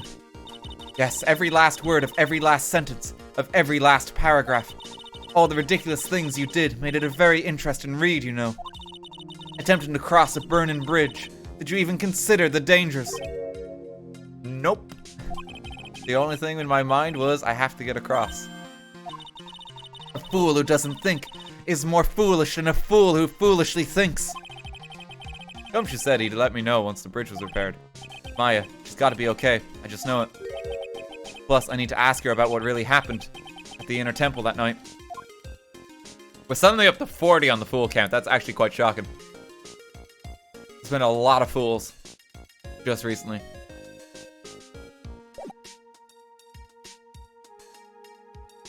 Okay. Snowmobile. We'll have to know what that thing was used for on the night of the crime. Ha! Still thinking small, I see, Phoenix Wright. Or perhaps not at all. That's why you never defeat me. Sorry to burst your bubble, but I don't recall ever losing to you. Ooh. It's time for us to settle this, once and for all, with one final showdown. Looks like she Bentley blocked out my victories over her from her memory. Okay, quick help me out, chat. There's nothing new to examine here. We're kind of revisiting a lot of scenes, so it's just kind of checking. Yeah, no, we're good. Cool. Let's just head inside.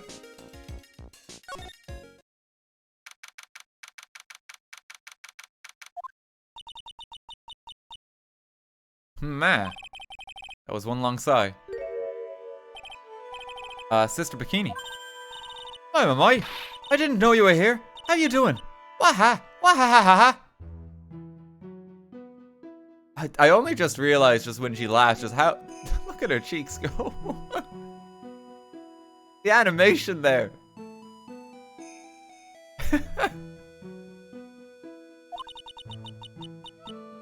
Something going on, yeah. I don't think that's real, is it? Like, it wouldn't wobble that much.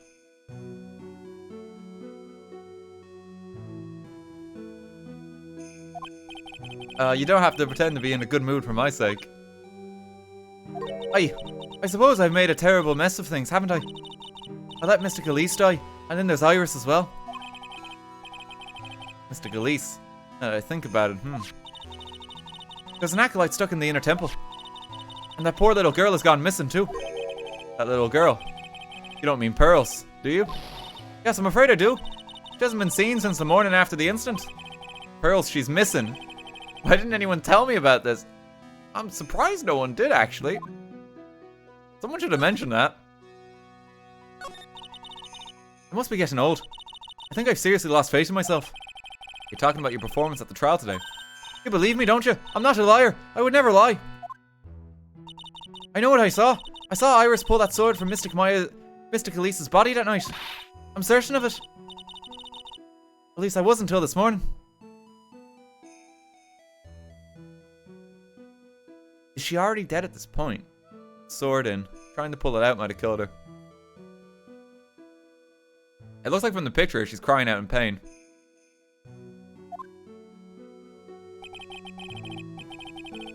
I don't see any Cyclops, so she must be telling the truth. So why are you so unsure of yourself all of a sudden? You know that artist who testified after me? Saw Iris flying, her white hood fluttering. Feel like I might start flying myself. When I saw that man testify so fervently about something so impossible, I started to wonder if I had acted just like him when I was on the witness stand. I wouldn't take that guy too seriously. He's an artist, but all he draws is trouble, and nothing else. If both Bikini and Larry are telling the truth, that can only mean one thing. They both didn't see what I think they saw.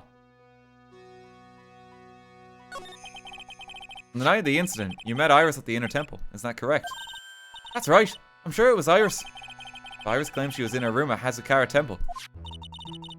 I knew I shouldn't have come back here that night. But because you did, Maya is stuck all by herself at the inner temple. Oh, okay, so she saw... I still don't think she killed anyone. This really comes down to a question. Did Dahlia escape prison? How long was her sentence for what she did? Surely she's not been let go. It's been 6 years. But like, surely if you killed someone, it's a longer sentence than that. Because that is really what it comes down to.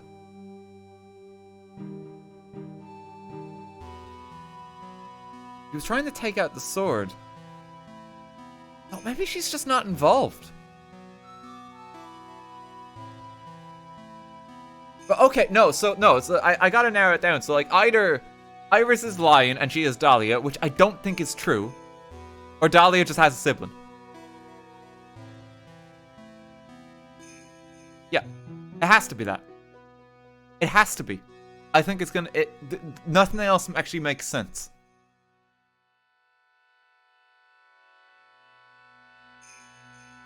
Because I don't think she's lying. I don't think she is Dahlia. Because he did, Maya's stuck all by herself at the inner temple. I'm so sorry. The drafts in that place are nothing to shake a stick at. Winter is especially bad. I'll bet. The training hall looks like it's about to fall down any second. Eagle Mountain has always been prone to earthquakes, just so you know. Earthquakes. Guess I wouldn't be surprised if the next big one levels the training hall. Got to get Maya out of here fast. But still, there's really no need to worry. That area on the other side of Dusky Bridge is isolated like an island. It's like an island, how so? Well, the only thing on that side of the bridge is the inner temple. No one lives out there, and surrounded on all sides by the river or the forest. I see. So a criminal will be trapped, should they choose to flee in that direction. And as long as the bridge is out of commission, he or she will have to stay there. That means Maya could be stuck out there with a murderer, with no way of escape either. Oh dear, yes I suppose it does. Please Gumshoe, get that bridge up faster. Curious about a few things if you don't mind answering some questions. Do you need to know my measurements for your investigation or something? No. It is a bit sad to me that the game seems to be making just humor out of just like fat shaming her, yeah. I think that's supposed to be like the comedy. Haha, she's called Bikini! No, 'cause she's actually kind of amazing. Yeah, that is unfortunate.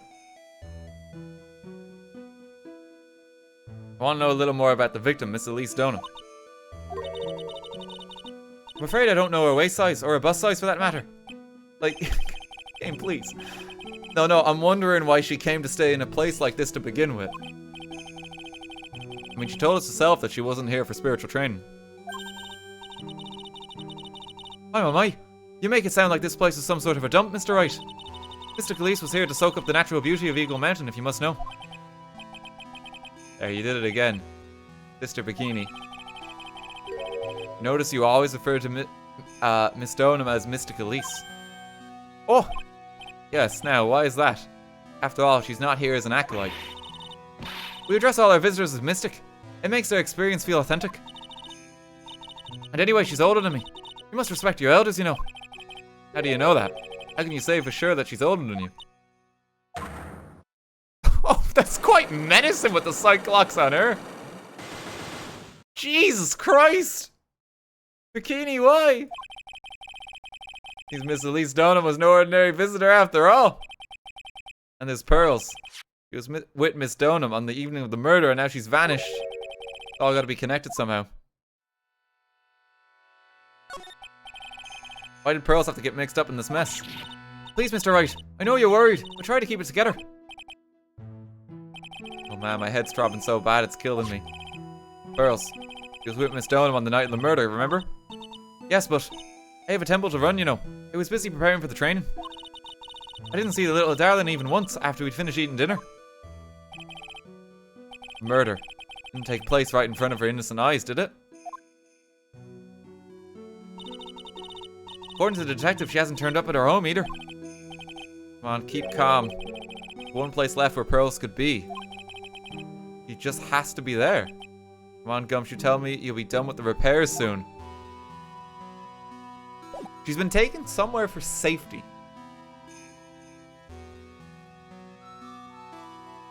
But I don't understand what that means in the context of this case yet. Okay, a quick help me out, chat. Is there anything new that I need to investigate in this room? We've searched it all before. No. Cool. Happy days. Top onto the courtyard. This is where Sister Bikini witnessed the incident. Hard to imagine she was lying on the stand, so maybe there are some clues that have yet to be found.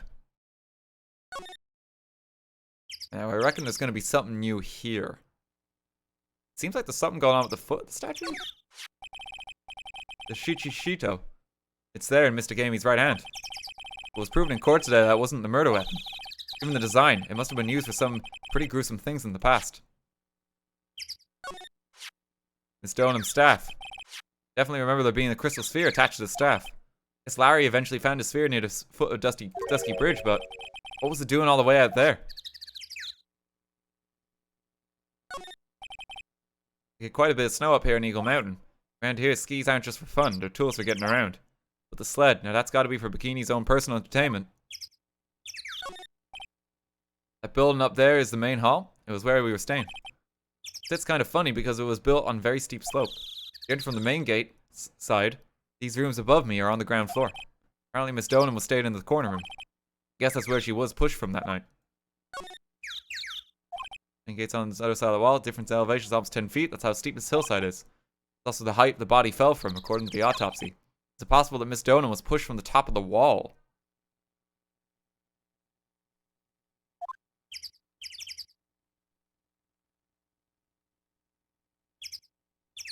Pushed from the top of the wall? I don't understand what's going on there.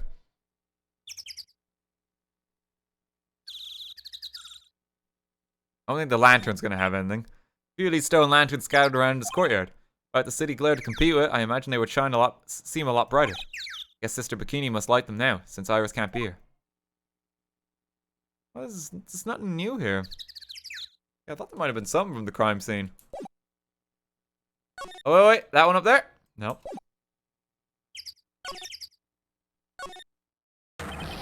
Oh, hey! What was that jarring and inconsiderately loud yell? This is where you've been. Keep her nice and warm, I see. Detective, have you finished the bridge? Yeah, I did. Told you I'll let you know. Oh, well, then I'll come along with you and... Sorry, ma'am. No unauthorized entry. Access is restricted to people involved in the case. What was that? I'm involved, aren't I? You couldn't get much more involved in me. Well, yeah, but that's not what I mean. Franziska is here. It's been a while, Scruffy. It's Miss Von Karma. Gumshoe's dead. Sister, please leave the investigation to me. Oh, am I? Well, you certainly seem to have everything under control. I am on your side. I won't do anything you don't want me to do. As you work to pin the guilt on Iris. What are you daydreaming about, Phoenix Wright? It hurts, you know. Silence. I, Franziska Von Karma, will personally guide you through your investigation. So you will follow me. She's not seriously gonna follow me around, is she? Okay, I mean, I'm just assuming we don't have enough evidence yet. There's 5 Cyclocks. There's just other places where they're going first.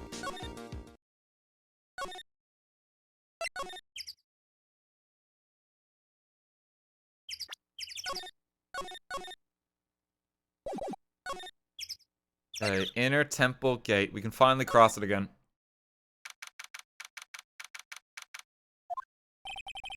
Things have certainly become a lot more hectic than before. They must have commenced with the investigation. Oh, Mr. Nick. That voice. She's okay! Pearls! Mr. Nick! Mr. Nick!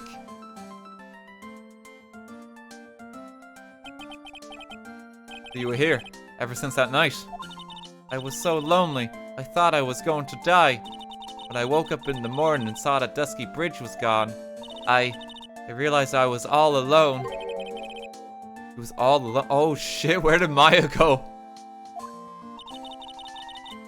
It must have been very trying for you, little girl.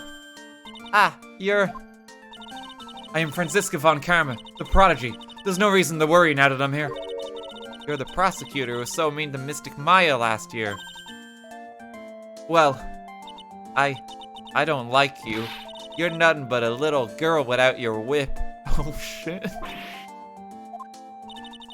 Mystic Maya didn't do anything wrong, but you were so mean.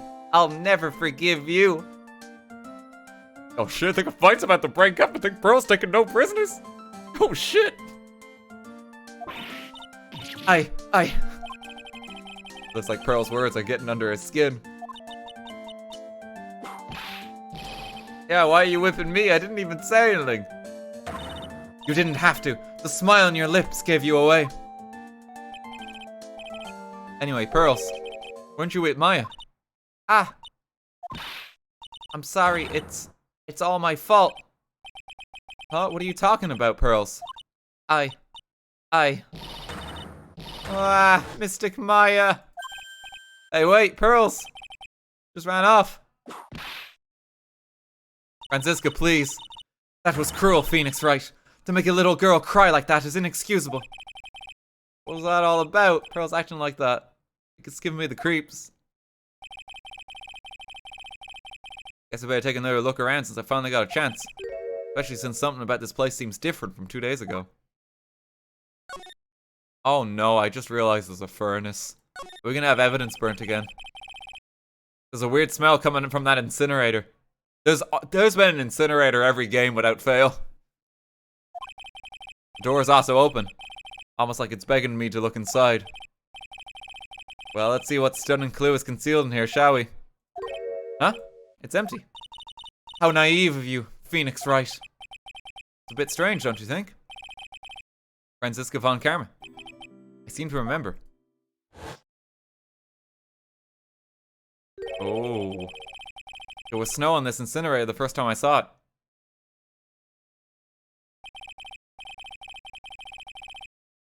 Was there a cord attached to that? Did you see that in the flashback? It's not there now. In other words, someone's been using it to burn something recently. Listen, Phoenix Wright. It's impertinent to call people by their full name. I was only copying you.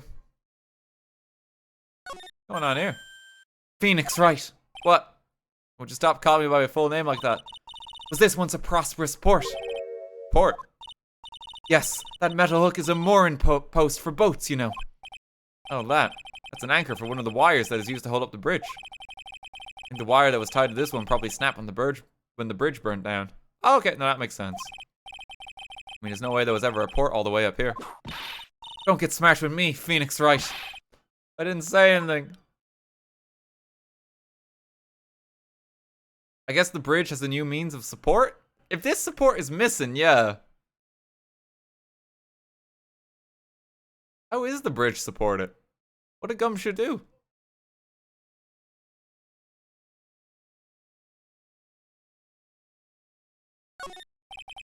Look at all the Buddha statues lined up along this path. Phoenix Wright. Do you think this is how many siblings the head nun has? Why don't you ask her the next time you see her? You know what? I think I will. She'll probably slap you for prying into her private affairs. 6 of them. Okay. Slide. The main noticeable thing is the furnace. We've already investigated that, though. We didn't get a piece of evidence for the furnace, did we? Science's inner temple. I don't know how you're reading it, but it's certainly incomprehensible to me. Actually, I can't read it either. Feigning comprehension isn't a very good habit to have, Phoenix Wright. Chuck's really happy to have finally caught me on something.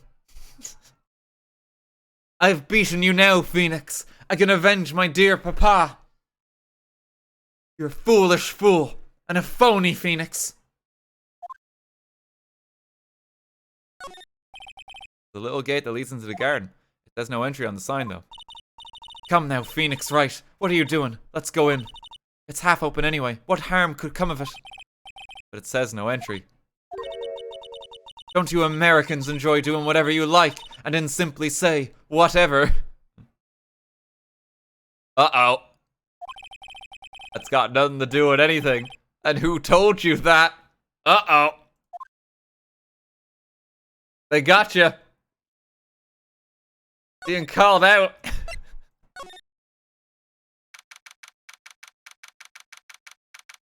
Okay, that's not normal. She spilt mustard. What's wrong? Why are you so quiet? Maya, she was supposed to be in her training. Yet it appears she's nowhere to be seen. What's that? That strange lock? It wasn't there 2 days ago. That's an actual psych lock. 9. No, that's a Magatama. This whole room is really giving off some strange vibes. This door. When I was here 2 days ago, that weird lock wasn't on it. Those chains. It's almost as if they're guarding something inside that cavern. I've never seen a lock quite like this before. I have. I've seen locks and chains just like this before. They look just like the ones that guard a person's secrets during a psych lock. I wonder if this lock is guarding something too. Dark secrets in a dark cavern. Is Maya locked inside, maybe? What do you think this yellowish poster is, Phoenix Wright? It's a scroll, not a poster. A picture of a woman who's actually... a woman! I don't see any woman here. There's a different atmosphere in this room since the last time I was here. No, it's not a different atmosphere. It's a different smell. It's gravy. Oh, she's such a messy eater. What's the matter? This scroll. Been completely covered in gravy. Ah, yes. There's a very appetizing smell in the air. But gravy is a type of sauce. So when you run out of paint, you Americans use gravy as a substitute, I see. No, no one does that. For starters, it stinks. Must be the gravy that we had with the roast on the night of the incident. Why would anyone do this? Why this scroll? Misty Faye's image is obscured by gravy. Like, that is really weird. Hang and scroll, update it. What took you so long? Oh, shit! I thought even you'd manage to get here faster than this, Mr. Trite. What is Gato doing here? Prosecutor Gato, I didn't know you were here. Prosecutor, how come you didn't show up at the trial today? Ha! I could ask you the exact same question. Huh? But I have a cold, so I had something slightly more important than a common cold to deal with. The importance of which is something you have no hope of ever understanding. Enough. I believe I have the measure of you. You're the very worst kind of prosecutor. What could be more important than a trial? It was the wild mare tried. This is Miss Von Karma. She was the acting prosecutor in your absence today. Ha! Well, I guess I owe you one then. You can go now, princess. It's time for the big boy. Oh, I don't like that. Okay. Gato, please. Time for the big boys to take the reins. Just who do you think you are? This case is my... Hey, Philly. Know your role and shut your mouth. I can't stand women like... Uh-oh. Yeah, that's pretty... Gato did it. Gato's the killer. It was him.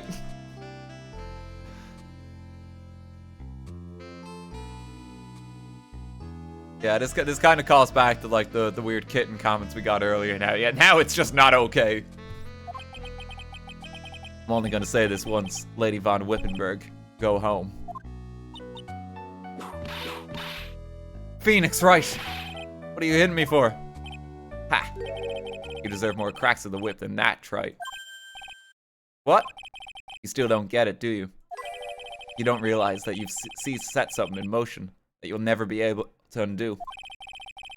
There's something different about Gato today. He's... Well, based on the last 2 minutes. No shit. He's an asshole today. I'm getting such a strong sense of something from behind that mask of his. Is it anger or is it sorrow?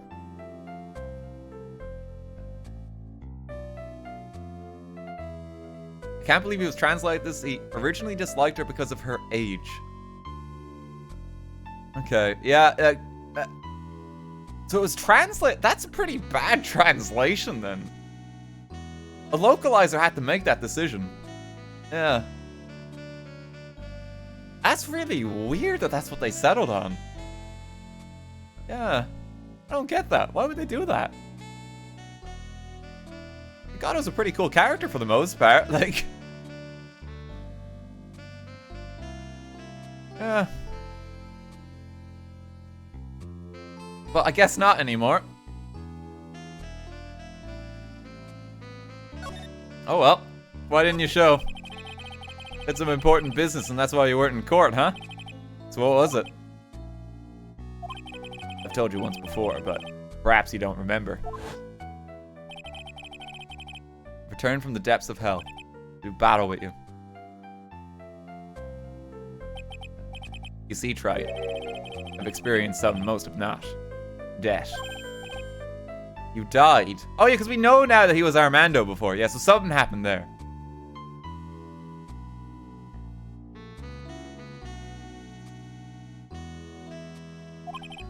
Of course, being extradited from hell is a tedious affair. The meticulous regeneration and adjustment of all your internal organs is... Well, let's just say modern medicine allows us all to live to a ripe old age. Even someone like me. So you mean, that mask you wear is... this ugly device? I promise it's not a fashion statement, my unenlightened friend. Without this, I can't see your frequently dumbfounded face. I didn't know. My eyesight is pretty messed up. Even with these huge goggles on my head, I still can't see everything. Still, I keep this worn-out piece of junk of a body going with regular servicing. I'm sorry, but... you say you experienced death. How is that possible? What happened? Why don't you ask him? Huh? Me? Yeah, Trite. You. You should know all about it. You know when my life ended. And who ended it for me. Well, Phoenix, right. Do you? I don't know what he's talking about. Although, to be honest, I do feel a little tug at the corner of my memory. I think I do know about how Gato was killed. will all become clear in due time. Isn't that right, Wright? Earlier, you said I've done something I can never undo. What do you mean by that exactly? The inner temple here on this side of Dusky Bridge is an isolated island. That's what Sister Bikini said too. And I wonder, Wright, do you know what the police are doing here today? What do you mean? They're searching. Searching for any trace of an acolyte who went missing. Missing? As leader of the search party, I can tell you this with absolute certainty. Maya Fey is not on this side of Dusky Bridge. Huh? Well, that's impossible. She came here that night and... I won't say it again. The chances of her being here are nil. Excluding, of course, one very unique place. One, where is that? The Sacred Cavern, the entrance of which we are standing at right now. This is the only place that the search party has yet to explore. But I haven't searched the cavern yet, huh? Can we just get like a bolt cutter and like just undo these locks? Because now it's like a real one. This isn't like a spiritual thing. Be aware though, that the temperature inside frequently falls below freezing. Even if she were in there, the chances of her being found alive are slim at best. Oh no. Which means, Wright, that you sent Maya Fey to her death. You fool! If that's the situation, why aren't you in there with a search party right now? You must have blinders on. My equestrian angel. God, oh please. Don't you see the big lock and chains? It's a trick lock. I'm making preparations to open as we speak. Well, Wright. Once again, a woman dies because of you. Wait, what? Once again? Is he claiming that Mia died because of me? Don't tell me you've forgotten. It was only 2 years ago, after all. And the last unfortunate woman died because of you. Because of me? And you know who that was? It was Maya Fey's sister. That's right, Mia Fey. Mia! You killed her. No, that's not how it was. It was 2 years ago. Mia Fey was pursuing someone, a man. She bit off more than she could chew. She made a very dangerous enemy. That's one case I'll never forget. But I got that guy, personally. Sure, Miss Fey's murderer was caught. That won't bring her back. Well, no, but you were with her at the time. You and no one else. It was your responsibility. You should have protected her.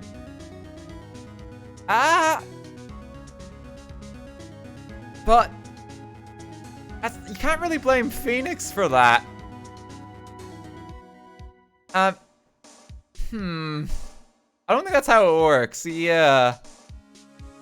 I think Gato's just very angry here. Because that's not because of Phoenix.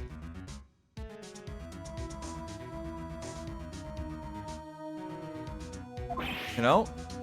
You say Mia Fey was your teacher. Well, then I say you've learned nothing, Wright. You robbed her of her life, and now you've let her sister suffer the same fate. Yeah, like, we arrived at the scene when she was already dead. I haven't sentenced Maya to death. No.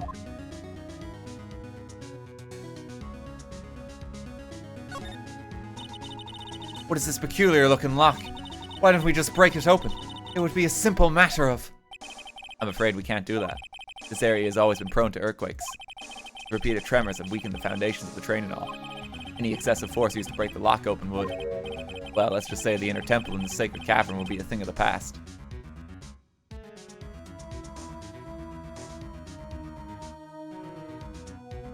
He's gaslighting Phoenix, though. Yeah, he is. Kato is on massive amounts of copium.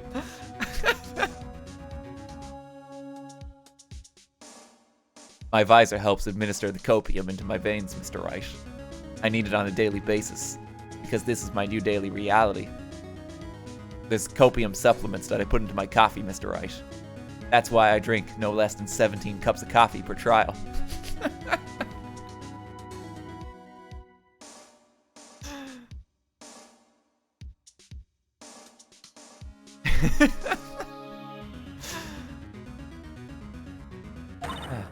Very well. Then dare I suggest the obvious solution of opening it with a key? Ha. Sure, just show me where the keyhole is in this trick lock. There's no keyhole. That's right. An interesting puzzle, huh? The person who set this lock is the only one who can open it. And who was it? Simple. The accused. What? Iris? When an acolyte undergoes training inside the sacred cavern, the attendant sister is responsible for locking the entrance. Obviously, the night of the murder was no exception. Maya Fey was the training there. Mr. Bikini did mention it a number of times now that I think about it. He said that Iris was left in charge of supervising the early stages of the training. Though Iris, the accused, is the only one who can open this lock. I've arranged for her to be brought here now. Iris is the only person who can open this lock. Hope she gets here soon. Hang on in there, Maya. We'll get you out. So, I should be getting back to work. Wait, Gato. How sure about Maya are you? There's no doubt in my mind. She's in the sacred cavern somewhere. It's the only place she could be. Better start praying. You better pray that that friend of yours brings the accused back here soon. Edgeworth, listen up, Trite. There's only one thing I want to say to you before I go. I'll never accept you. Never. Well, see you later. It's gonna be awkward in work tomorrow. You should choose your friends more carefully, Phoenix Wright. That's what everyone says. Looks like I don't have much of a choice. Guess I'll just have to do what I can for now. It's a trick lock. An antique dresser. Don't you dare open it, Phoenix Wright. Now I know how Maya feels when I tell her not to touch things. What a pity. It's full of nothing but old clothes for the acolytes. Thought we weren't opening it. I'm from the prosecutor's office. I can do anything. Apparently that's how it works in this world. Yeah, you can do anything, except stand up to a 9-year-old girl. The only thing the prosecution fears is pearls. Look at those wafer-thin mattresses. I'm sorry, Phoenix Wright. Wafer thin. Yeah, you know. Thin like a wafer. In other words, uncomfortable. That's how we describe things like these mattresses. I guess you must say wafer thick or something back in Germany. Not about these mattresses. Certainly not. I don't think that term has ever been used. Wafer thick. Hang on, I need to flick on a light. It's starting to get dark. Give me 1 sec.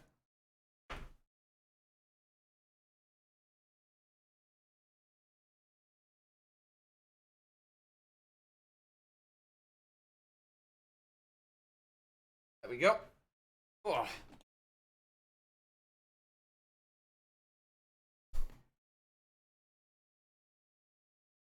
Pearls is too game breaking. She probably had to be nerfed. Prosecutors hate her. Learn her this one 7-year-old child defeated the entire court of law.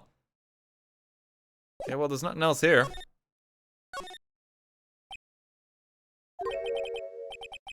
I don't know, should I or shouldn't I? Sounds like someone's talking to himself, but where's that coming from? Yeah, I guess I better wash that off. That's what I'll do. No, but I can't do that. I'm a detective. Ah, my brain. This is driving me nuts. Ah! Is something troubling you, Scruffy? Please don't whip me out like that all of a sudden, sir. It was merely a simple greeting. A friendly tap on the shoulder with my whip. What's up, Gumshoe? Something on your mind? How'd you know, pal? Perhaps you were trying to decide if you wanted to wash that off or not. How'd you know, sir? Oh yeah, I nearly forgot. You can't go through that little gate there, okay? You mean the one that says no entry on it? I, kinda already snuck in there. Trying to be clever or something. So what's behind there, Scruffy? What was he trying to wash off? That one needs the detective. Is Gumshoe complicit in something? Kind of, garden like garden. Garden? Yeah, anyway, it's under investigation right now, so keep out. I'm not telling you. I'm asking you, pal. You got me? Isn't it normally the other way around? Well, I'll see you later. So, shall we adjourn to this garden, Phoenix Wright? Of course, what else would we do? I really want to know what Gumshoe was thinking of washing off. Like, is Gumshoe hiding evidence? Oh, no.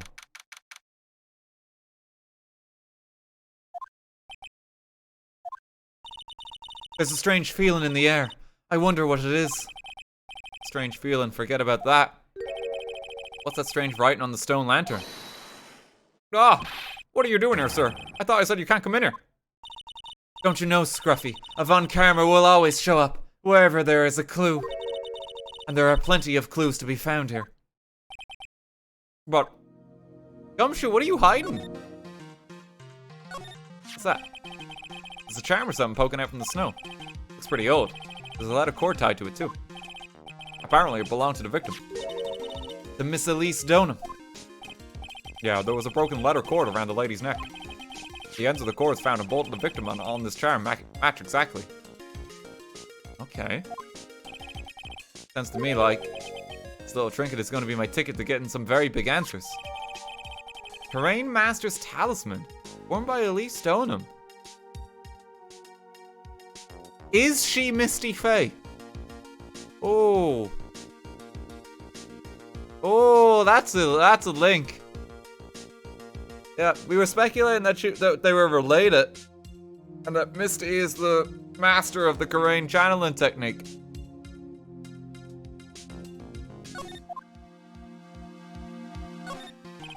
A little lantern, a little statue. It is certainly a quaint little garden. Oh. What is this huge bowl here for? Oh, I know this one. It's a water bowl, isn't it? Everything else is completely frozen over. The ice in this bowl has been broken. It's true. I wonder if this has any impact on the case. Well, I doused my face earlier with the water in this. I was getting kind of sleepy. Ah! Next time you're sleepy, you need only come to me. Got it? Gumshoe's tampering with the crime scene. He might have just been stupid there. Was this what he was trying to wash off? Search these.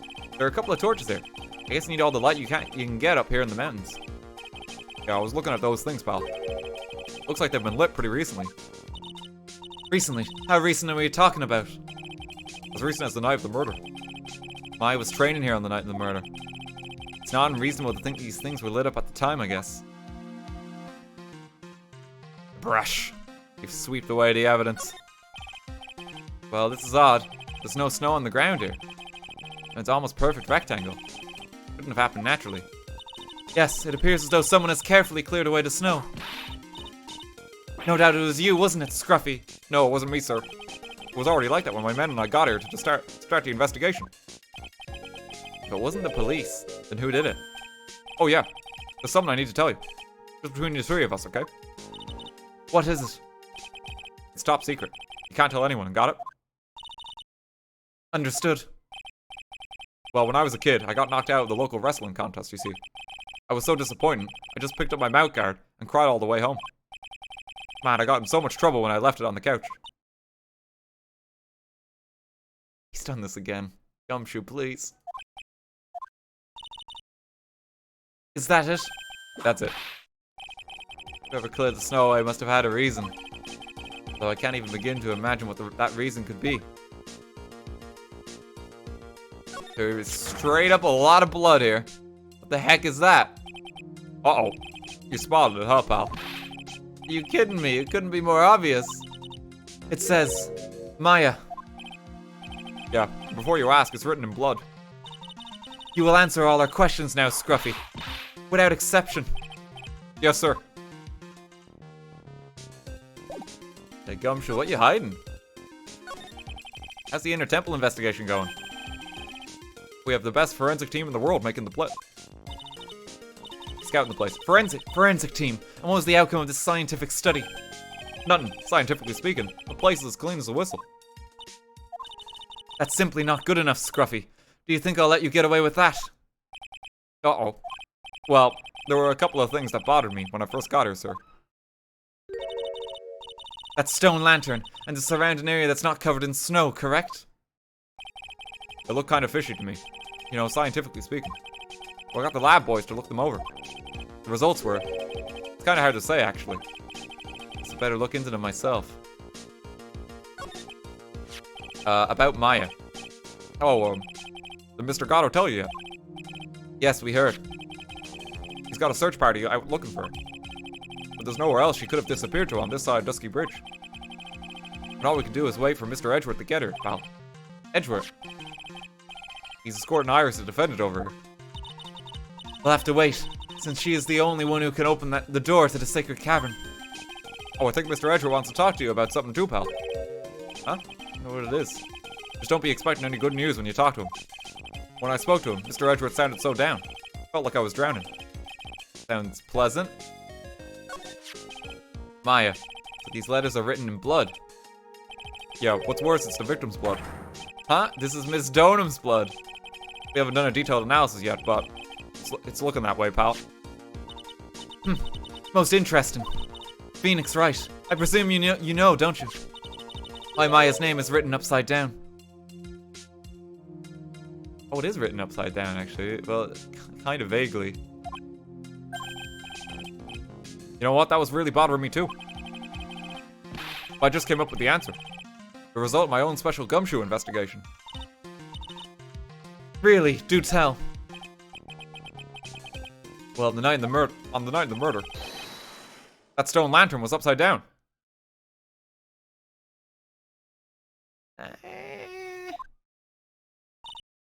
Ahem. Anyway, there's really only one logical explanation to this mystery. Miss Elise Donham wrote these letters herself, in her own blood. You must be joking. That's impossible. From the writing in the victim's blood and the other clues left behind, it seems pretty likely that this garden was the scene of Miss Elise Donham's murder. At least, that's our current theory on how the events took place, pal. What? So Miss Donham was killed here? However you want to look at it. That's what people are saying now. Then, Sister Bikini saw in the courtyard at the main temple was... Well, what was it? If it wasn't the scene of the crime, what did she see? What do you think, Miss Von Karma? Surely a special gumshoe investigation would reveal the answer, no? Wait a sec. The bloody writing and all the other clues here. Someone could have easily set that all that up after the murder, right? Sorry, but that's not an option, pal. Why not? How quickly you forget, Phoenix Wright. Ever since the incident occurred, this place has been completely inaccessible. Because Dusky Bridge was completely burnt out. I was overseeing repairs to the bridge the whole time. No one came over here before me and my men. Which means no one could have planted all this stuff here, pal. But then why were you debating washing off the evidence, Gumshoe? Can't think of a counter-argument to that. I knew it. Should have washed the blood off the lantern as soon as I got here. Oh, okay, maybe that's why. This really was the scene of the crime. And I need to figure out exactly what it was that Bikini actually saw. So the other one was staged. In the courtyard it was staged. The actual murder took place here. Okay, I need to go talk to Bikini. Quick help me out, chat. I'm all done for gathering evidence here. There's nothing more from Gumshoe, is there? We didn't have any cyclocks or anything. Yep, all good. Cool. Carry on.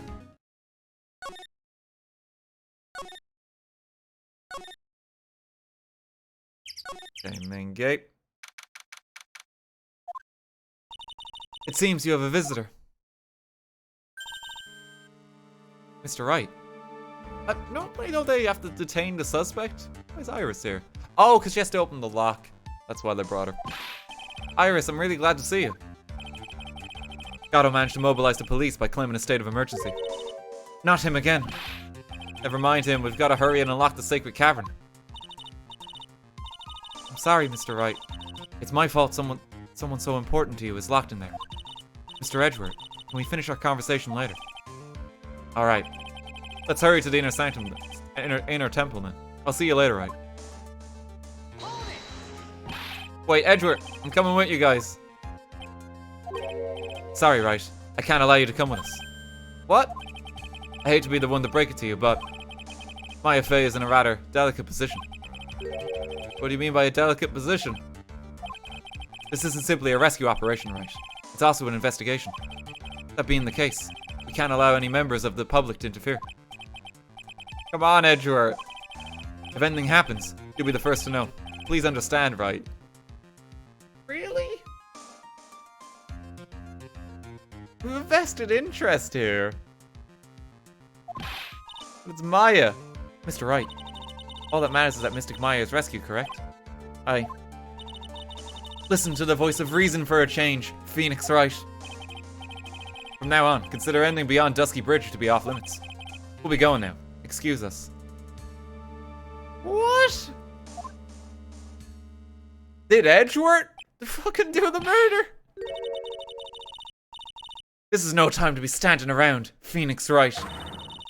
And there are other things that demand your attention. She's right. Thanks for reminding me. Gotta talk to Bikini. Sister Bikini looks like she's shrunk some since I last saw her.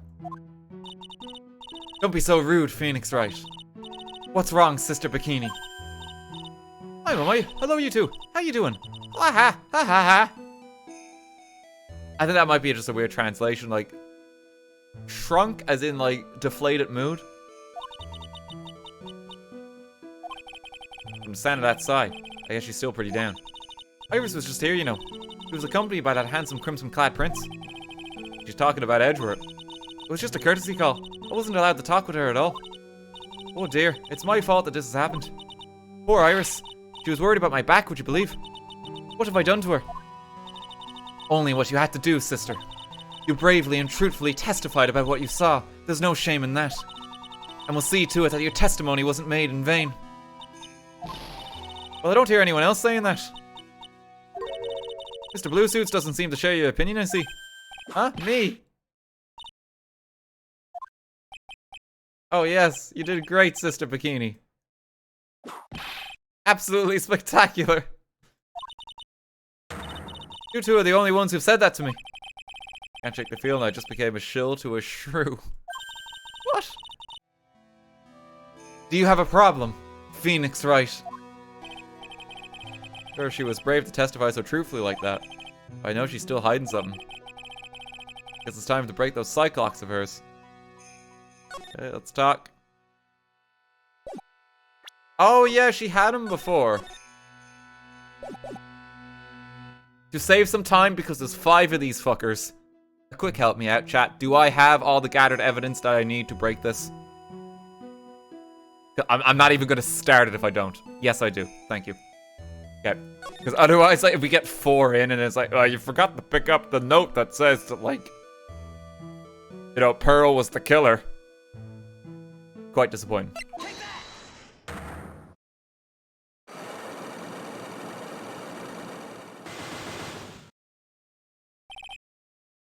Okay, Elise Stoneham. Sister Bikini. The truth is becoming increasingly clear to me. I'm convinced that Miss Elise Stoneham had a special significance to this temple. As to why she had a special significance, I believe it has to do with her true identity. What on earth are you talking about? She was... Mr. Khalees was an author, just an author of picture books. To be honest, I had my suspicions almost immediately after I met her. Suspicions? Yes, but I didn't have any evidence to support my theory, though. But now I do. This piece of evidence proves Miss Stoneham's true identity.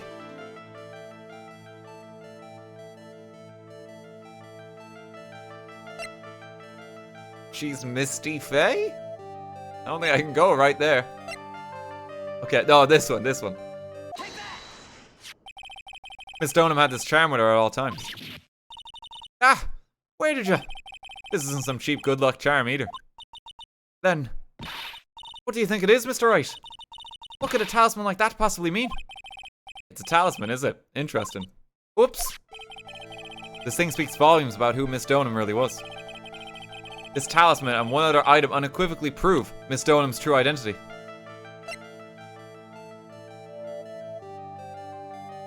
I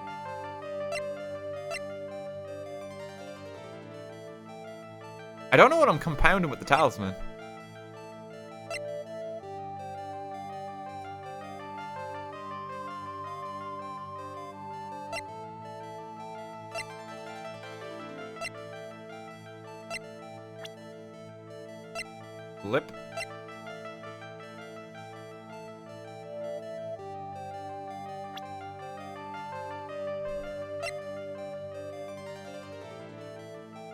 Does the staff somehow prove it?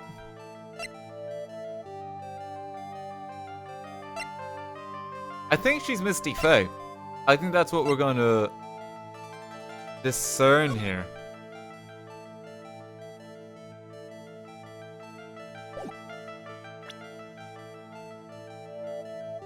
I don't actually know what piece of evidence that I have to... Okay. Unequivocally prove Miss Donham's true identity.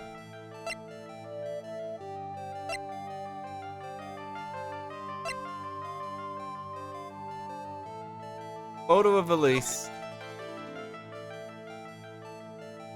Magic bottle. Help me out, chat. Is it the photo? I'm not entirely sure if it is. No, it's not, yeah.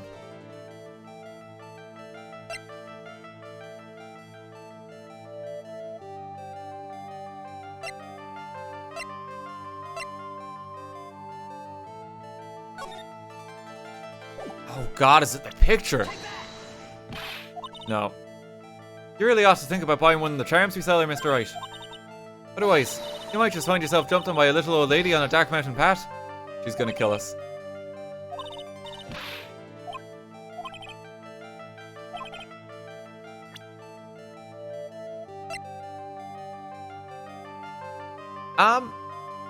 I'll be honest, I don't quite get which one unequivocally does it. I don't think the sphere proves her identity.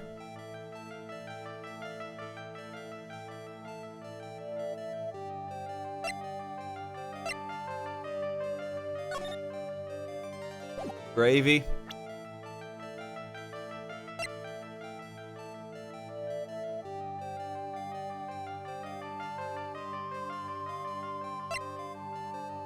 Just straight up the Magatama?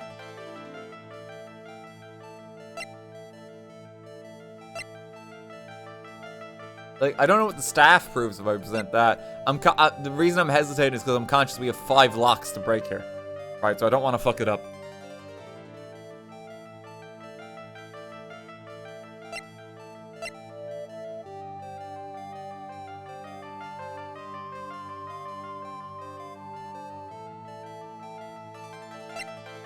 Okay, I'll take a help me out chat here. Is it the scroll?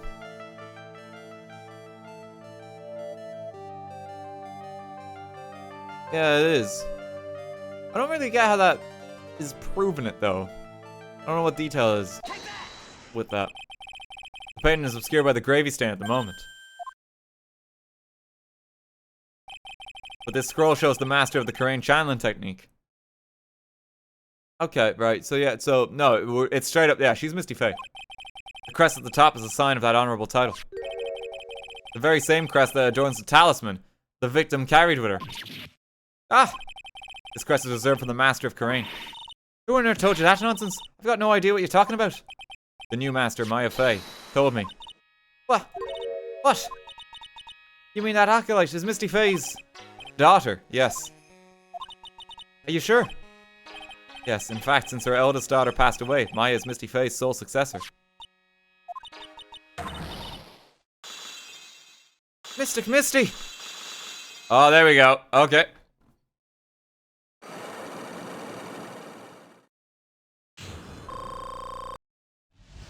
So it wasn't a full 5.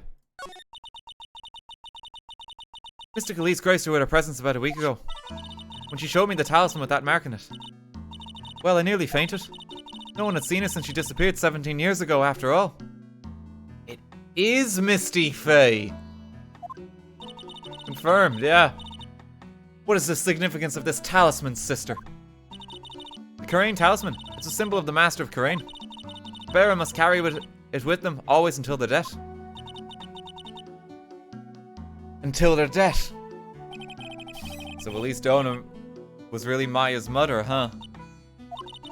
She was Misty Faye, the master of the Karain channeling technique. Truth comes out at last. Looks like we're making some headway here. Tell me, sister. After 17 years, why did she choose to show herself now? Because something happened that called her out of hiding? What happened? Well,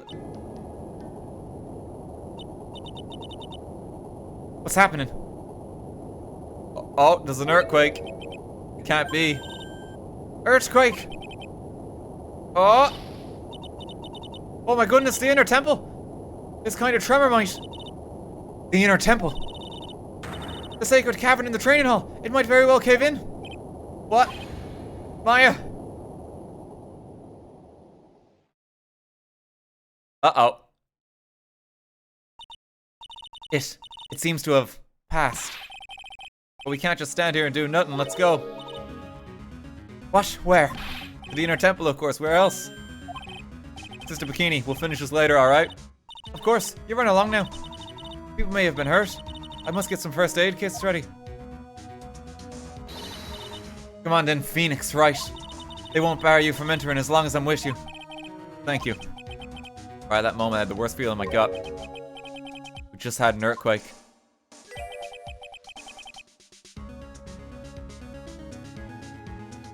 And it would just so happen that Miles was in the elevator shaft for the cavern.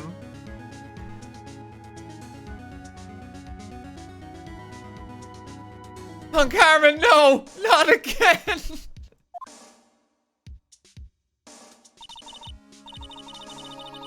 You look worried. Are you thinking about Miles Edgeworth? Come on, let's go.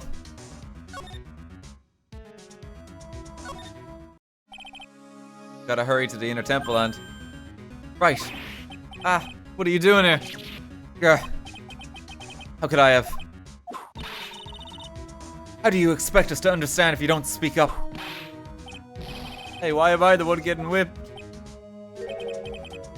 She's gone. No. The defendant, Iris, she's gone. Gone where? She fled. She escaped. What?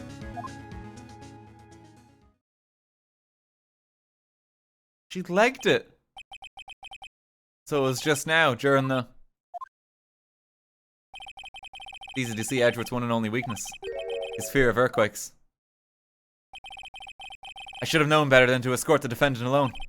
As soon as the ground started shaking, everything went dark before my eyes and... I stupidly passed out. That incident haunts you to this day, doesn't it?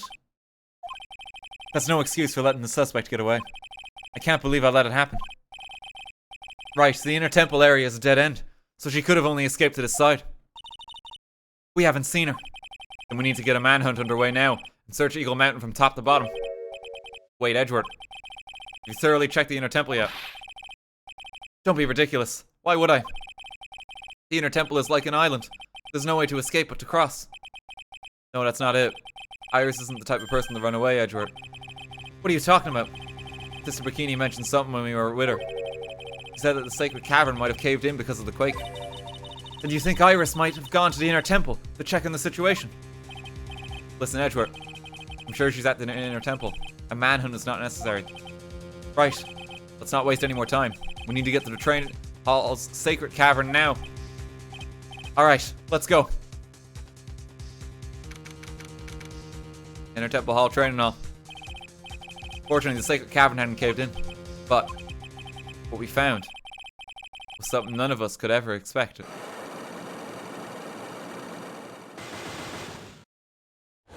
Wait, what? What? How can there be even more locks? What is the meaning of this?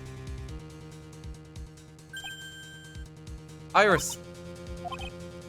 Iris, please tell me. What the hell is going on? There's more locks. The temple is the killer. Your Honor, today in court, the true culprit has come to light.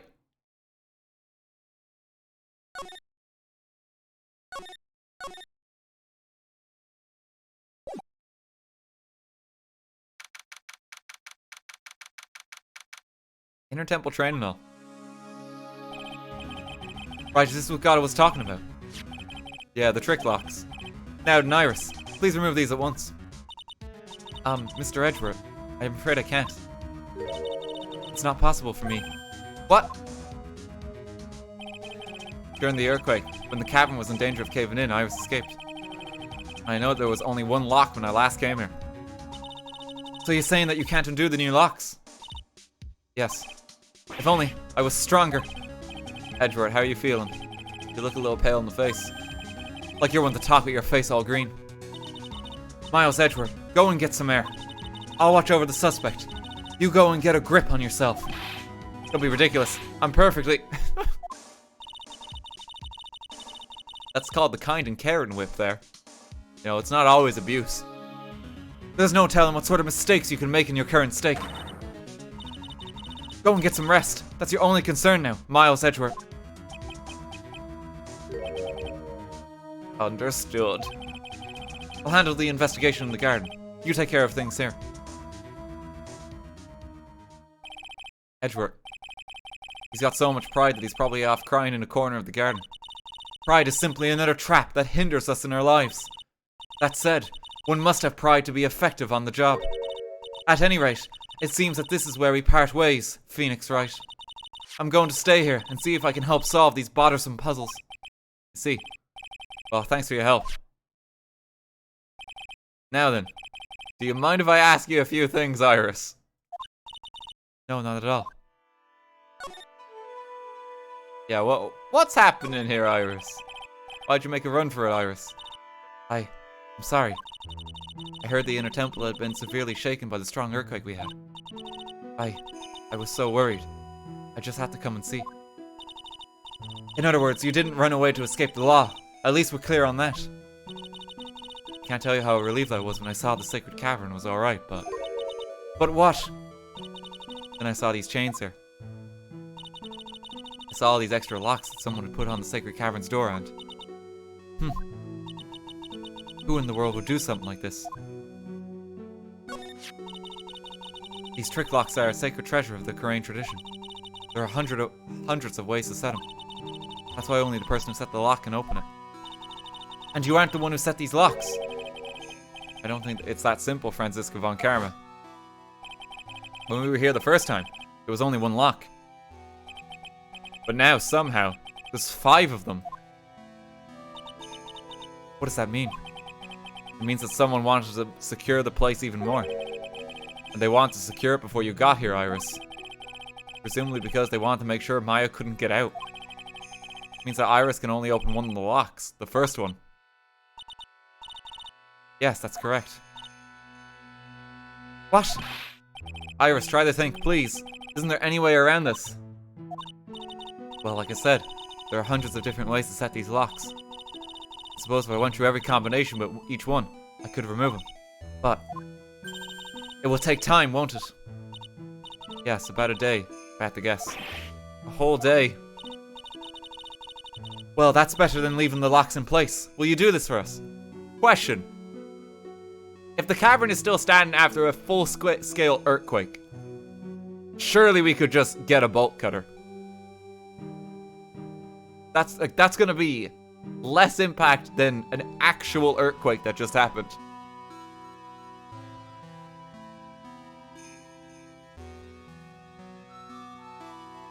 I feel like that's a valid point here.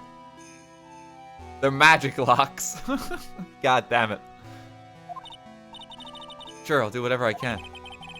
Gotta wait another day. Hang in there, Maya. Gonna have to call on your inner strength now. You know what, Iris?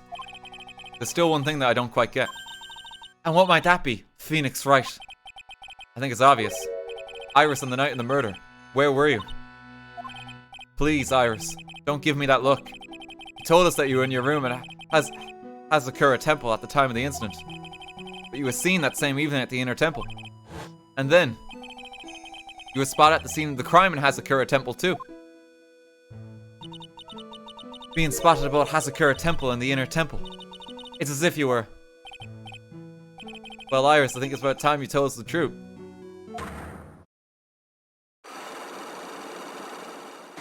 Here's the locks again. I knew it. There's something going on here that we don't know about. Okay, a quick help me out chat again. Do we have all the evidence?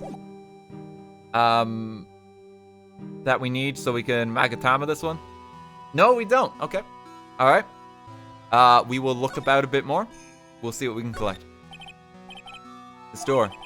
I was here earlier, there was only one lock, but now there's 5 of them. Those chains. It's almost as if they're guarding something inside that cavern. I've never seen locks quite like these before. I have. I've seen locks and chains just like these before. They look just like the ones that guard a person's secrets during a cycle. I wonder if these locks are guarding something too. Dark secrets in a dark cavern. Okay, there's nothing more to talk about right now. Let's have a look about. You need to obtain Don Tigre's profile and present it to her to prove her true identity. Oh, okay, thank you. That makes sense though, yeah. That does perfectly fit the plot up until this point.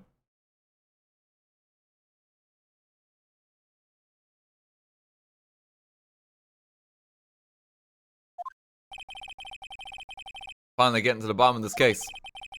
You can count on Iris to break those locks, so I should try to gather more clues. From Sister Bikini, Edgeworth, Gumshoe, and Pearls. Pearls should surely have something to say.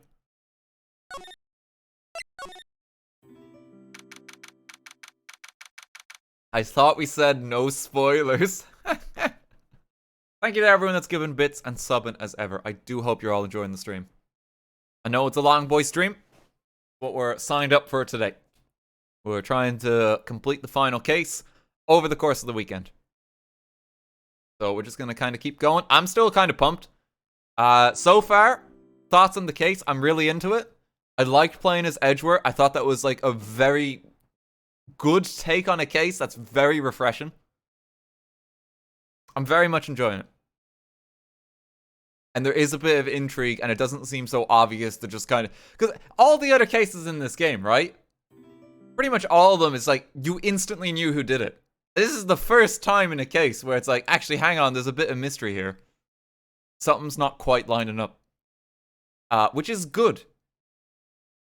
Even in, like, Luke Atmy's case, it felt like we knew who did it, and then we had to spend 6 hours, like, just to prove it. You know?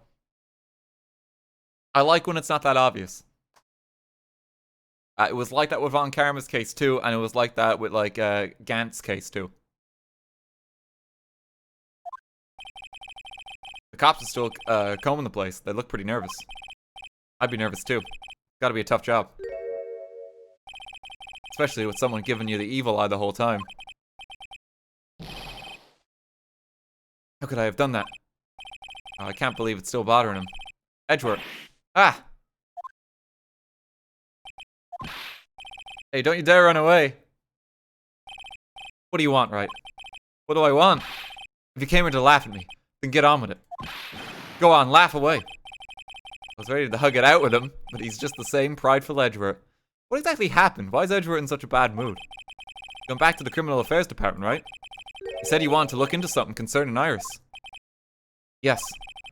And thanks to what I found, I was reminded of something terrible. You guys are putting a lot of effort into the investigation of the garden here, huh? There's a high chance this is the actual scene of the crime. That's why. You mean because of the writing in blood and the talisman in the snow? Exactly. As you know, those things couldn't have been planted here after the murder.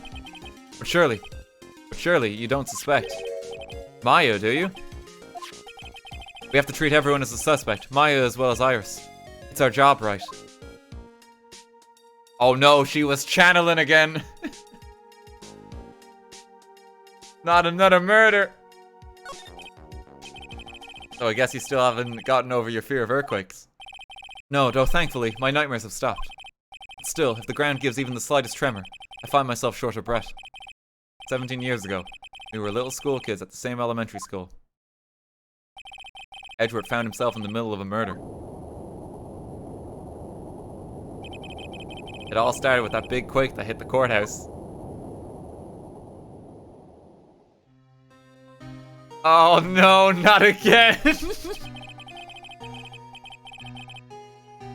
Yes, I was stuck in an elevator with my father, who was a defense attorney.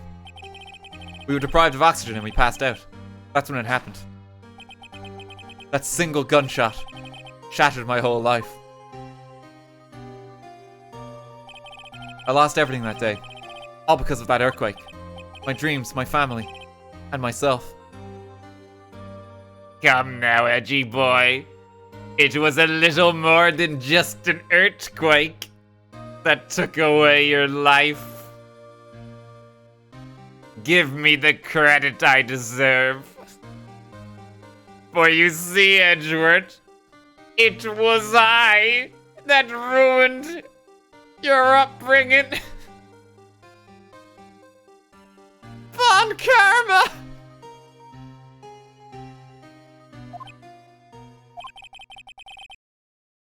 It's been more than 17 years now.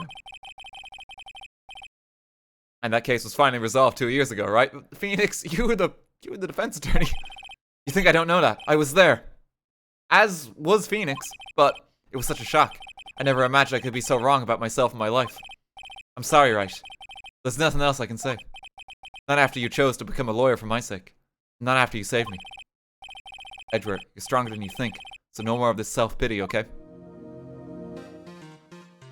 Phoenix is acting like Judge Goofy right now. He is, yeah.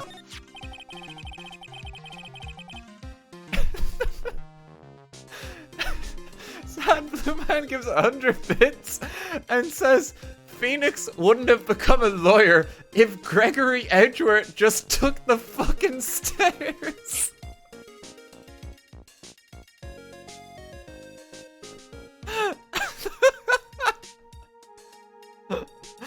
This entire tragedy could have been prevented. Lazy ass Gregory here. He only had to go down a floor in the courthouse too.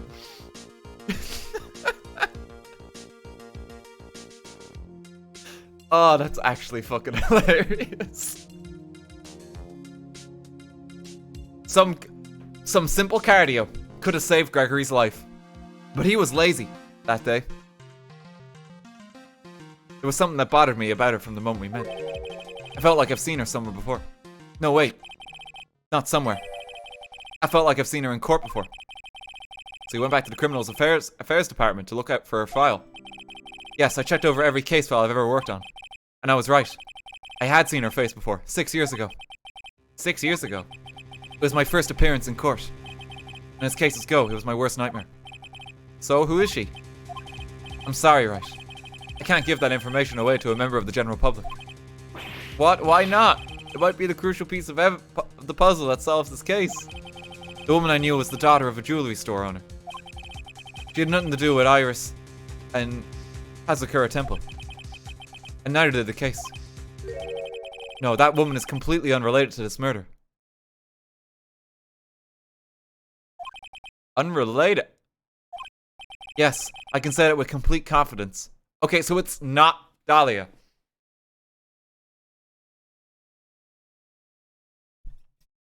But actually, no, she's still related.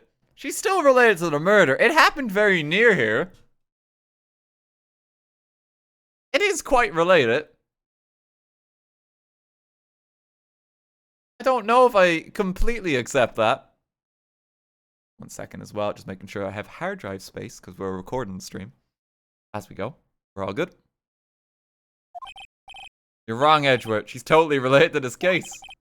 I need to fill Edgeworth in. I need to explain the connection between Iris and the woman Edgeworth knew.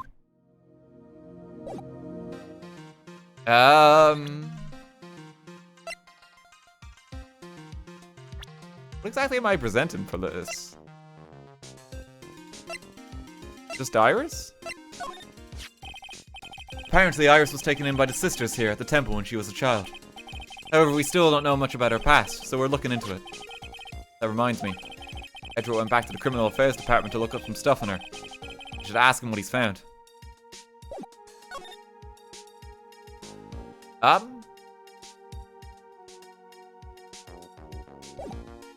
There's not a new option, though.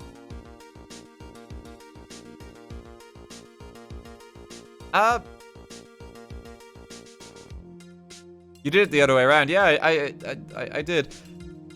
There's not no. Oh, okay, right. So yeah, it's just the Iris option. Okay. So, help me out. Have we got everything from Edgeworth now?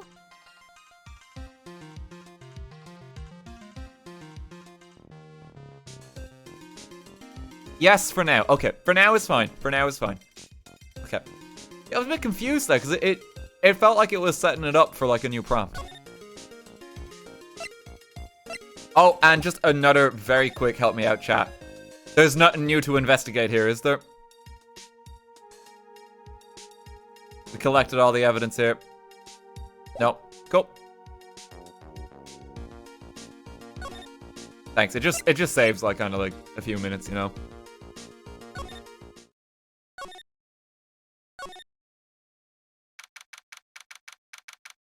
That's a lot of help me out. Well, no, I'm doing that help me out specifically to, like, save us, like, 3 minutes on, like, every scene, checking everything again. You know? That's all. It's weird that there was no one around all of a sudden. I think it's quiet up here in the mountains when you're all on your own. Speaking of alone, let's just go check out the shack just down this path. Maybe we'll find Larry there sulking again. Okay, it's hot. Keep on the move. Oh, Mr. Nick. Pearls, what are you doing here? Nothing. What about Mystic Maya? Is she alright? Well, she's locked inside a cave that's going to collapse any moment, Pearls. There's extra padlocks on the door, which means that chance of escape is less than likely. She probably ran out of food at least a day ago. And for all we know, the murderer killed her when she was in there. Oh, I see. Hey, what do you think you're doing here, Nick? Larry. This is the losers' shack, where losers get together to lose themselves. This is the what? Hey, we find comfort in each other's failures, okay? You got a problem with that? Look, Mr. Nick. Mr. Larice did a picture of me. That's, great, Pearls. We're gonna gather firewood now. We'll be cooking some half-rotten potatoes over a miserable little campfire. Stay out of our way. Don't believe this. I can't even try getting fired up over becoming a better man. No one believes a word I say anymore. Listen to me, Pearl. You don't want to trust this kind of guy, okay? It'll only let you down. Oh, Mystic Maya. Hey, Pearl, we need to hear everything you've got. Larry, is there something you want to tell me about this picture? I've got nothing to say to you, Nick. My life's here now with Pearl. Two losers cooking potatoes together forevermore. What am I gonna do with him? Larry, you can't just adopt a child like that. That's not how it works. Alright then, what do you think about this picture, Pearls? I think it's really well drawn. I can't draw at all, so I think it's really amazing. See, someone appreciates it. It's tough getting the flames to look like that, you know. It's supposed to be Sister Iris flying through the air, isn't it? I love it. It's like a dream. A wonderful fantasy. No, it wasn't a dream. She really flew. I'm telling you, Iris really flew that night. But Mr. Larice... Not you too. Please don't look at me like that, Pearl. Don't look at me like I'm some kind of nutcase, I beg you. Like, Larry's losing his fucking mind. He just needs, like, someone to accept, like, his version of the facts. His brain is melting. Code, thank you for 1,000 bits. Thank you very much. Guess this picture really is a representation of what Larry thinks he saw. Okay, so I was half asleep when I was there that night. I was wide awake after the lightning struck. And I saw what I saw. It was exactly like I drew in that picture. Now, it looks like I don't have any choice but to take this sketch at face value. Hey, what's with the look of doubt in your face? Pearls. Yes, Mr. Nick? I've been meaning to ask you about the night of the murder. Where were you, and what exactly were you doing when it all happened? I was just, well... Don't tell me Pearl's gonna have the fucking psych locks. I'm sure it doesn't really matter what I was doing, does it, Mr. Nick? Sorry, Pearls, but yes, it does. On the night of the murder, you were supposed to be in Miss Donham's room, reading a book together. But Miss Donham was murdered, and you, Pearls, were at the inner temple. Yeah. That's what exactly happened that night, Pearls. I'm really sorry, Mr. Nick. No! Jesus Christ, Pearls! I've been a bad girl. That's why I'm being punished. What are you talking about, Pearls? My spiritual power, it has disappeared. What? Her powers have disappeared? What do you mean your power has disappeared, Pearl? It's all over for me. Spirit medium who can't channel spirits is like painter who can't paint. Hey, what are you looking at me for? Pearls, did you try to channel someone's spirit right here at Hazakura Temple? Tried but failed, perhaps. Ah. Way to go, Nick. You made her cry. That was really cruel of you. Just as I thought. Gonna have to break her psych locks to get the truth out of her. Okay, a quick help me out, chat. Can I do Pearl's psych locks? Or do I need more evidence? No. Okay.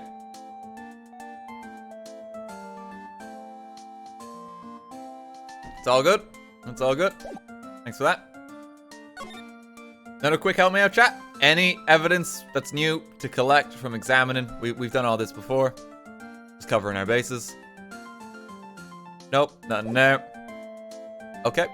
Well, Pearls, I know you're busy crying, but I've got stuff to do. I'll see you later. Let me know how you get on.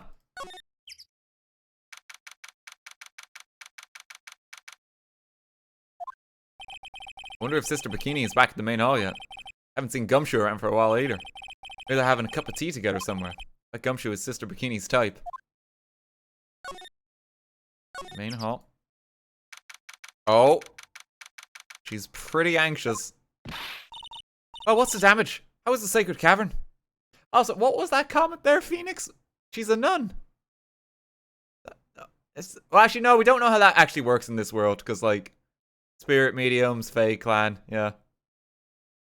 We don't know exactly. Might not be a I don't know if she's a Catholic nun. Yeah, different religion. Different fate. What do you call it? Different spirit channeling house?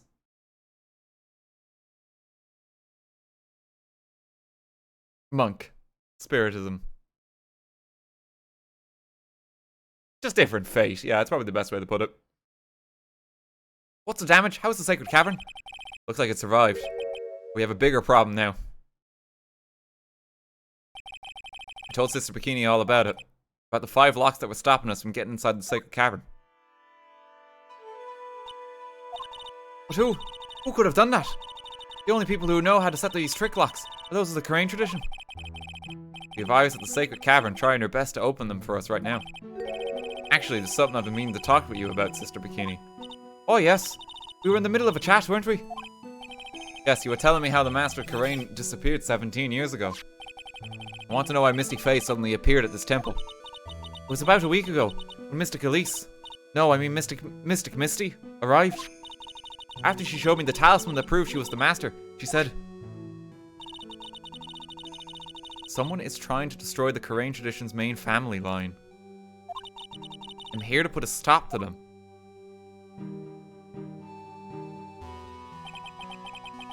Someone is trying to destroy the main family line. There's only one heir to the title of Master at any time, and it's usually the eldest. That child becomes the new Master of Karain, and her daughters, the main family. All other mediums become branch family members, with no hope of controlling the clan. That's why nothing has changed throughout the history of the clan. Oh god, what was the name of your woman? Because we've had actually a motivation for something like this before. The previous murder at the Karain Channeling School was because Pearl's aunt, was it? Morgan. Yeah, Morgan Faye wanted to basically lock Maya away so that Pearls would become the de facto leader of the Karain Channeling technique. As far as I know, she's still in prison, though. Maybe the prison system is just really failing. And like Morgan and Dahlia got out. She could also no, she's not dead because she didn't commit a murder. No, she went to prison. Someone else who committed a murder in that crime. Well, in that case. Yeah, she has a real motive to threaten the Fae line. And she's actually done that before.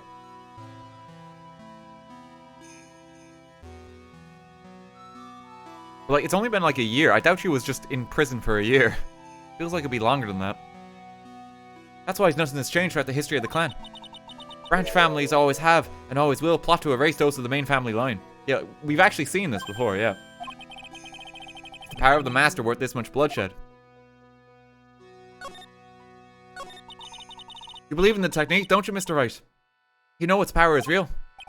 Yes, I do. It's been 2 years since I first met Maya. In that time, I've seen her channel the spirits of the dead plenty of times. During the Mass Star to Mass case. During Maggie Bird's trial, too. Oh, don't remember that one, Phoenix. Thanks to Maya, Mia's always on hand to help me out when I need her the most. The Crane technique has made a huge difference to the world, you know. I mean, the ability to commune with the dead. That's true psychic power, you know. Members of the tradition have always been there, behind every important leader.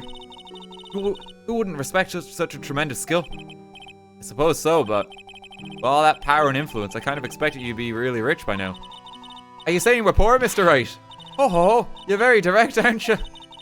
People don't believe in it anymore, you see. All because of one little mistake. A mistake?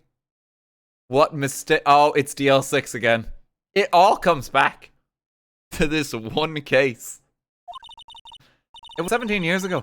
That's when everything came crashing down. All because of that incident. That incident? Is she talking about what I think she is?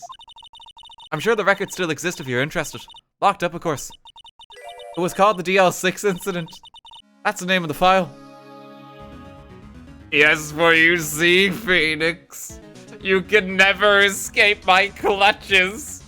Everything that has happened to you and your friends. I am the sole cause of all of your misery. Von Karma.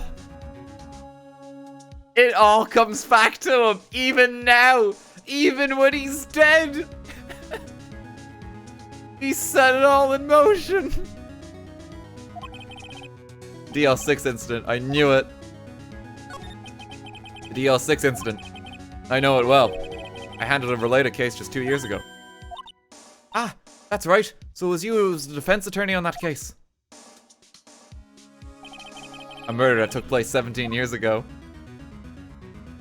It was the first time in the country's history the police ever used a spirit medium. The idea was to channel the victim's spirit, to learn the identity of the murderer. And the medium performed the channeling was Misty Faye, Maya's mother. Through Mystic Misty's channeling, the name of a certain man surfaced. Armed with that as evidence, the investigators were spurred into action. But that man, he was found not guilty, wasn't he? That's right, he was. And that case remained a mystery. In other words, we failed. It was the first case the world had ever seen the Korean tradition openly involved in. It was all over the media, the public, the judiciary, the people of Korean village. Everyone judged her. Everyone said Mystic Misty's powers were a sham. And then she just disappeared, vanished, while everyone still thought of her as a fraud. But I know the truth. Misty Faye's spirit channel wasn't a sham at all. Of course it wasn't. And since you managed to reveal the truth, we're finally making a comeback. The Korean tradition is starting to recover at last. With a new master wielding the power of the clan. Does she mean Maya?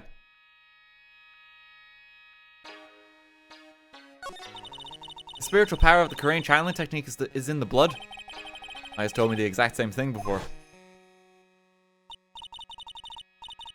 We, the women of the Fae clan, have always been spirit mediums. Because the power to communicate with spirits flows strongly through us. According to Maya, only the women in the family can inherit that power. The Bikini I was about to say the Bikini family's bloodline. That's a different family. Misread it there. The main family's bloodline stems directly from Mystic Amy. With each new generation, only one daughter becomes the new master. And the ones who don't become branch families, right? That's right. And it's always the cause of tragedy. You know, Maya had a sister too. An older sister named Mia. Oh yes, I've heard of her. What? You know about Mia? Of course. She became a lawyer in the hopes of discovering what happened to her mother. And lost her life as a result. You know what Mystic Mia is rumored to have said? She said it was only because of her mother that she became a lawyer. She also didn't want to fight with her sister over the leadership of the tradition. Really? Well, she saw what happened to her own mother, Mystic Misty, as she grew up. I guess Mystic Mia got tired of seeing all the rivalry between her mom and her aunt. That's right. Misty Faye had an elder sister, too. And Misty, having superior powers, managed to usurp the Master's seat from her. Mystic Misty's sister is Mystic Morgan, as you probably know. So it is coming back. Morgan, there's a name I know well. It was a year ago now at Maya's home, Karain Village. What she did was terrible. It was also so she could make her own daughter the next master. I suppose if you know about Mystic Morgan's daughter, then you must have already realized that Iris... Huh? Iris? What's Iris got to do with any of this? That Iris is... Mystic Morgan's daughter.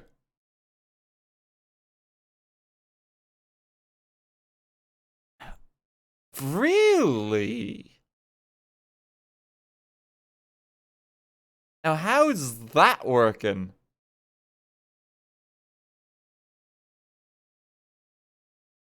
Because we also don't, like, this is not Dahlia. I'm pretty convinced of that. This is not Dahlia. How's this working? Yeah. Complicated family tree time. Yeah, I kind of feel like I want to almost map it out.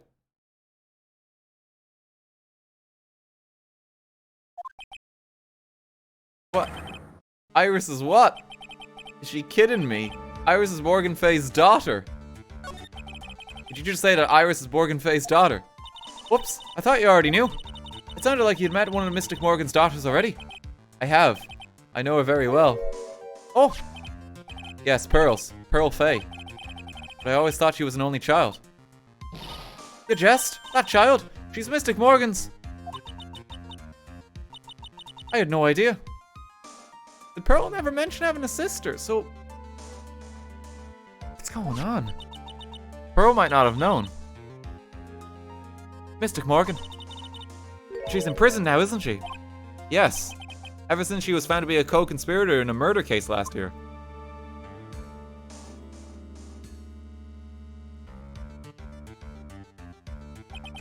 It was all done to set Pearls up as the next master. I see. So I've been wrong all this time. Mystic Morgan had 3 daughters, not 2. Wait, what? 3? Yes, Iris, her twin sister. Here we fucking go. Okay. Right. Fucking called it. What? Twin sister? Oh, didn't you know? It all happened 20 years ago. After the clan leadership was taken from her by her sister, Mystic Morgan's life crumbled.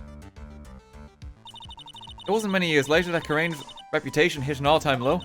When Mystic Morgan's husband realized his wife would never become the master, he left her in the village, taking her twin daughters with him. How awful. He was a jeweler, you know.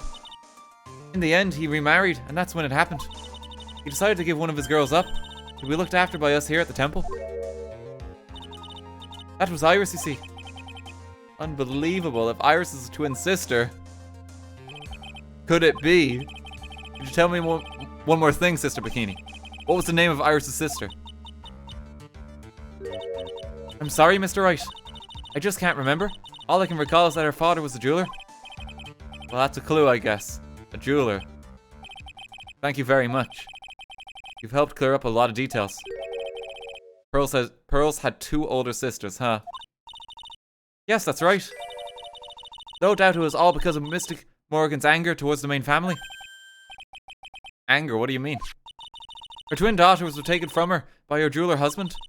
But even that couldn't destroy her dream that a child of hers would one day lead the clan. That's why she had pearls. It seems that the incident here was a result of Mystic Morgan's anger. It was able to break free of the bars that confine her. Iris is a twin sister. I wonder who that silhouette is of. What an inconspicuous hairstyle. And eyelash. plot thickens. This information will be useless unless I can flesh it out a bit. I need to ask more questions and get some more info.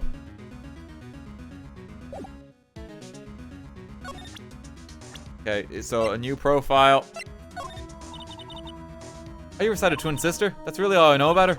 That and the fact that she was taken away from her mother by her jeweler father. I don't have any idea where she is or what she's doing now. I could tell her. You probably have a coronary and a half. This explains why Iris knew about Phoenix as well. There's some kind of family relation here.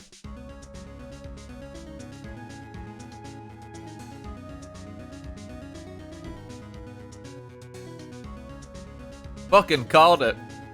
Wait a minute. That darkened silhouette. That's not her sister. That's Don Tigre in disguise.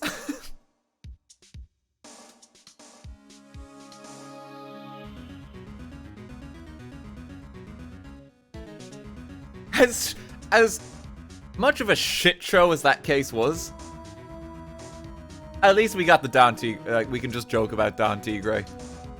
Like, the absurdity of his character. At least we got that out of it. I think that's why it's a tier above Big Top, because Big Top, there is nothing salvageable. Absolutely nothing. He's walking here.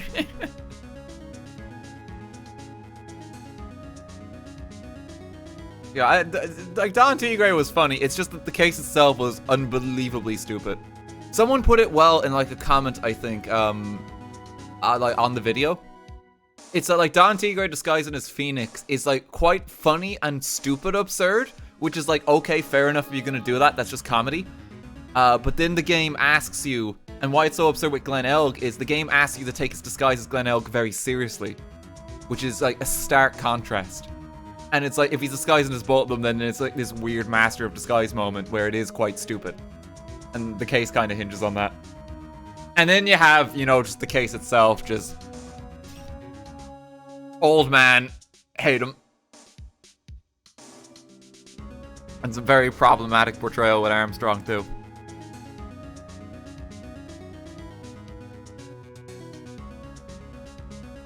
But at least we got Don Tigre. Yeah, he's probably like the better part of that case.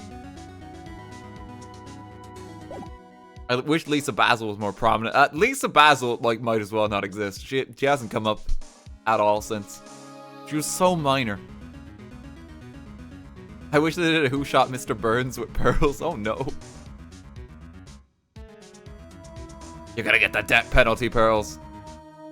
Okay, quick help me out, chat. Is there anything more to present the bikini here? No. Okay. We'll just quickly scout the courtyard just in case there's something new. It might be. Sounds like someone's happy. What tune is that they're humming?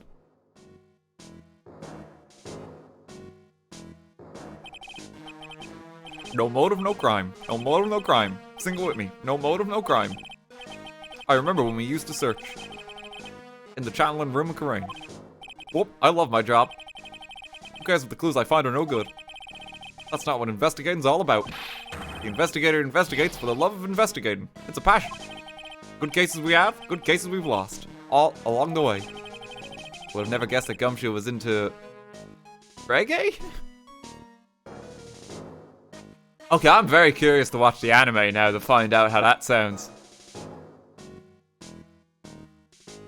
I've been holding off on doing it. Very curious to hear how that sounds. Every case is gonna be airtight. Every case is gonna be airtight. Hey, pal. Huh? Who, me? How long have you been there? I just got here. Oh, okay. So what are you up to, detective? I'm investigating, pal.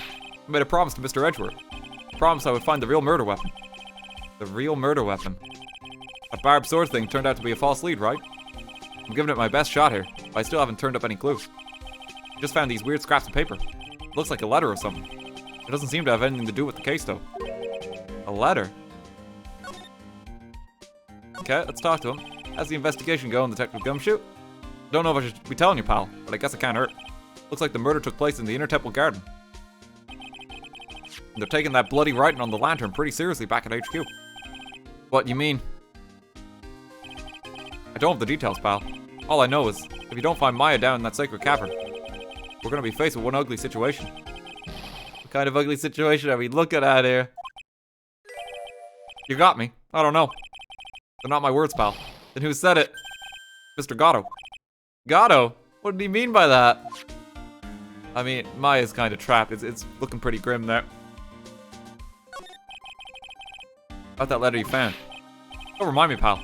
I'm busting a gut here trying to find the murder weapon. And all I find is some burnt up old letter. Burnt up old letter? Yeah, I was in that incinerator right outside the inner temple. The incinerator? I knew it. I knew I wasn't imagining it. It had been used. It was snow in the incinerator when I first saw it. After the incident, the snow had melted away, which means someone used the incinerator on the night of the murder. What's up with you, pal? I've got it right here if you want to take a look. Can I? Do you mind? Sure, go nuts. I don't want it, pal. You can have it. It's all spirit mediums and masters and stuff. That's got no relation to the case. Spirit mediums. Found by Gumshoe in the inner temple incinerator. Okay, let's see if we can read that. It's gotta be important if it mentions spirit mediums and masters. Be careful, once night falls, Blank should be there. As soon as you hear the lights out bell, you must channel her spirit. Leave everything up to her. Her name is... She is our alibi? No? Spirit channel alibi seems a bit stretch. The whole, here's a picture of her. Use it when you channel her. I know you can do it. Once this is, burn the... Also, make tell anyone about this letter. Bravely roast the master in the fires of Hades and bring our vengeance to fruition. That was the book that she was reading. Yeah, Gravely Roast.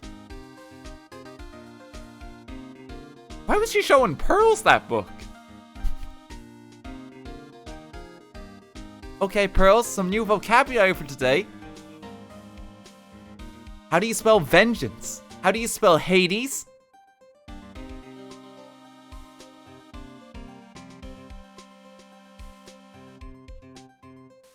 Yeah, that was in the book.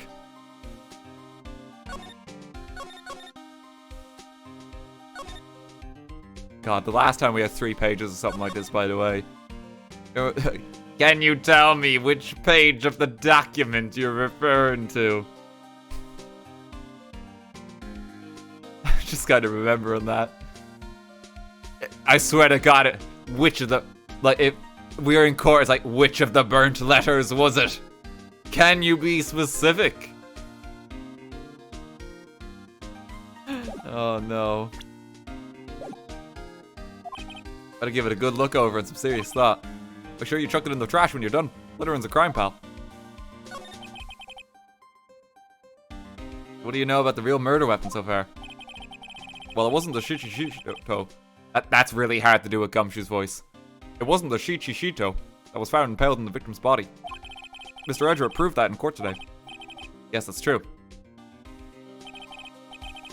In which case, it must have been another blade. And that's what you're running around like a headless chicken looking for now, huh?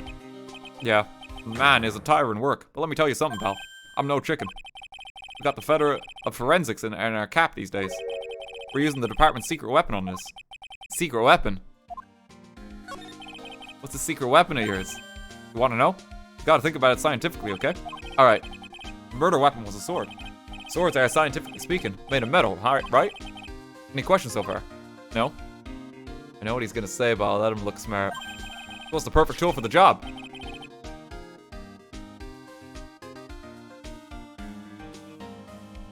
If the bullet is lodged in someone's shoulder.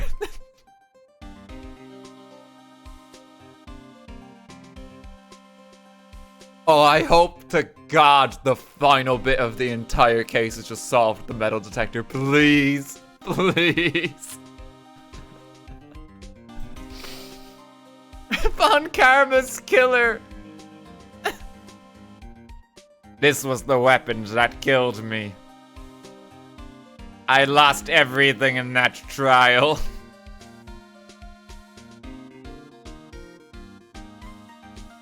Metal detector. Raise your hand if you didn't see this coming from a mile away. Well, you want to give a scientific investigation a go? Me. I've been using this thing for hours now. It gets pretty boring after a while. Why don't you give it a try? Oh no. I help Detective Gumshoe out or not? Yeah, we should. Come on, pal. It's good fun, I'm telling you. Alright then.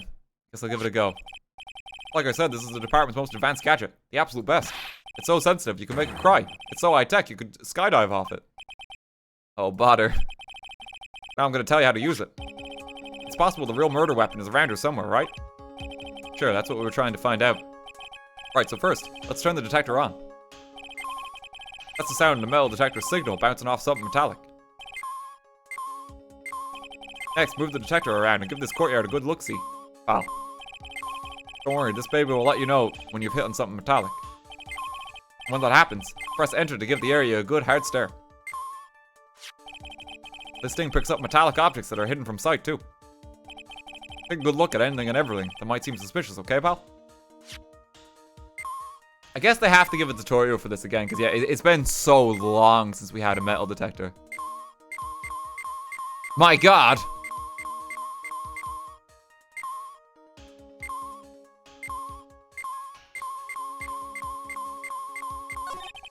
Looks like there's something round buried in the ground here. Don't touch that, pal. Huh? What is it? It's a trap. People set them out to catch us detectives. They're real nasty. Trap for detectives. You mean like those fierce traps with sharp teeth that are supposed to snag your leg? Yeah, those. I got my finger caught in one of those. Your finger? There's this bit of cheese, and it looks so tasty. I reached out and then, bam. I'm not sure I know how to respond to a story as stupidly pitiful as that. What? So we're just supposed to accept there's like a full-on fucking bear trap just sitting there? Just the size of that. That's not a mouse trap. Holy shit, no wonder someone died here. Why is there a bear trap? This looks like a wallet. Aha! That's where it's been. Is it yours, Detective Gumshoe? I'm always dropping it, so I put a bell on it. You still dropped it anyway. Yeah, but now I found it again, pal.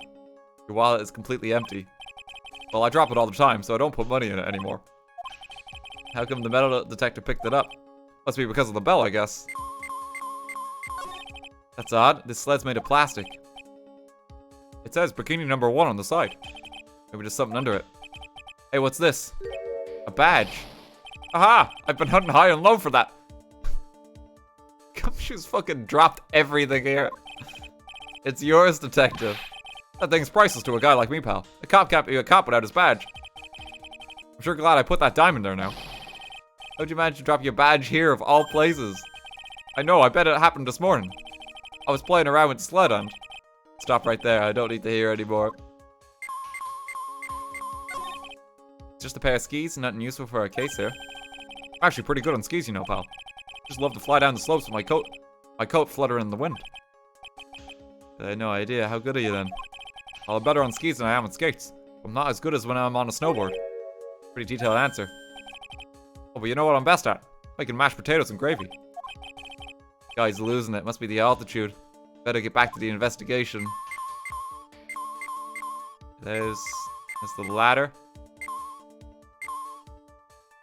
I mean, this is pretty central. That Shito next to the golden statue wasn't the real murder weapon, pal. Yeah, I know. I just thought I'd check it anyway. Oh yeah, that reminds me. You know about that sword? It's supposed to represent multiple branches that life can take. All ending as one. Yes, I heard something about that. You know what I think about it sometimes?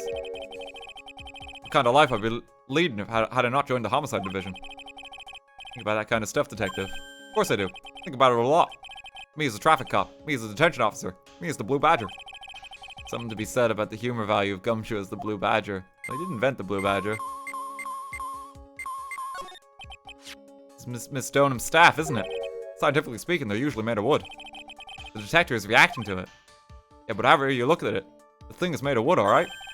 Don't bother investigating anything unless it looks like it might be metallic. Isn't the whole point of a metal detector to find metal where you can't see it? It's weird that this thing is causing a racket. Here, let me take a look at it. Hey, hands off. Examining evidence is a job for the... Heck, the top is coming off. Look what you've done. You've damaged a really important piece of evidence. Uh-oh. No? Okay, there we go. That's a sword. Inside the staff. Could it be the murder weapon? Never have guessed it'd be a sword concealed in the victim's staff. They call this kind of thing a sword cane, pal. This one's a real gem. The workmanship is really something else. Thank goodness it wasn't a cane sword, or else the victim would have stabbed their own foot. I officially give up on trying to figure out how Gumshoe's mind works. The real scene of the crime was the inner temple garden. Then why was the sword used to kill the victim found in the main hall courtyard? Hey, Gumshoe, who knows about the hidden sword? No one. Even the police didn't know about this stuff until I discovered it just now. Well, as they say, there's no team in Gumshoe. Doesn't look like there are any traces of blood in it. And I guess this isn't the murder weapon, huh? No. I'm sure someone just wiped it off after the murder. Yeah, of course. This thing's definitely the murder weapon. Great job, pal. About the same length as the Shichitu, too. This must be the murder weapon. Okay, I'm gonna run over to forensics. There's gotta be some traces of blood left, even if most of it has been wiped off. See you later, pal. Every case is gonna be airtight. Every case is gonna be airtight. Wait up, detective. Huh? What is it, pal? I'm a pretty busy guy right now, you know. You're gonna get that staff analyzed, right? Would you mind holding off for just a while? Oh, what are you talking about, pal? Please. Just until we find Maya. Maya, what's this got to do with her? I don't know, but I'm starting to get a really bad feeling in the pit of my stomach. Oh, how so? Look, Maya's trapped inside the sacred cavern right now, and...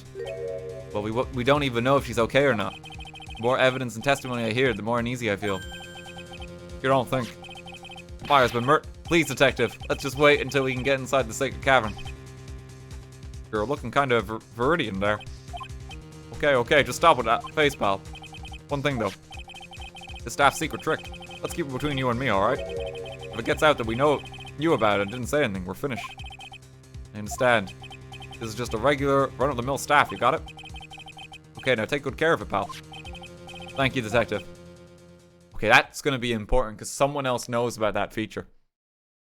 Someone else knows. Don't worry, she'll be fine. You know, there's a place at the base of this mountain that has some really good pasta. How about I take you there when you find Maya, huh, pal? Sure, thanks. Has a sword hidden inside. No one knows this except me and Detective Gumshoe.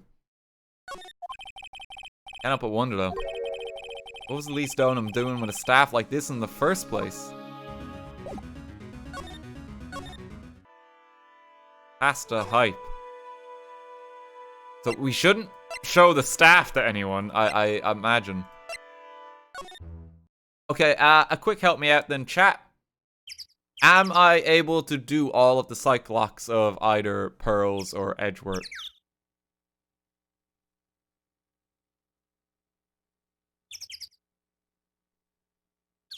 Edgeworth. A lot of people saying no, but some people saying Edgeworth. Okay. Well, we'll go say hi to Edgeworth anyway.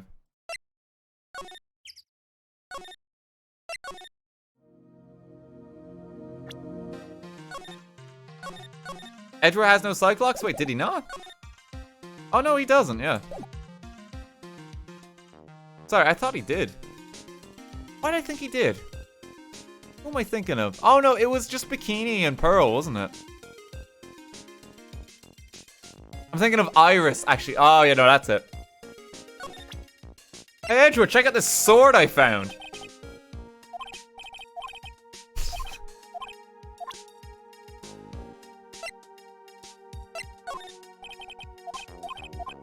Okay, he's not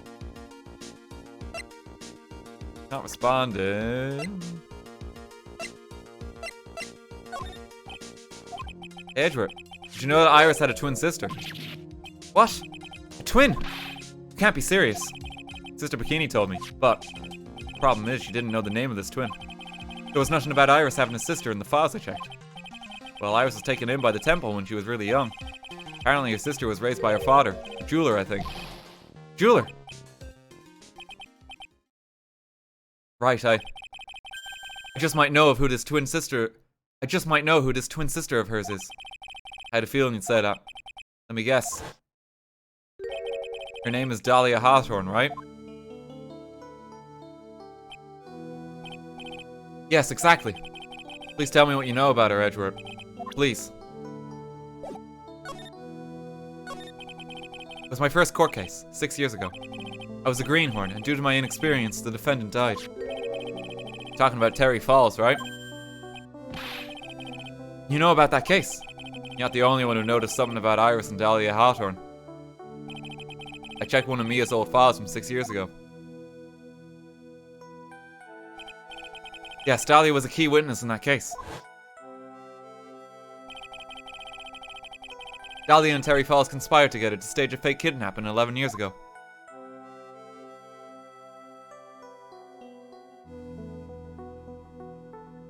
There she goes. They stole a jewel worth $2 million from Dahlia's father, a jeweler.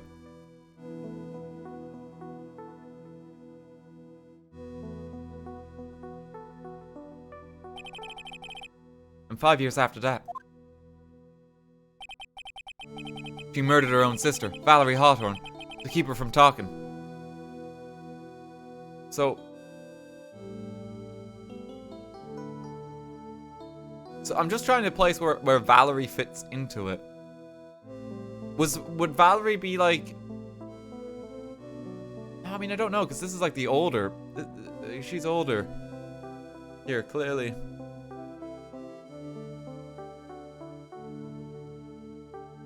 Stepsister. Yeah, I mean, it could work, yeah.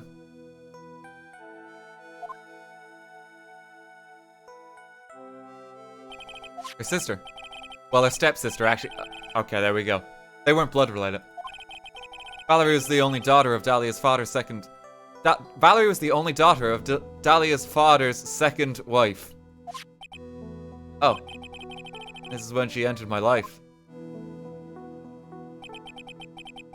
The woman who tried to kill me. Family tree is getting more complicated as well, because that's the second wife for this man, right? But Dahlia is clearly younger. Which means that, like, husband had a wife, second wife was them, which means that Morgan is actually the third wife.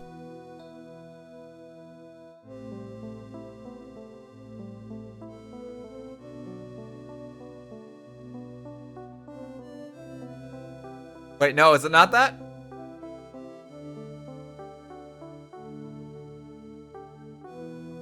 Morgan was the first wife. But Dahlia is younger than... Still a stepsister. Okay, so he just married someone who already had a kid. Okay.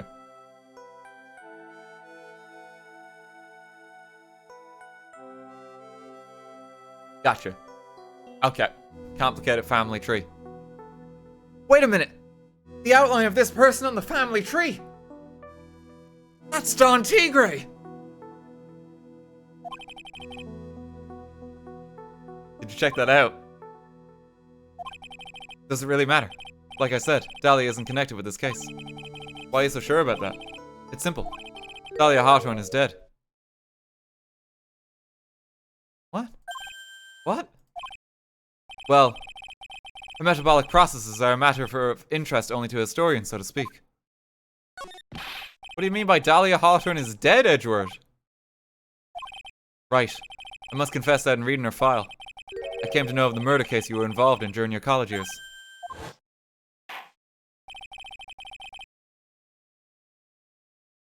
Dahlia Hawthorne was found guilty, thanks to the persistence of Mia Fey.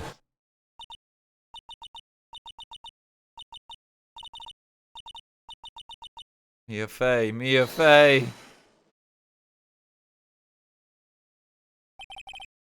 At the time, Dahlia, like she was possessed by a demon or something. It's been almost 5 years since that guilty verdict was handed down, and her sentence was finally carried out. She was executed. Last month. Oh shit. Executed. Yeah, so people do get the death penalty in this world.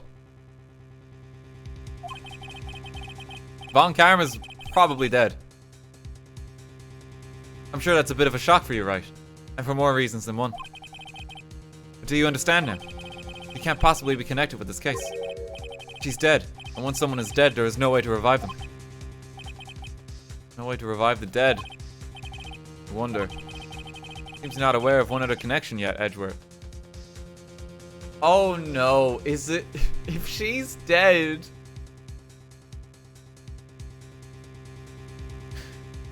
Did she come back through a spirit medium and do the killing? Oh no.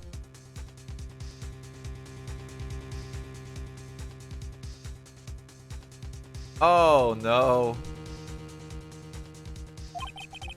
And what is that? It's about Iris and Dahlia Hawthorne's mother. What's their mother got to do with any of this? She's Morgan Fay. Oh no, she's dead. That means Pearls can channel her. Oh no. Yeah, because it's family.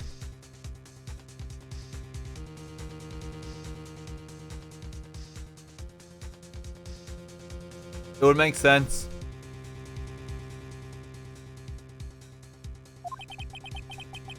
Spirit medium from a branch of the family of the Karain channeling technique. Did you say Karain channeling technique? Do you know something about it? Oh yes. I know it's connected with that fraudulent spirit medium. Fraudulent? I was involved in another nightmare 17 years ago. Oh no. I was caught up in the middle of a murder investigation. The police didn't have any leads. They were stumped, and that's when they called her in. She was a very famous spirit medium, and the master of her channeling school. But you know what happened. As a result of her efforts, an innocent man was accused of murder. She and her powers, they were all fraudulent. Edward, go to the police records room. It's all in there. All you have to do is check the DL6 incident case file, and you'll know. Of course, how could I forget? Edward was the victim in that case. Edward, you'll understand someday. And then you'll see that the Karain channeling technique is real. It all comes back to one man. Also, hey, how's it going? You want to talk about, like, your sister?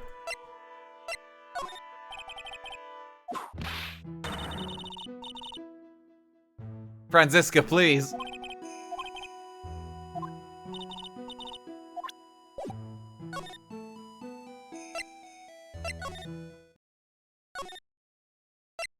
Okay, can I go...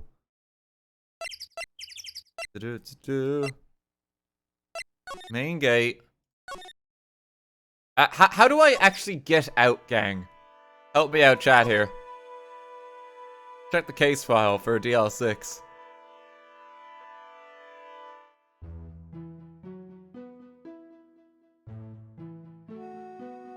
No, you can't leave here? Oh, okay, I'll just go straight to Pearl. I thought I had to go back. We've been to, like, precinct a few times before. Okay, that's good to know. Bridge. Heavenly Hall. I was expecting Larry and Pearls to be here. Guess they must have gone to collect firewood. Suppose I'll have to check back later. Okay, but there's nothing there now.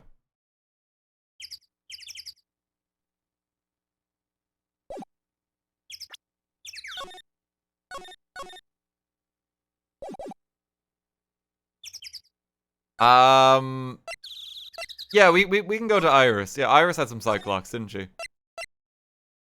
I was thinking I wouldn't be able to do anything there just because Franziska just, like, shooed me away. But yeah, there must be a pat here then. There'll be a pat somewhere.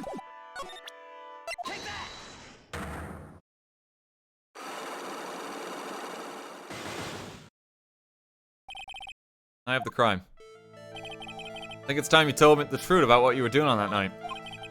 You said you were in your room at Hazakura Temple the entire time. You still claim that to be the truth. Yes, that's where I was. Iris, I believe you're innocent. That's why I want to believe what you're telling me to, but I can't. Because this person saw you somewhere else on the night of the murder. It was Bikini, wasn't it? Yeah. I'm talking about Sister Bikini, of course. Sister Bikini, your testimony in court today was very clear.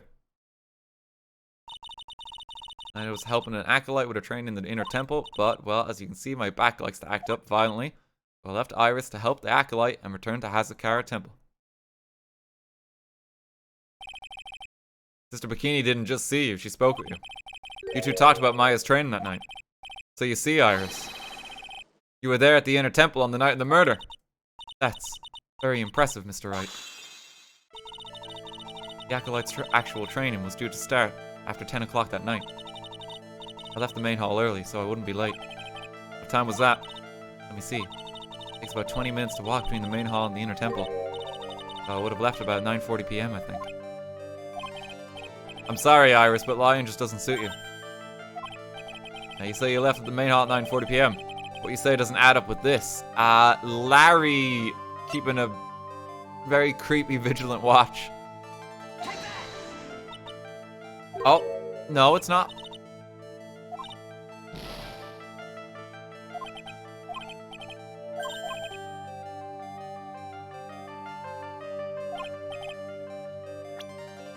Okay, it must be a piece of evidence then. I thought it was just Larry, because Larry would have encountered her. You know, Larry was there every 20 minutes.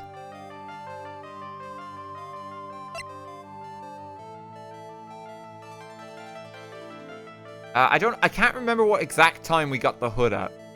I feel like it's the hood.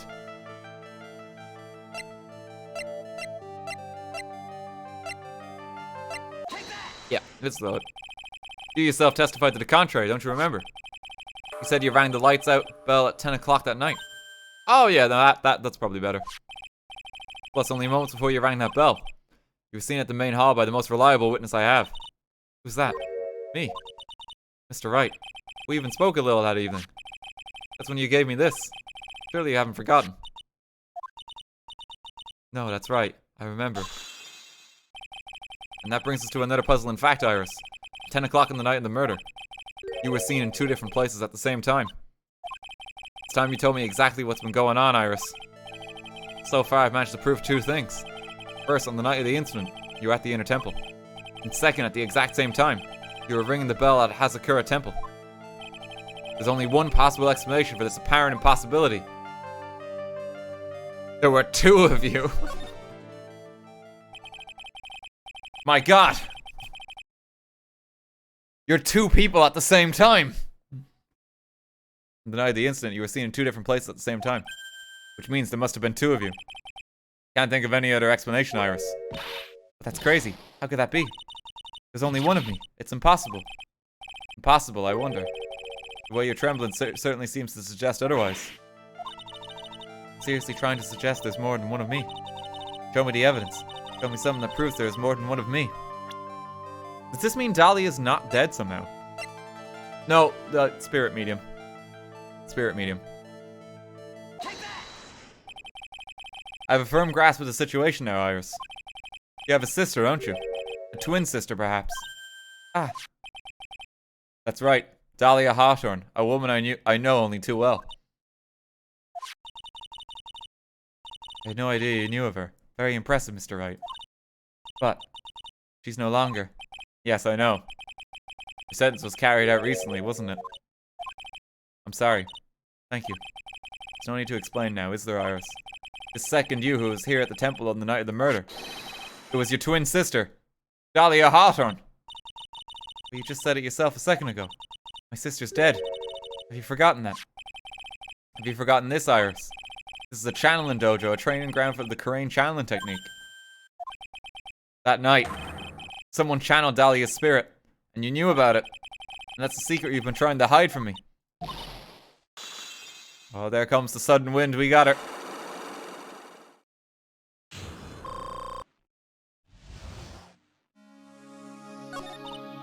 I was in my room on the main hall that night. As soon as I heard that I had been spotted at the inner temple, I knew. I knew it was my sister.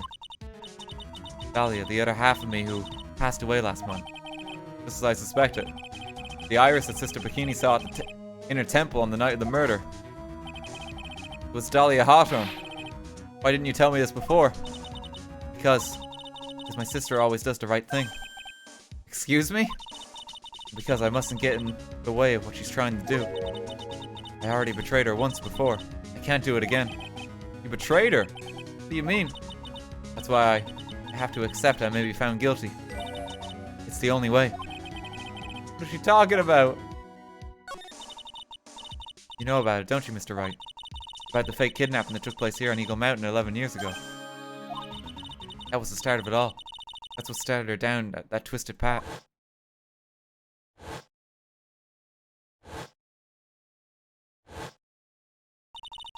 She started to commit crime after crime, and in the end, she lost her life. It's all because I betrayed her. How did you betray her, Iris? It was no coincidence that Eagle Mountain is where the exchange was to take place. After all, I helped plan the whole thing. What? But I got scared, so I ran away. What are you talking about? Why would you help her? Stealing $2 million from your own father. That's awful. But I promised that I'd help. And I didn't do it for the money. Huh? It was revenge on our father. Revenge? What do you mean by revenge? He was a hideous man. He threw our mother away and then sent her to hell. Her mother? She must be talking about Morgan Fay. Our mother was the eldest daughter of the main branch of the Fay family. The main family had a lot of influence in many businesses and political circles at the time. As the eldest daughter, our mother was set to inherit all of that as the next master. That's the reason our father married our mother in the first place, for power. His plan backfired. Because our mother's sister took it all from her, he took over as the master of the Crane. That would be Misty Fay, Maya's mother. Before long, the credibility of the Crane tradition hit rock bottom. The new master, Mystic Misty Fay, made a terrible mistake. It was during the investigation of the DL6 incident. After that happened, our father took me and my twin sister away, leaving our mother and our home behind. He hated the place. He said it was a hick dive. Hick dive? And that he had no reason to stay there. And that's where you came to Hazakura Temple? Yes, the woman my father took, as his next wife already had a daughter, Valerie. Okay, yeah, that's all cleared. I had no place in his new family, you see. Oh, and I haven't seen my mother once since then. Having the master seat stolen from her, and being rejected by her own family. I've heard she's been very battered, spiritually and emotionally. You can finally begin to see how the pieces fit together. I have asked her everything I can in my capacity as prosecutor. This incident, everything related to it, goes back to the history of the Fay clan. That's what it looks like. Iris, there's just one more thing I want you to tell me. What is it?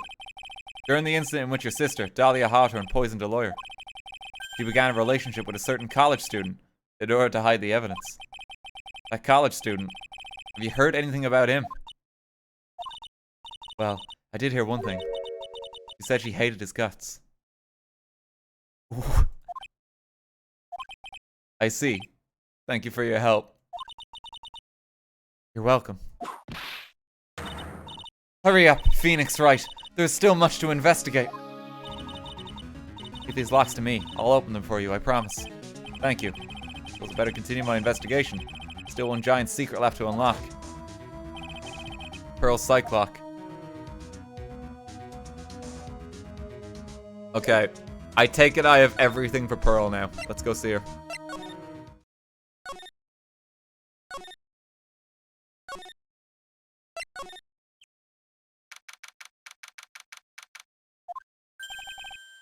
Look at that, they really did make a fire right in the middle of the shack.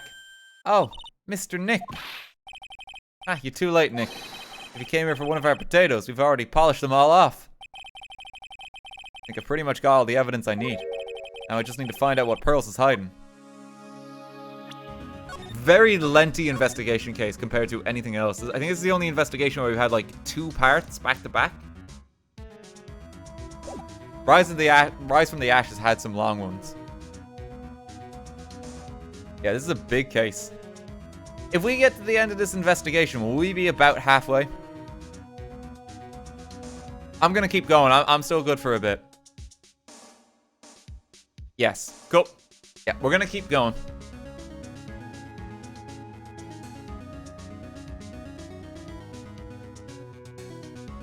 About 2/3, really? Oh, actually, okay, important here. Very important, help me out, chat. This is a 3-day case, yes? I figured it's a 3-day case. This is purely just for time and streams. No, it's not. It's... Oh, shit. It's only 2, really? Okay. Okay, thank you for telling me that, because just in terms of, like, actually dividing up the stream, because I was thinking I'm gonna have to go a while tonight, just so we can finish this tomorrow. I imagine the final trial is going to be long. Okay, let's just keep going with the investigation here then, and see if we can get to, like, the offset of the final trial. Yeah, and that's what we'll try and aim for. Okay, thanks for that. Yeah, I just assumed it was a 3-case trial. It just seemed like it would be, you know? Only 3-day trials were in the first game. I'm honestly kind of relieved of that. Yeah, like, I do enjoy the 3-day trial with Von Karma. But Rise from the Ashes was a very long one. And it's kind of like my biggest critique even of that case. It's just so long. It's like constant back and forth.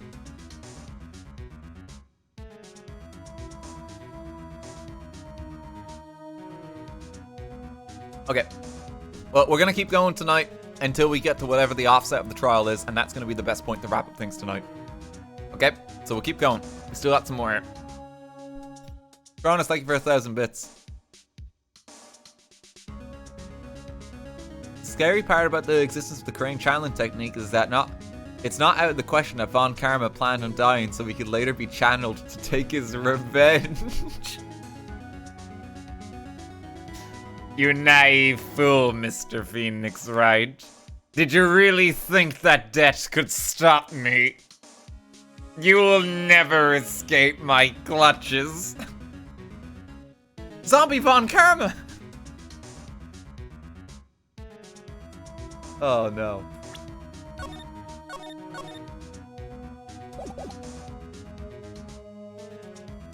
Zombie Karma. Okay. Alright, Cyclock time. Here we go.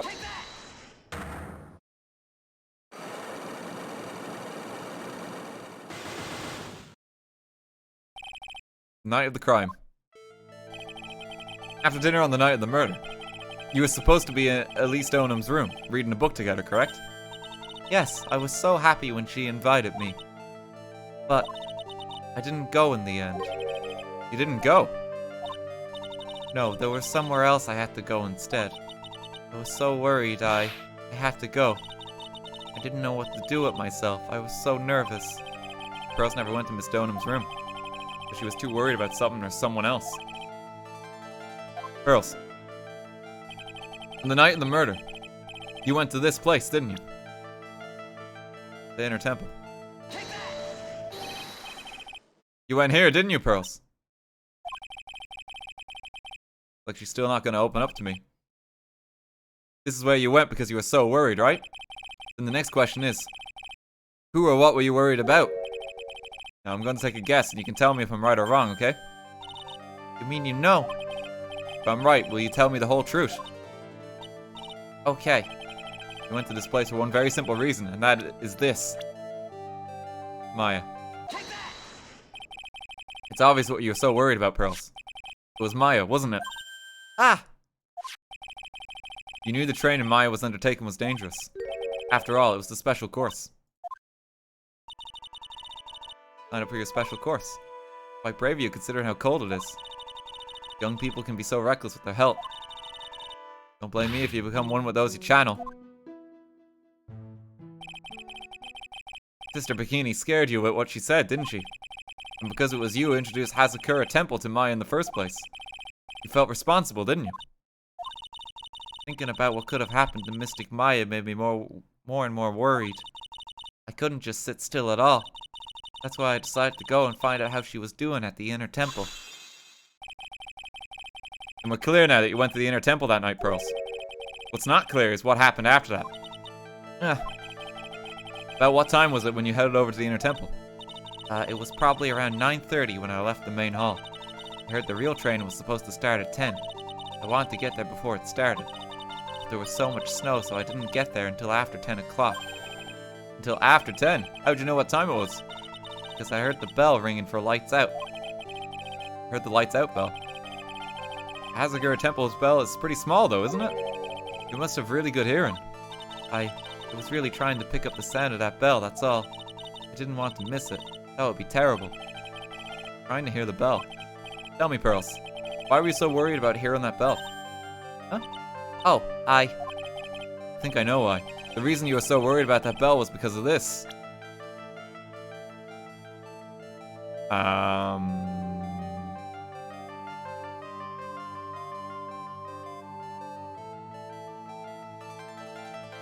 I don't know.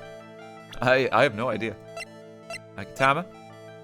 The cult magazine has not come into play just yet.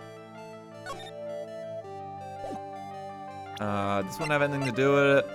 Photo wouldn't have anything to do with it.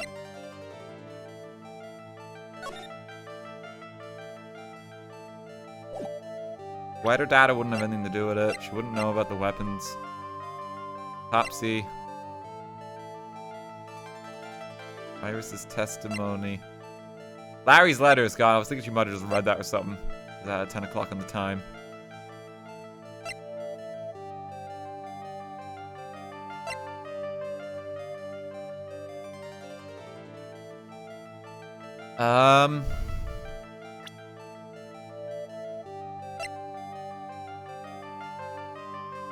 Is it just because of Misty Faye? Misty Faye or Bikini are the two I can think of. She's basically sneaking out.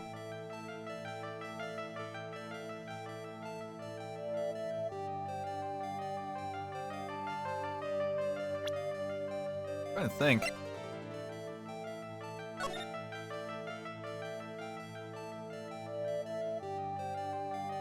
Oh, did she find this?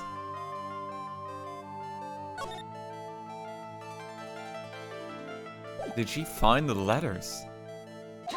She did.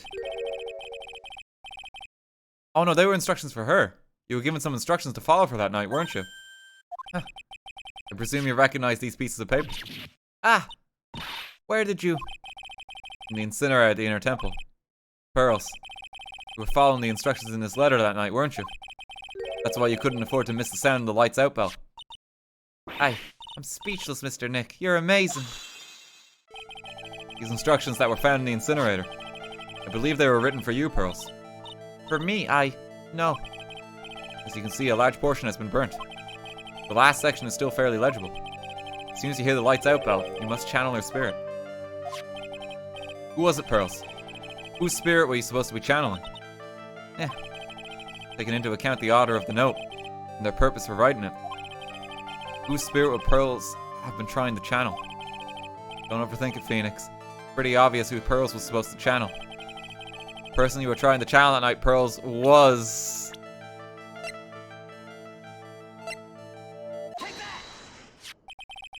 It was Dahlia Hawthorne, wasn't it?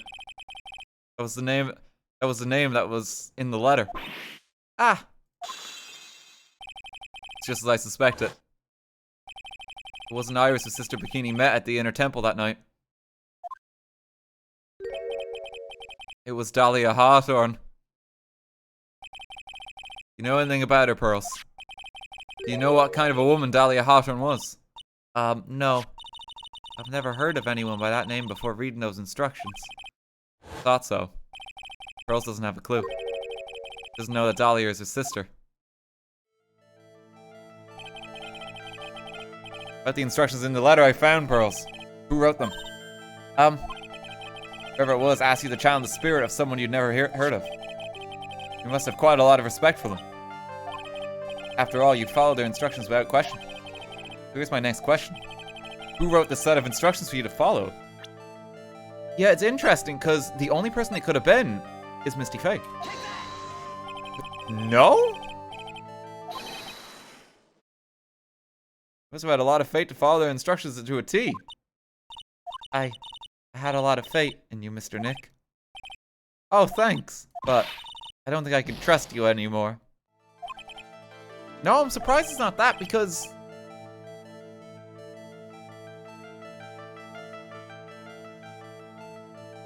Just because, yeah.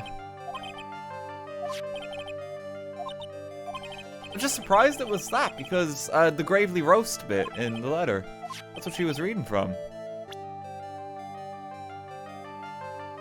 Okay, well, process of elimination. Girls, I need you to commit a little murder here on the night.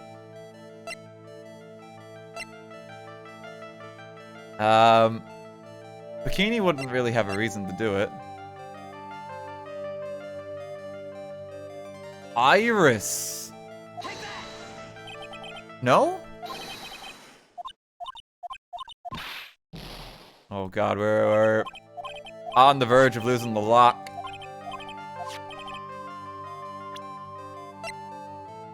Oh, we have a profile for Morgan Fate, but how would she have had contact? Okay, so we don't have to redo all of this. Help me out, chat. Is it Morgan Fay? Confirming before I do it, just so we don't have to reset the entire thing. Yes? Okay. Just in case. Girls, I have to wonder about something. You didn't have any idea what these instructions meant, did you?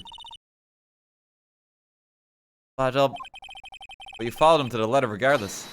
Why? Because it was your own mother who asked you, that's why. How did you? I figured it out. The person who wrote you this letter was your own mother, Morgan Fay. Alright, Pearls. It's time you started telling me the truth. Mr. Nick, Why is she holding back from me? I don't like this. Don't underestimate me just because I'm a child. Huh? You're trying to say I follow these instructions. I'd like to see some proof. What? Because I don't think you have any. Say anything rather than admit to carrying out those instructions. How did she get contact with her mother? Guess I'll have to produce some more evidence then. One more thing should do it. Alright, Pearls. Bolt knows someone carried out these instructions on the night of the murder. But you're right. There's no evidence that proves it was you. I knew it. However, you do know that whoever did it was a child. Huh? How did you know that? Couldn't have been an adult.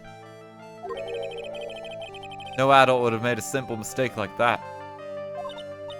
A simple mistake? What do you mean by that? I'm sure you thought you were carefully following the instructions you'd been given. But you misunderstood some of the words. And this is the evidence that proves it.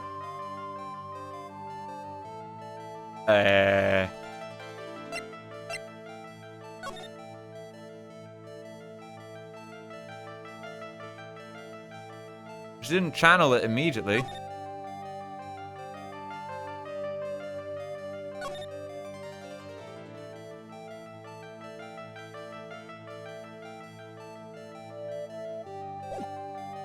Okay, quick help me out, chat. Is it the burnt letter here? Making sure we don't have to reset the entire thing. No, okay. Misunderstood some of the words. Okay, so what did Pearl do differently?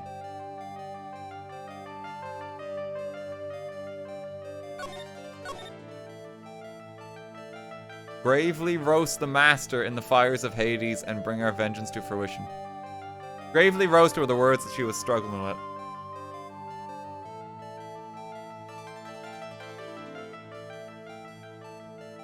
Bring our vengeance to fruition. Yes, this makes sense that it's Morgan Fay.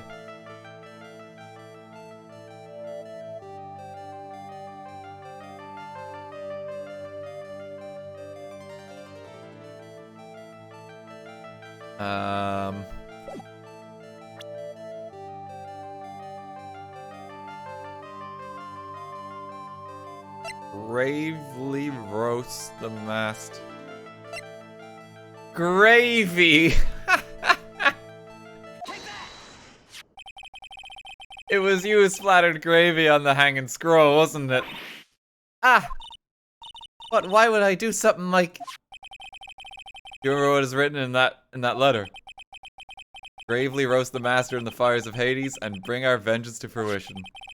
But you didn't know how to read the words gravely and roast among others, right? How did you know that? Remember the conversations with Miss Donham on the night of the murder? Yep, it comes back to this. I'd love to. I'm very good at reading. Oh, would you like to practice reading with me? So for example, how do you read this? Oh, Pearl brought the letter to her!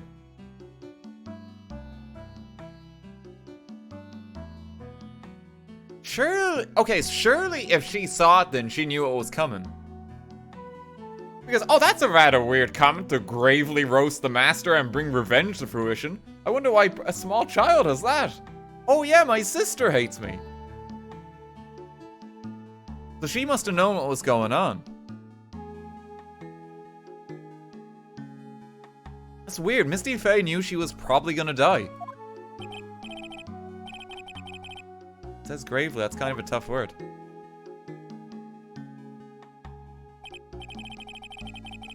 Sure, Mystic Donham thought you how to read gravely and roast. What she didn't teach you is what they meant. Gravely sounded like gravy to me. The only roast I could think of was the food. And that's why you did it. That's why you covered the picture of the master in gravy from that night's pot roast. To be honest, I did think it was a bit strange. Guess I really did get the wrong idea. Just a teeny bit. I really am useless. Couldn't even burn the letter properly as my mother had asked of me. Such a simple thing, and I couldn't even do it right. Poor Pearl. She's only 7. Like, it's a lot of pressure on her. After dinner that night, I did go to the inner temple. With a pot full of the leftover gravy. Gravy? Saw the picture on the hanging scroll near the sacred cavern. I was sure it was the master of Karain like it said in the letter. I see, and then... Well, it was already way past 10 when I got there because of all the snow. I went to the inner temple guest area. The guest area? Yes, I thought I could wait there until training was over. Why didn't you just go to the training hall? Because Mystic Maya's main training had already started and I couldn't interrupt it. So I just stayed where I was and prayed for her to get through it. But then, Pearls, did you fall asleep?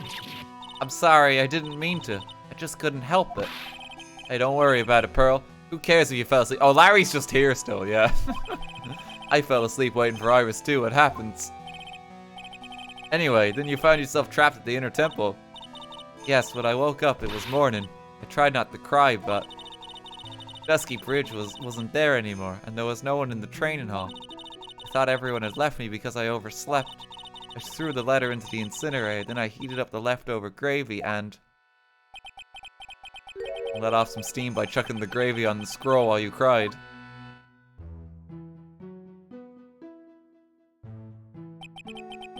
Must have been pretty scary for you, Pearl. I know what it's like. Nick used to leave me behind when I fell asleep at school, too. Don't equate something so trivial with her experience, Larry. It was written right here in my mother's letter. It said, as soon as you hear the lights out bell, you must channel her spirit. I was on my way over to the inner temple when I heard the bell ring. So you channeled Dahlia Holothorn's spirit? No, I tried, but I couldn't do it. Couldn't do it? I've never failed at channeling someone. This is the first time it's happened. I tried and I tried and I tried. Yesterday, this morning, the whole time. But I just couldn't do it. Don't let it get you down, Pearl. It'll all work out. If you want, I'll come flying through the sky for you. Whoosh, just like that. Harry's trying. You never managed to channel her spirit. Is that why you think your spiritual powers are gone? Yes, I don't know what to do. Isn't there any other explanation for why you couldn't channel a spirit? I suppose there's one other possibility. Not very likely, though. Could you please tell me what it is anyway? It could happen if someone else was already channeling the same spirit. Ooh. Someone else? What do you mean? Oh, there's only one of each spirit, right? Yep, it's like dating a girl, Nick. You can't see a hot chick if she's already taken. That would mean on the night of the murder, someone else channeled their spirit before Pearls could.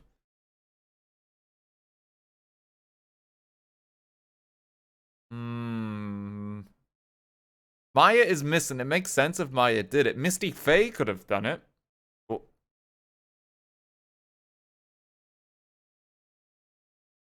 Maybe Misty was trying to make peace or something and channeled Dahlia, but I don't understand why.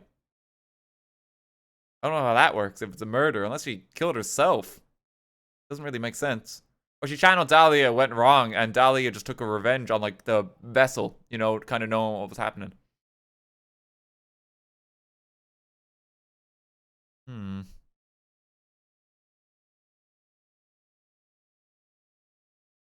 Yeah, Maya never saw the letter, too, so she wouldn't know this channel Dahlia. It must have been Misty who did it. Doesn't really make sense if Morgan's doing it for some reason. I don't think Morgan has powers as well. I think that was established before that she doesn't.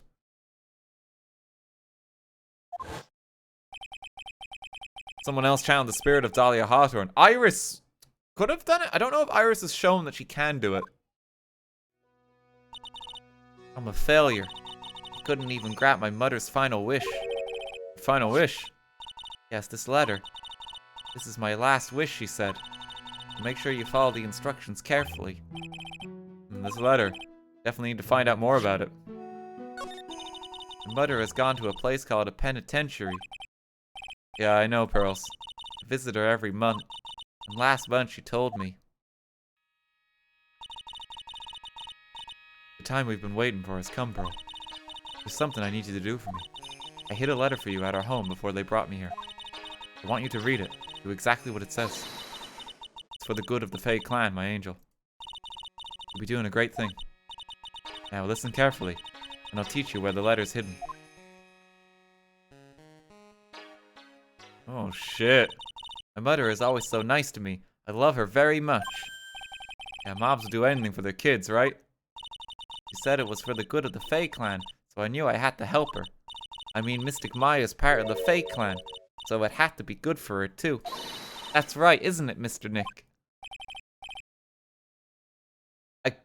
Sure. There was a picture with her letter too. A picture of Miss Dahlia Hawthorne. Usually a picture is enough to channel someone's spirit, but this time... Pretty weird, huh? Like Larry knows anything about this stuff. Something else that was strange about my mother's letter. The seal on it was broken, as if someone had already opened it once before. Sure is pretty strange. Larry... I don't think you're involved in this conversation, Larry. Someone had opened it already. Opened once before. I think Misty opened it. That makes the most sense to me. I think Misty knew what was going to happen. Thanks, Pearls. You really helped me out. You're very welcome. My mother is watching over us, so I'm sure Mystic Maya will be alright. That innocent smile on her face. What am I supposed to say to her? Ha! Oh, shit! Finally figured it out. Have you, Trite?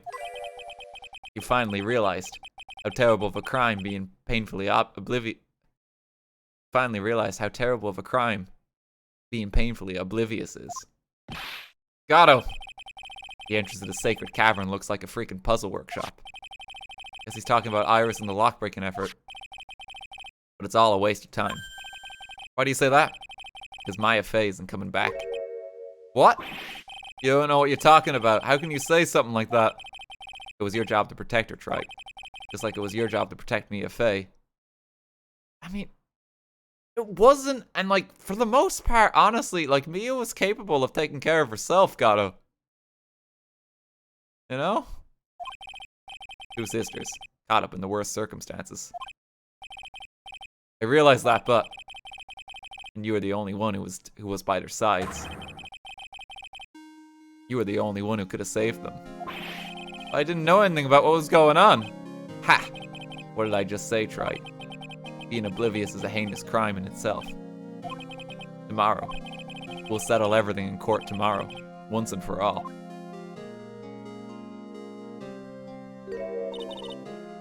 Okay, so something happened to Gato anyway. Yeah, he's upset. He's blaming Phoenix for what happened to Mia, which is just wrong. Apparently he got very injured at some point. Still don't know what's going on there. He's drinking more coffee. Mr. Nick, is what that man just said true? It'll be alright, bros. I'm sure Maya's alive. You'll see for yourself tomorrow. Yeah, that's right. I know I can trust you, Mr. Nick.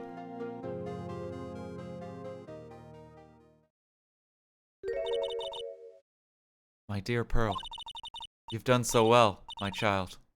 My Pearl.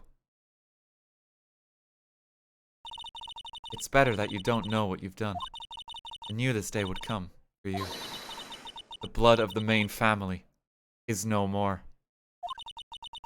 Now, finally, after all this time, the master's seat is yours. My last great wish. It seems I was just in time.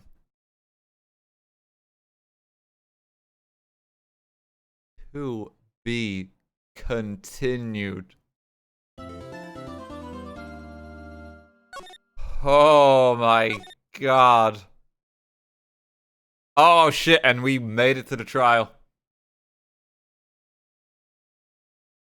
That's a hell of a cliffhanger to leave it on.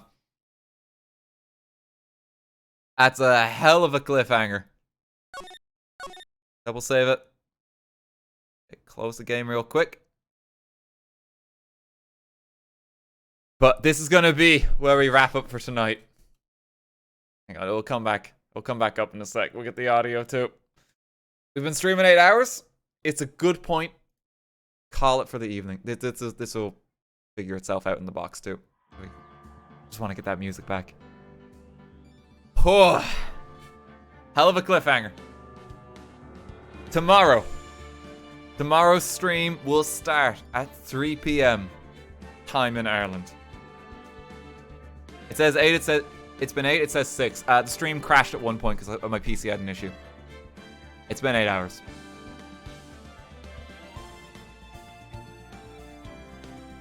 Okay, hell of a cliffhanger, but tomorrow it's the end. It's the final trial of the final case. I'm very excited. Thank you to everyone who gave bits, who subscribed, who gave gift subs, and to the mods on hand, as ever, for being here. There's the mods as ever for being on hand. Butchered the way I want to say that. Thank you as well to everyone who subbed and gave bits before the stream went down too.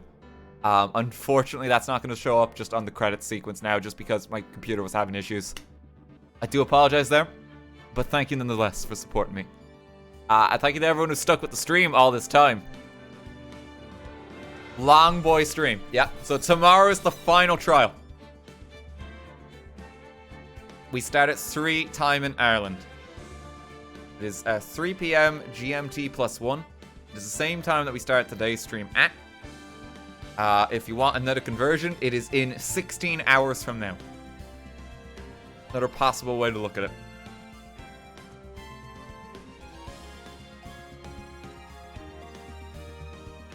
There's a clock on the About tab on the Twitch channel as well that counts down in hours if you're confused. That's another good way of doing it. You can also, I'll post a notification on Twitter and I'll post it on Discord too. When will today's VOD go on to YouTube? Not for a while. The Phoenix Wright VODs take a particularly long time to get to YouTube. It's not me who does it. Shout out to Poe there. But I know they take a while just because processing is a pain. I have this problem too, even with uploading the highlights to the YouTube channel. Like sometimes like a 2-hour Phoenix Wright video will take like a full 12 hours just to process. So like looking at a stream like this, from the point it's uploaded, it could be 48 hours until it's actually processed. Yeah, so it takes a long while. If you do want to go back and watch the VOD more immediately than that, it is on the Twitch channel. And it'll eventually be archived. If you want to be fully caught up as well, following from today's stream too, all of the highlight videos for the past trials of this game are on the YouTube channel already. The latest one went up yesterday. So you can watch them there. But yeah, final trial tomorrow. It's a pretty hype case. The stakes are very good. I like that they're trying to like kind of conclude things and even wrap it up. It feels very final. Even going back to fucking DL6 of all things. I like that. You can never escape my influence. Guy beeping. I don't know if you heard that. Okay, let me see you stream it. I'm gonna leave you in someone's care for the evening. I don't know who's gonna be going at this hour. Let me look. There's quite a few people streaming.